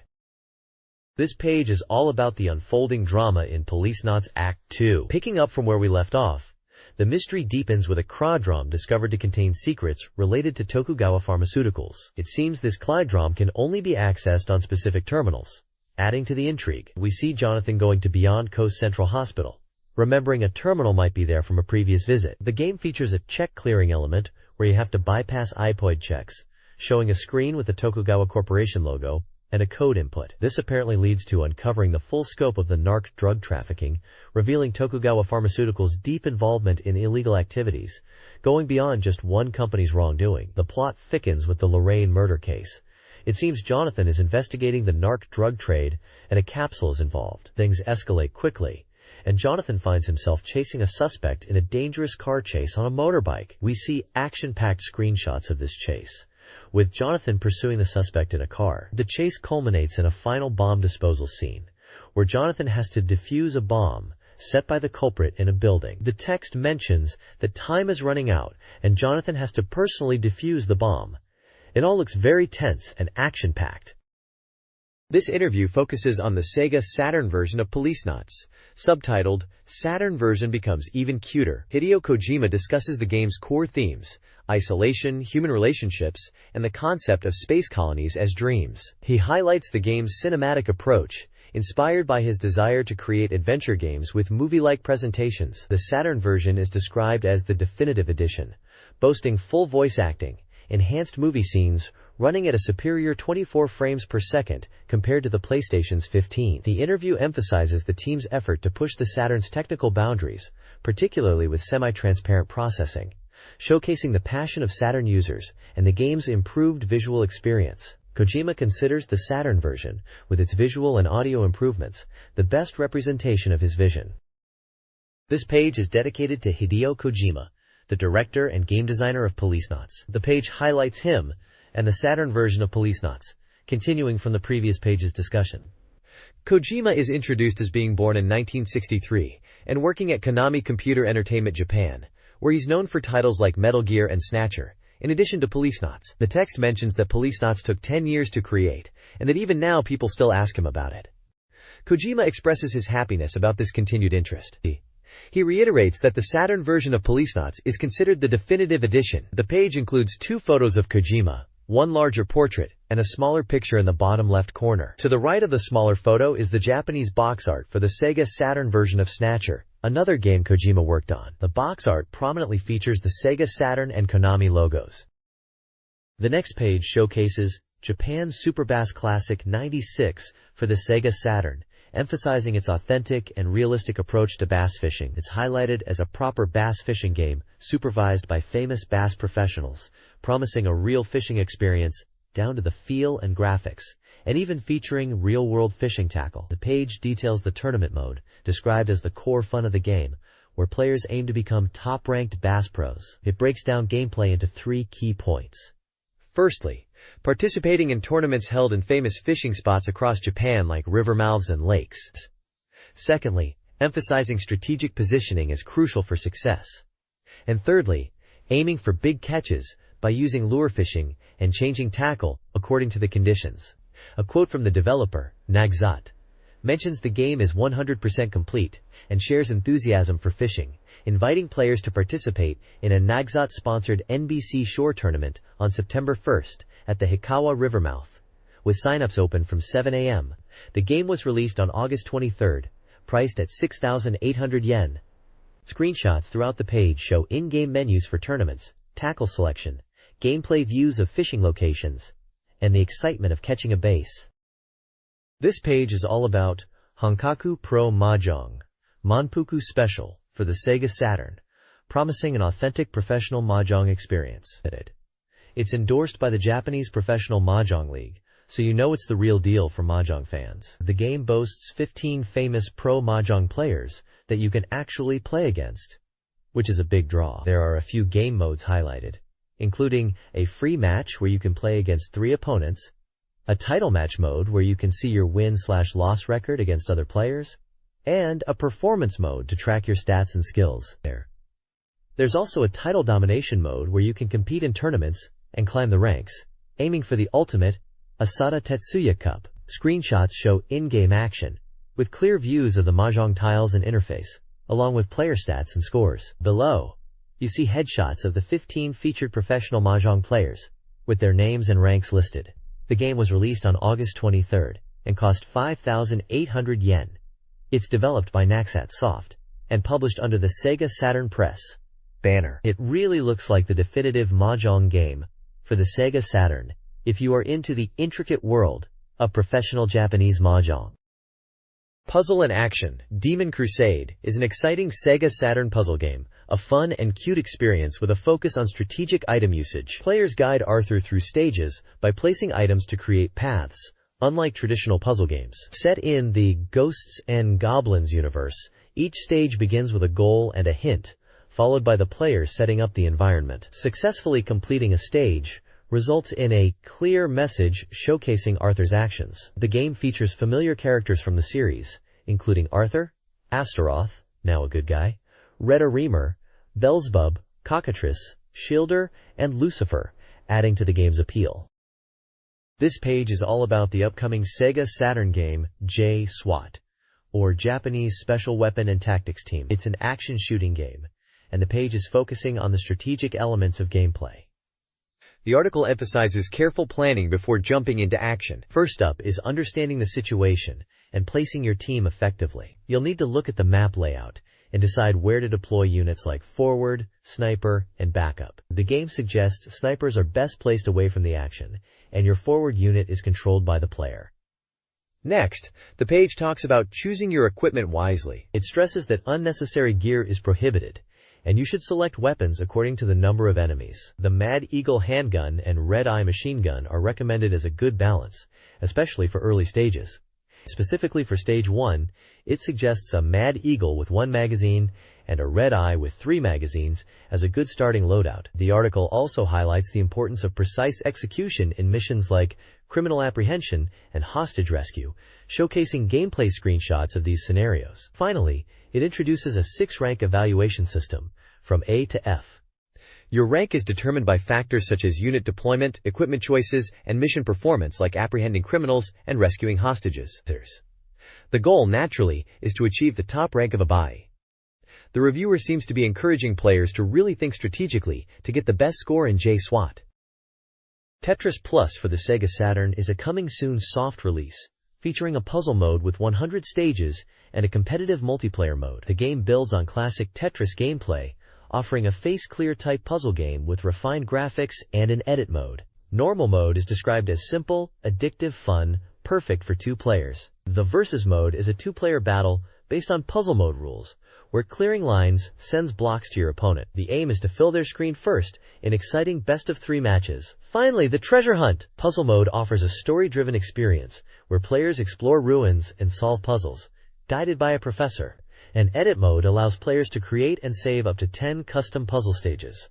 The reviewer anticipates the variety of modes, especially the custom content creation. This page is an advertisement for the upcoming Sega Saturn puzzle and action game, South Island Piglet Lucas's Great Adventure. The game stars a pig character named Lucas, who runs, jumps, and sings his way through 32 stages of challenging puzzles. It's described as a puzzle and action game, where you control Lucas to solve puzzles, progress through action scenes, and rescue captured companions. There are 6 distinct stages, each containing 5 puzzle types. The puzzles are varied, requiring brainpower and reflexes, but are designed to be enjoyable. The page shows screenshots of different puzzle types, from locations like Jungle Island, Puzzle Island, Desert Island, Ice Island, Clock Island, and Resort Island. Puzzles shown include sliding block puzzles, block matching, maze puzzles, and number puzzles. The advertisement mentions that there are about 30 types of puzzles in total. It reassures players that even if they are not puzzle experts, they can still enjoy the game by taking their time. In the story, there are 500 companions to rescue. At the end of every 5th puzzle stage, there's a boss battle, and if you win, Lucas will sing "Sweet Memories." The game is developed by Virgin Interactive and is scheduled for release on September 27th, priced at 5,800 yen. It's categorized as a puzzle and action game. This page is all about Angel Paradise Volume 2 Yoshi Kimiko. Let's Be Together in Hawaii, a Sega Saturn game that's almost finished, sitting at 90% completion. It's described as a puzzle game, where you enjoy videos of the popular idol Yoshi Kimiko, and it gives you a dating sim vibe. This sequel stars Kimiko-chan in Hawaii, featuring brand new, fully filmed footage. The page highlights 3 main modes. First up is Movie Puzzle Mode, which is the core of the game. You play puzzle after puzzle to unlock reward videos of Kimiko-chan. There are branching paths based on your choices. Answering yes or no questions influences the route you take through the game, which has 15 puzzles in total. Then there's Data Room Mode, which is for the hardcore fans. It's like a Kimiko-chan encyclopedia, giving you her profile, favorite foods, and all sorts of info that fans would be eager to know. You can also view Hawaii photos and videos of her in this mode. Finally, there's Cult Quiz Mode, testing just how well you know Kimiko-chan. It's a quiz based on the information in the data room, so you better study up. The quiz questions sound pretty challenging, and if you get them wrong, Kimiko-chan will apparently get a bit miffed. In a funny way, of course. Getting all the questions right is the ultimate goal for a true fan. This page is the Sega Saturn Soft Guide Complete. It looks like a guide to Saturn games. The page highlights 2 main titles. Firstly, it mentions Tokimeki Memorial Forever with You, and says it's a strategy guide conclusion for the game. Secondly, it talks about Saturn Bomberman, emphasizing its exciting 10-player battles. The page features artwork of 3 anime-style girls sitting together, and gives page references for more information on both games. Page 210 for Tokimeki Memorial, and page 218 for Saturn Bomberman. The bottom text also declares this is a thorough guide to invincible Sega Saturn software. This guide focuses on Tokimeki Memorial Forever with You, offering insights into in-game events to help players romance their chosen heroine. Key to success are friendship and Tokimeki meter levels, influencing event triggers and the game's ending. The page details specific events for Shiori Fujisaki, including blooming memories in spring, Shiori, daily worries in summer, and others throughout the year, each with specific conditions. The guide's Pick Up section emphasizes Tokimeki Memorial as a dating sim where hidden parameters are crucial. Players must strategically manage these parameters to increase their chosen girl's affinity and achieve their desired ending. Success hinges on understanding and mastering these unseen game mechanics. This guide provides event strategies for 3 girls in Tokimeki Memorial: Yukari, Yuko, and Kaori. For Yukari, success involves avoiding sunlight, attending sea and library events, and choosing the confession option when watching movies. Yuko's events include the game center in autumn, junk shop visits in December, zoo trips in winter, and park encounters. Kaori's section focuses on park encounters between June and September, excluding weekdays, and a schoolyard 3-legged race event, both triggered with high affection. The guide concludes with a last battle on February 28th. A final confession that triggers a battle for the girl's heart. It emphasizes understanding hidden parameters and a balanced approach to succeed in this love battle to build a deeper connection. This page delves deeper into character-specific event strategies for Tokimeki Memorial.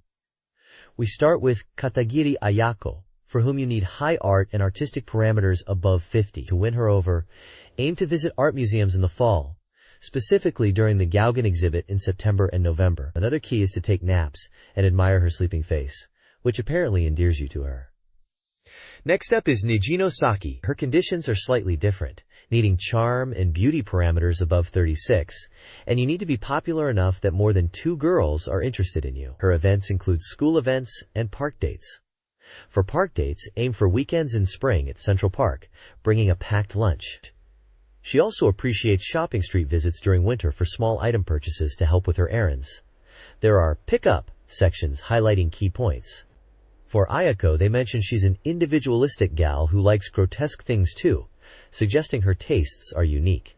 For Saki, there are notes about feeling like true companions during stadium visits, and that pushing a sick girl is a disgrace to men, advising consideration during the school trip event where she's unwell. Both characters have events that trigger with high affection and tokimeki, heart-throbbing, levels, and going to these events almost guarantees their occurrence if you meet the conditions. The page emphasizes that these events are crucial for deepening your relationship with these girls and succeeding in the love battle of Tokimeki Memorial.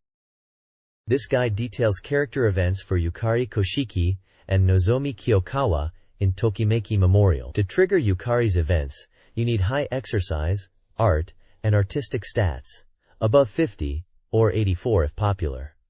Interact via sports or club activities. Events include autumn knitting at the park, a winter ski trip, and a summer pool encounter. Yukari is gentle and childlike. Nozomi requires high charm and mental stats, above 31 or 71 if popular, and club activity interaction. Events include an autumn botanical garden visit, a winter bowling alley outing, and a summer beach trip. Nozomi has a reliable older sister personality, but also a childlike side.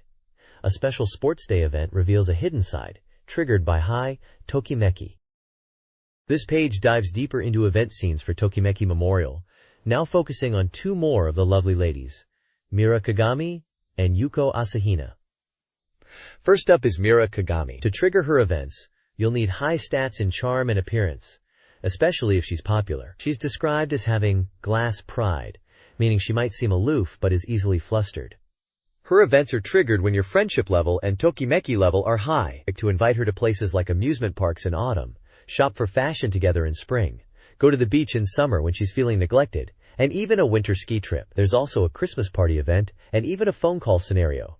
It's mentioned she enjoys being treated gently and loves stylish things. Next we have Yuko Asahina. Her events require high academic and mental stats. She's portrayed as knowledgeable and calm.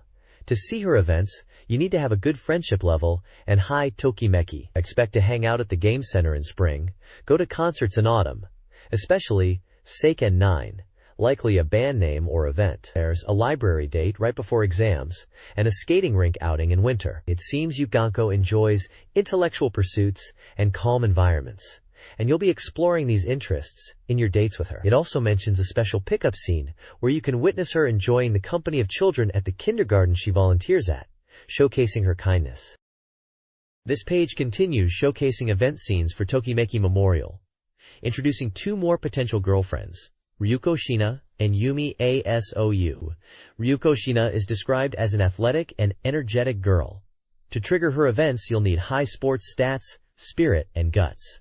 She's depicted as very active, enjoying hero shows, amusement parks in spring, and even wanting to be carried on your back if she's tired. Her events seem to focus on outdoor activities and lighthearted fun, and like the others, they occur when your friendship and Tokimeki levels are high. There's a cute image of her in a park, possibly during one of these events. Next up is Yumi Asou. She's portrayed as more mature and collected. For her events, you'll need high art and composure stats, alongside being kind and gentle. Her events seem to revolve around more serene and thoughtful dates. Expect events like visiting a central park in summer by boat, enjoying the autumn leaves at a mountain temple, and even ice skating during winter vacation. She also has a Christmas party event. It's hinted that Yumi enjoys being in nature and appreciates thoughtful gestures. There's a pickup section, mentioning she enjoys pair goods and appreciates sentimental gifts, offering advice for winning her over. Shiori Fujisaki, the school Madonna from Tokimeki Memorial, is expanding into the entertainment industry with a CD single debut and Saturn software release. Konami is establishing a dedicated artist production to support her endeavors, which also include acting and movies. She's further solidifying her media presence with a Windows 95 screensaver featuring numerous voice samples and wallpapers. The page also reviews two games. Ikezakura Rei is praised for its focus on traditional Japanese aesthetics and Morioka's character design, though the protagonist's perceived arrogance might not appeal to all players. Conversely, Oh, Big Butt is described as a more lighthearted and potentially risque title, suitable for casual play. Tokimeki Memorial Puzzle Dama is highlighted as a potential savior for Tokimeki fans, focusing on character interactions and story mode narratives absent in similar games. A satirical Tokimeki alert column offers cynical commentary on dating sim heroines. Player reactions to Mikihara Ai, Helmet Girl, are explored. Players dislike her assertive and self-centered personality. The article posits she acts as a mirror, prompting self-reflection. The "Do Something About It" section offers advice on navigating in-game relationships, cautioning against being swayed by superficial charm, particularly Mikihara Ai's approach. It encourages players to prioritize their own happiness, suggesting other characters offer gentler interactions.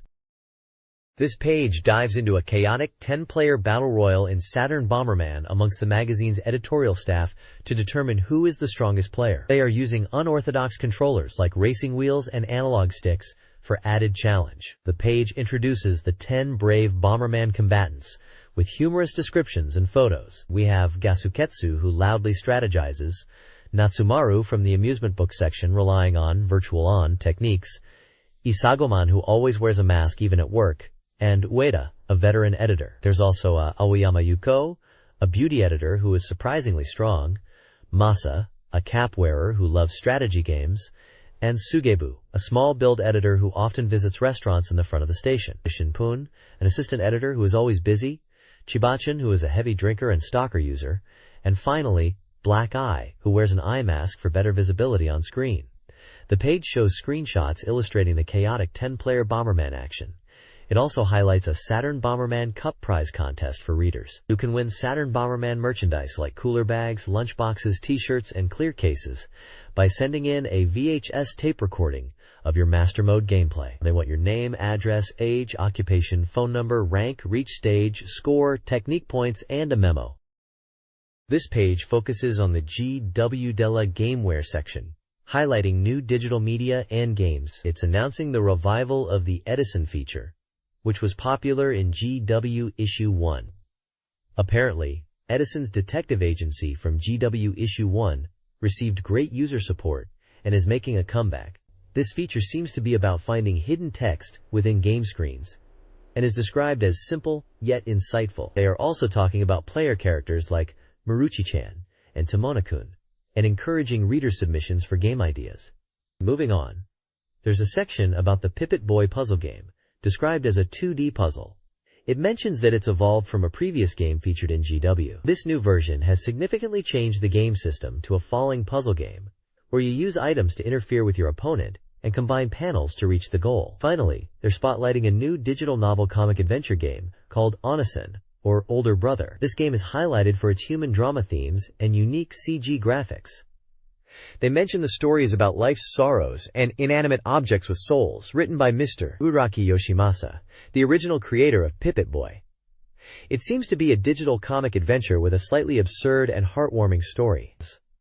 There is also a call for reader submissions for new game ideas and software suggestions. This page introduces the Just Meet Elf corner in the magazine, designed to bring readers closer to the world of elf games. It seems like they've even opened a physical elf shop, which is exciting. The shop sells elf brand PC games, LDS, and merchandise, particularly focused on the Classmates or Dokusei series. The page showcases the elf shop location, mentioning it's near the Underground Railway at Naiba Shinjuku Station, making it sound like a real place fans could visit. They highlight elf-related goods, which are available as prizes from gashapon machines in the elf shop. These include mascot keychains featuring characters from Classmates, Parts 1 and 2. There's a section with a playful warning that the shop is 18 plus not allowed, indicating the adult nature of the Classmates games. They describe the Classmates PC game as a risque story, where the main character has relationships with multiple girls in his final year of high school. It sounds like they are emphasizing the mature themes. Finally, they are running a giveaway, where one lucky person can win a Classmates 2 mousepad by sending in a postcard to the magazine editors. This seems to be promoting both the elf shop and their Classmates games to readers, encouraging engagement with the series. This article presents comments from voice actresses in Sakura Wars. Tomizawa Michi, voice of Sumire Kanzaki, highlights Sumire's elegant and haughty nature, captured in her voice. She praises the game's blend of Japanese and Western styles, like the Deer Cry Pavilion, and its engaging story. Nishihara Kumiko, voice of Iris, describes Iris as a lovable, youthful mascot of the Imperial Opera Troupe, perfectly voiced. She was captivated by the unique female characters and the secret force setting. Tomizawa enjoys playing strong characters like Sumire, appreciating her occasional cuteness. Nishihara finds Iris incredibly cute and childlike. Both actresses praise the game. Tomizawa commends its high-quality battle simulation, adventure, minigames, animation, CG, and music, urging multiple playthroughs to befriend all characters, especially Sumire. Nishihara finds the game fresh and entertaining, recommending players experience Iris's ending. Part 3 will feature more cast comments. This page dives into Dynamite Baseball, a new title from SEGA M1R&D department, being developed on the Model 2 arcade board. The article is an interview with the development staff, promising to revolutionize baseball games. The focus is on making the game incredibly playable, with intuitive controls for batting and pitching, emphasizing the responsive bat switch system. The developers highlight the power of motion capture to bring realistic movement to the game, drawing on their experience from games like Indy 500 and Sky Target. They discuss aiming for a TV broadcast-style camera perspective to enhance the viewing experience and player immersion. The interview features comments from Aikawa Yoshiki from Sega M1, who stresses the importance of capturing the excitement of player-versus-player matches. Screenshots showcase in-game action, displaying batting, pitching, and field views, all emphasizing the graphical prowess of the Model 2 hardware and the dynamic gameplay they are aiming for. The page is all about creating a compelling and engaging baseball experience that players will want to pick up and play immediately. This page continues the look at Dynamite Baseball from Sega M1 and its development on the Model 2 arcade hardware. It highlights two key aspects of the game under the Charm Thorough Check banner. Firstly, it emphasizes the hot, intense battle between pitcher and batter, focusing on streamlined controls. They are really pushing the intuitive bat switch system, making batting and pitching more accessible. The screenshots showcase the gameplay, demonstrating the pitching, batting, and fielding perspectives. Secondly, the page points out the realistic player expressions achieved through polygons. They believe this adds another layer to the game, suggesting players can even try to read their opponent's mind based on facial cues. The lower section, titled New Spindle Axis Baseball Confirmed in Arcade, is an interview with staff members, quote, who was in charge of camera work, and from SEGA AM1. They talk about how Dynamite Baseball is quite different from previous Final Arch games. Aikawa mentions the system itself is quite different, and this game focuses on the excitement of player versus player matches and the bat switch. AOU talks about the camera work being a difficult challenge for baseball games, especially for TV broadcasts and manga styles, and that they are researching cross-play and dramatic parts. They both thank the players for playing and express their hope that players will enjoy the game, especially the versus play. Overall, the page reinforces the game's focus on intuitive controls, realistic graphics, and intense player versus player action within the arcade setting.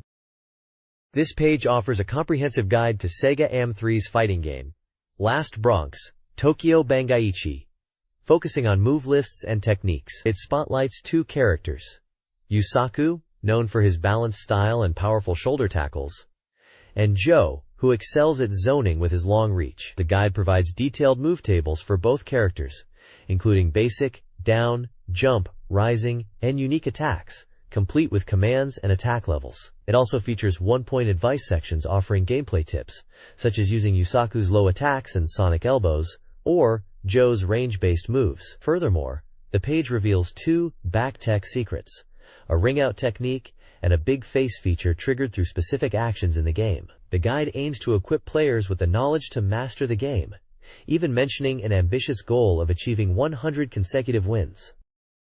This page continues the character guides for the fighting game Last Bronx, showcasing 4 more fighters: Lisa, Tommy, Yoko, and Kurosawa. Each character gets a breakdown of their fighting style, move lists, and one-point advice to help players master them. Lisa is described as a speed-focused character who excels in air combat, with tips emphasizing rushing down opponents with quick attacks and utilizing aerial combos. Tommy, on the other hand, is a character who excels at counterattacks, recommended for players who prefer a defensive style. The advice suggests using his counter techniques and throws after blocking enemy attacks to dominate. Yoko is presented as a risk-taking character specializing in aerial combos, but with predictable attacks. The tips suggest using her middle kicks to control space and exploit openings. Lastly, Kurosawa is highlighted as a combo-oriented character, effective after canceling moves into throws. The advice emphasizes using combos that incorporate throws to maximize damage and control the flow of the fight. Similar to the previous page, this page provides detailed move lists for each character, categorizing moves into basic attacks, down attacks, jump attacks, and rising attacks, complete with command inputs and attack levels. The page is designed to give players a deeper understanding of each character's strengths and strategies within Last Bronx. The next page features character guides for Nagi and Zaimoku from Last Bronx, similar to the previous page, detailing their moves and strategies. Natigi is described as using rising kicks and excelling in aerial combat with strong air-to-ground attacks. Zaimoku is presented as a powerful fighter who uses worker bombs to control the fight. The page provides move lists for both characters, but we'll skip the detailed tables for now. Below the character guides is Raspro Illustration Corner Volume 3, which showcases fan art submissions, with comments from the editors. It seems like readers are sending in their illustrations of game characters. There's also a section announcing an Illustrator Grand Prize for the Raspro illustrations, suggesting a contest where artists can submit their work. The page also includes a section titled Summer Vacation Special Assault Force, Gunpla Corps Goes. It introduces the Gunpla Corps as a real-life cosplay volunteer team affiliated with SEGA AM3 Assault Force. The article talks about their activities and visits to game centers in areas like Akihabara and Hachioji, highlighting their mission to find high scores and play games. Finally, there's a segment called This Time's Instructions, Shout Out High Score Kohlers on the Streets in Akihabara. This section seems to be about the Gunpla Corps going to Akihabara to encourage high score players, showing pictures of them in action, apparently promoting some kind of high score kohling activity in game centers. This article delves into the final boss of Gunblade NY, moving away from score attack guides. It features insights from the game's director and Mr. Mashin, focusing on the boss's design and encounter. The boss, a giant robot with multiple forms, is designed to be an explosive and memorable challenge across the game's difficulty levels. The article showcases gameplay screenshots and concept art, emphasizing the ruthless and cool design inspired by construction machinery, using a red and dark red color scheme. A brief mention is made of a player's experience with hidden details in hard mode. The piece also hints at a true form reveal for the boss. Lastly, it promotes a campaign at high-tech land SEGA Akihabara with special giveaways and invites readers to submit training theme requests for future content. This page delves into the Saturn version of Virtual On in an article titled Virtual On Saturn. It's an analysis piece broken down into 3 key areas, focusing on the quality of the virtualoids, the battlefields, and the screen display. The first section, Virtualoid Model Quality, discusses how the Saturn version aims to replicate the arcade models.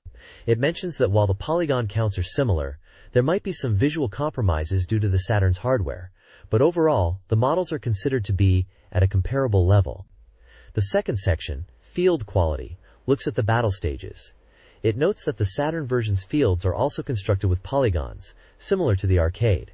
It mentions that the scrolling backgrounds and overall stage design are key areas of focus for the Saturn port. Finally, Screen Display Quality talks about the visual presentation. It raises a question about whether the screen display might be too bright compared to the arcade, mentioning that the screenshots were taken shortly after the game started.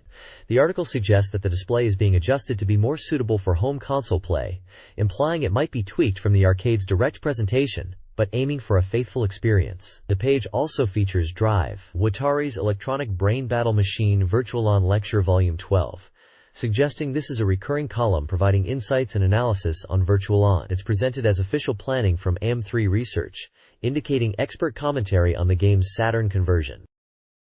This review of the Saturn version of Virtual On, Dr. Watari's Virtual On Sharamph Big Analysis, explores key features. At 50% completion, the developers are focused on faithfully recreating the arcade experience. Part 4 addresses shadows, confirming their planned inclusion. Part 5 discusses gameplay, with combat functioning and emphasis on high-speed action and customizable controls. Part 6 assures the arcade sound data is being directly used for the Saturn version, promising excellent sound effects and music. Finally, Part 7 announces the development of a dedicated twin-stick controller for the Saturn, aiming for a high-quality and durable design to replicate the arcade's control scheme at home. This page delves into the practical application of Raiden in combat within a Virtual On setting, picking up from the previous discussion about the Saturn port. It appears to be a tactical breakdown of a battle scenario, focusing on the Raiden mecha.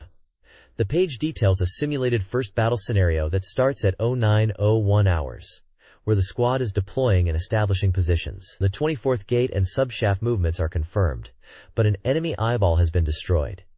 The movement speed is described as similar to a Virturoid. The combat mode and VR compatibility are mentioned, along with speculation about the machine type, possibly 04 type VR Temjin. The scenario progresses with Jenkins Captain in Unit 213 arriving at Point C, receiving an enemy welcome attack and entering the subshaft. Further down, the text describes encountering multiple apheroids, with the Raiden taking damage and resorting to evasive maneuvers. The team is utilizing a retreat block tactic, repositioning, using the terrain to gain a positional advantage.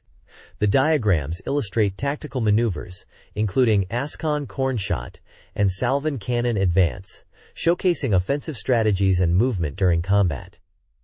The analysis emphasizes the importance of positioning and utilizing terrain for effective combat, especially against multiple enemies. Jenkins Captain is mentioned as utilizing retreat blocks and laser shots, eventually leading to a victory against the Apheroids and Adulkus. The conclusion suggests that while Dulcus and Apheroids are strong, proper tactics and positioning, especially using the bazooka launcher in succession, are key to victory.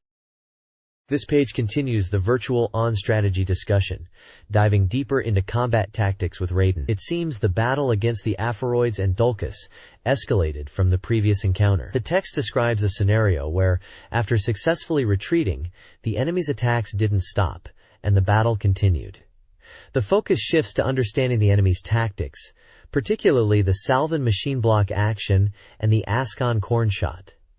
Diagrams illustrate these maneuvers, explaining how Salvin machines block and how to counter the Ascon corn shot. There's a detailed breakdown of the Delta attack, a high-level VR counterattack tactic, highlighting its effectiveness against swarming enemies, but advising caution due to the VR strain it causes. Further diagrams illustrate positioning and aiming strategies for both Raiden and Salvan machines. The page emphasizes the importance of positioning, timing attacks, and understanding enemy movement patterns to achieve victory in Virtual On. It also touches on the concept of using the main reactor area in levels as strategic points, and discusses setting up new positions during combat. The bottom section touches upon general combat modes and VR combat theory, noting the importance of energy management and effective laser usage. It mentions that in VR combat, particularly for powerful machines like Raiden, energy management is crucial, and maximizing laser attacks is key to victory. The page concludes by stating that mastering these tactics will lead to victory,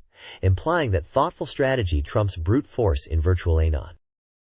This page dives into the world of Virtua Fighter 3, and is brought to you by SEGA AM2. It seems we're getting some inside information about the game's story straight from Mr. Tsukamoto, who's in charge of setting up the VF series. The article teases that the story of Virtua Fighter 3 is going to be quite something, hinting that it might be a conclusion to something bigger. We get a recap of the Second World Fighting Tournament results, confirming Akira as the champion, with Lamau placing second and Jackie in third. It seems Akira defeated Wolf, Jeffrey, Jackie, and Lau to secure his victory. Moving on to the third tournament, the mysterious organization J6 is mentioned again. Apparently they're behind it. The article suggests that J6's ambitions, which were hinted at in Virtua Fighter 2 with Dural, are going to become a major focus in Virtua Fighter 3. Excitingly, a new character named Enmei is introduced, and it's hinted he's related to Harin, possibly as siblings from a distinguished martial arts family in Kyoto. Finally, we get a glimpse of new stages, including a raft stage and a dojo set in a castle town. The article even touches on how fighting on inclined stages will play out, suggesting characters with longer reach might have an advantage, especially on the raft stage. It also highlights that in Virtua Fighter 3, battles will be fought within designated rings, unlike the open arenas in Virtua Fighter 2. Following the second tournament, the Virtua Fighter characters prepare for the next. Akira, spurred by his father, seeks true strength. Lakshu faces financial woes but eyes the tournament. Cage, living peacefully with his mother, must investigate her mysterious illness. Jack fully enters to aid Sarah's recovery from amnesia, while Sarah hopes to regain her memories. Pei considers a disciple. Wolf trains to understand true strength. Jeffrey struggles financially but pursues his ship. Lion trains intensely to overcome his weakness. Shun-Di, after causing trouble, seeks answers. Taka Arashi, disgraced in sumo, finds success in underground fighting. The text then shifts to gameplay, highlighting the importance of stage selection in Virtua Fighter 3, specifically discussing the advantages and disadvantages of the desert and bill stages.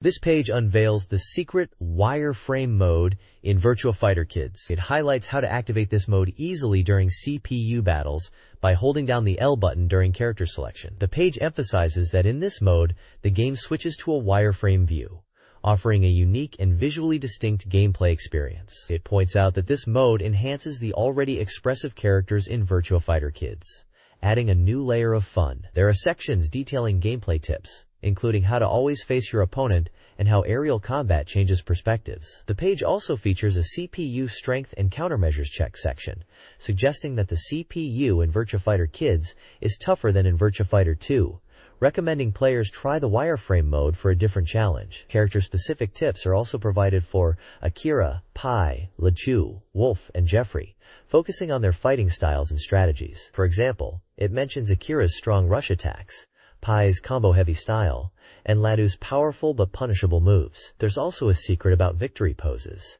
suggesting players can influence them by holding down punch, kick, guard, or throw buttons, and specifically mentioning Akira winking as a special pose when the P button is held.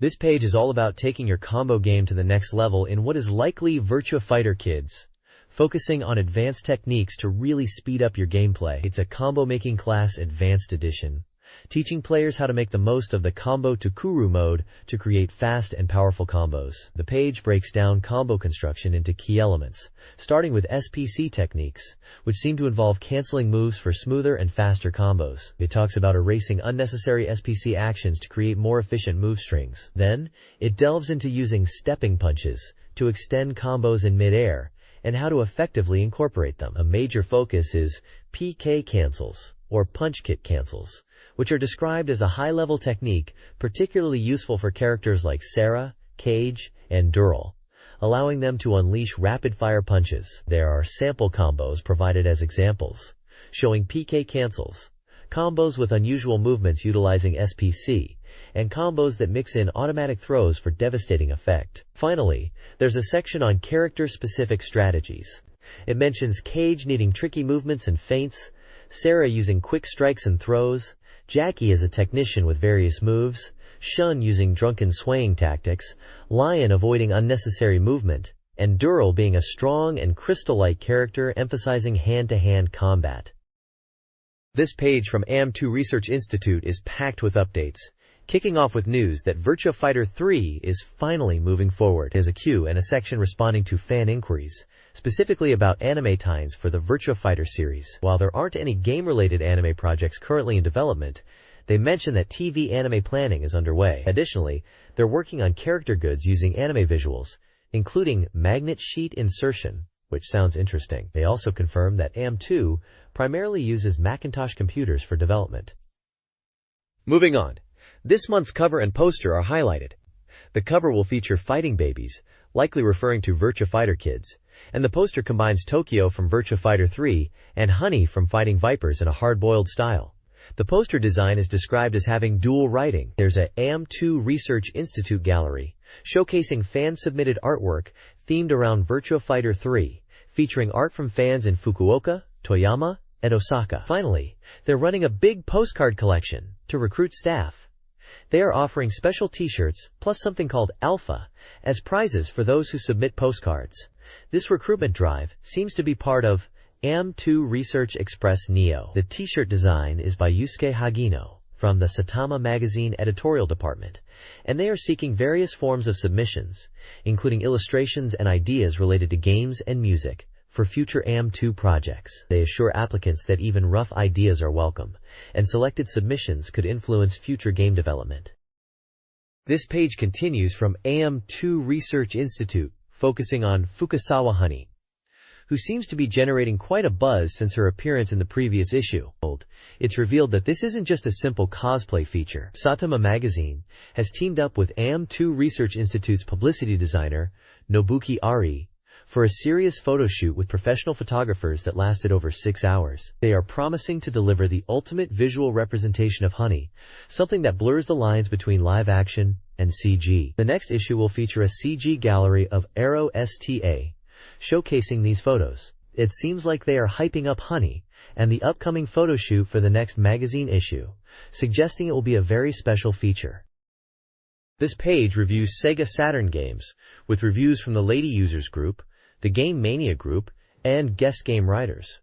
Fighting Vipers earned high scores. Both the Lady Users Group and the Game Mania Group gave it a 9/10. The Lady Users Group lauded the visuals, character designs, especially Honey, techniques, and arranged mode. The Game Mania Group praised its exhilarating feeling, improvements over prior versions, replay value, and combo system, comparing it favorably to Virtua Fighter. Yellow Brick Road received mixed feedback.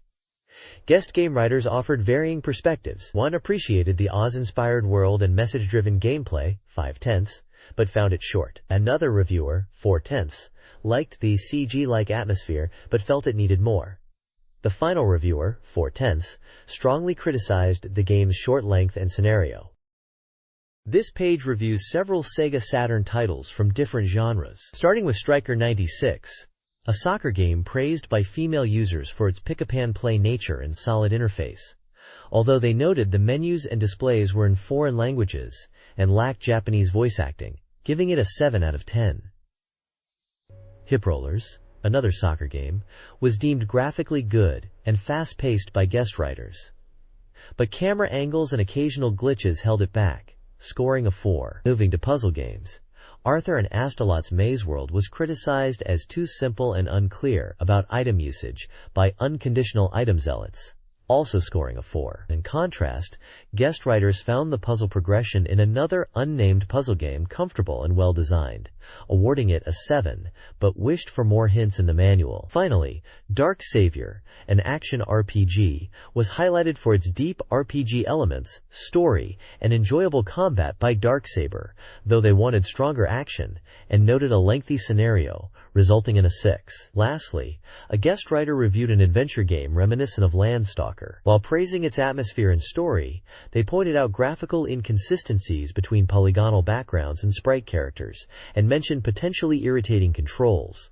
scoring it a 7 but suggesting an 8 for those less keen on action. SEGA Saturn magazine reviewed several games.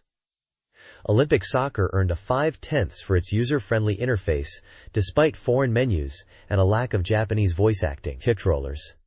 High Rollers, another soccer game, received a 7 for its fast pace and cute characters but suffered from sticky ball control. Guest writers also reviewed a soccer game, giving it a 5 due to an easy CPU and a desire for better Japanese representation. Earthworm Jim 2 earned an 8 for its diverse elements. A puzzle game scored a 6 for its slow pace and heavy controls, while another puzzle game received a 7, though it was criticized for localization issues. Heartbeat Scramble got a 3 due to a lack of appealing female characters and event triggering. Two other Dokameki memory-style games also received a 3, with one criticizing a dark scenario and the other the slow event progression and difficult dating system. Game reviews are in. Warriors of Fate, 7/10, earns praise for its fun gameplay, controls, and 4-player mode, but suffers from a late release. A beat-em-up similar to Final Fight, 5/10, lacks originality, with stressful enemy attacks and similar character designs. An arcade port, possibly Guardian Heroes, 6/10, is a solid port, but held back by its release timing and slightly dull colors. Policenauts, 8.3310, shines with its anime visuals, voice acting, and engaging story. Somo, an idle mahjong game, 4/10, disappoints with its slow pace and poor execution. Another idle mahjong game receives a 3/10, focusing on easy gameplay and idle appearances. Finally, a swimsuit-themed mahjong game, 5/10, disappoints with its limited win conditions and long loading times. This page highlights secret techniques, or urawaza, for various SEGA Saturn games. For Body Special 264, there's a cheat to view all the movies and photos. At the title screen, you input a specific button sequence, and then select Movie and Font in the Options menu to see all the female characters. In Galjan, you can activate Obeijan Mode plus Alpha to change the cute girl voices to lower, older woman voices.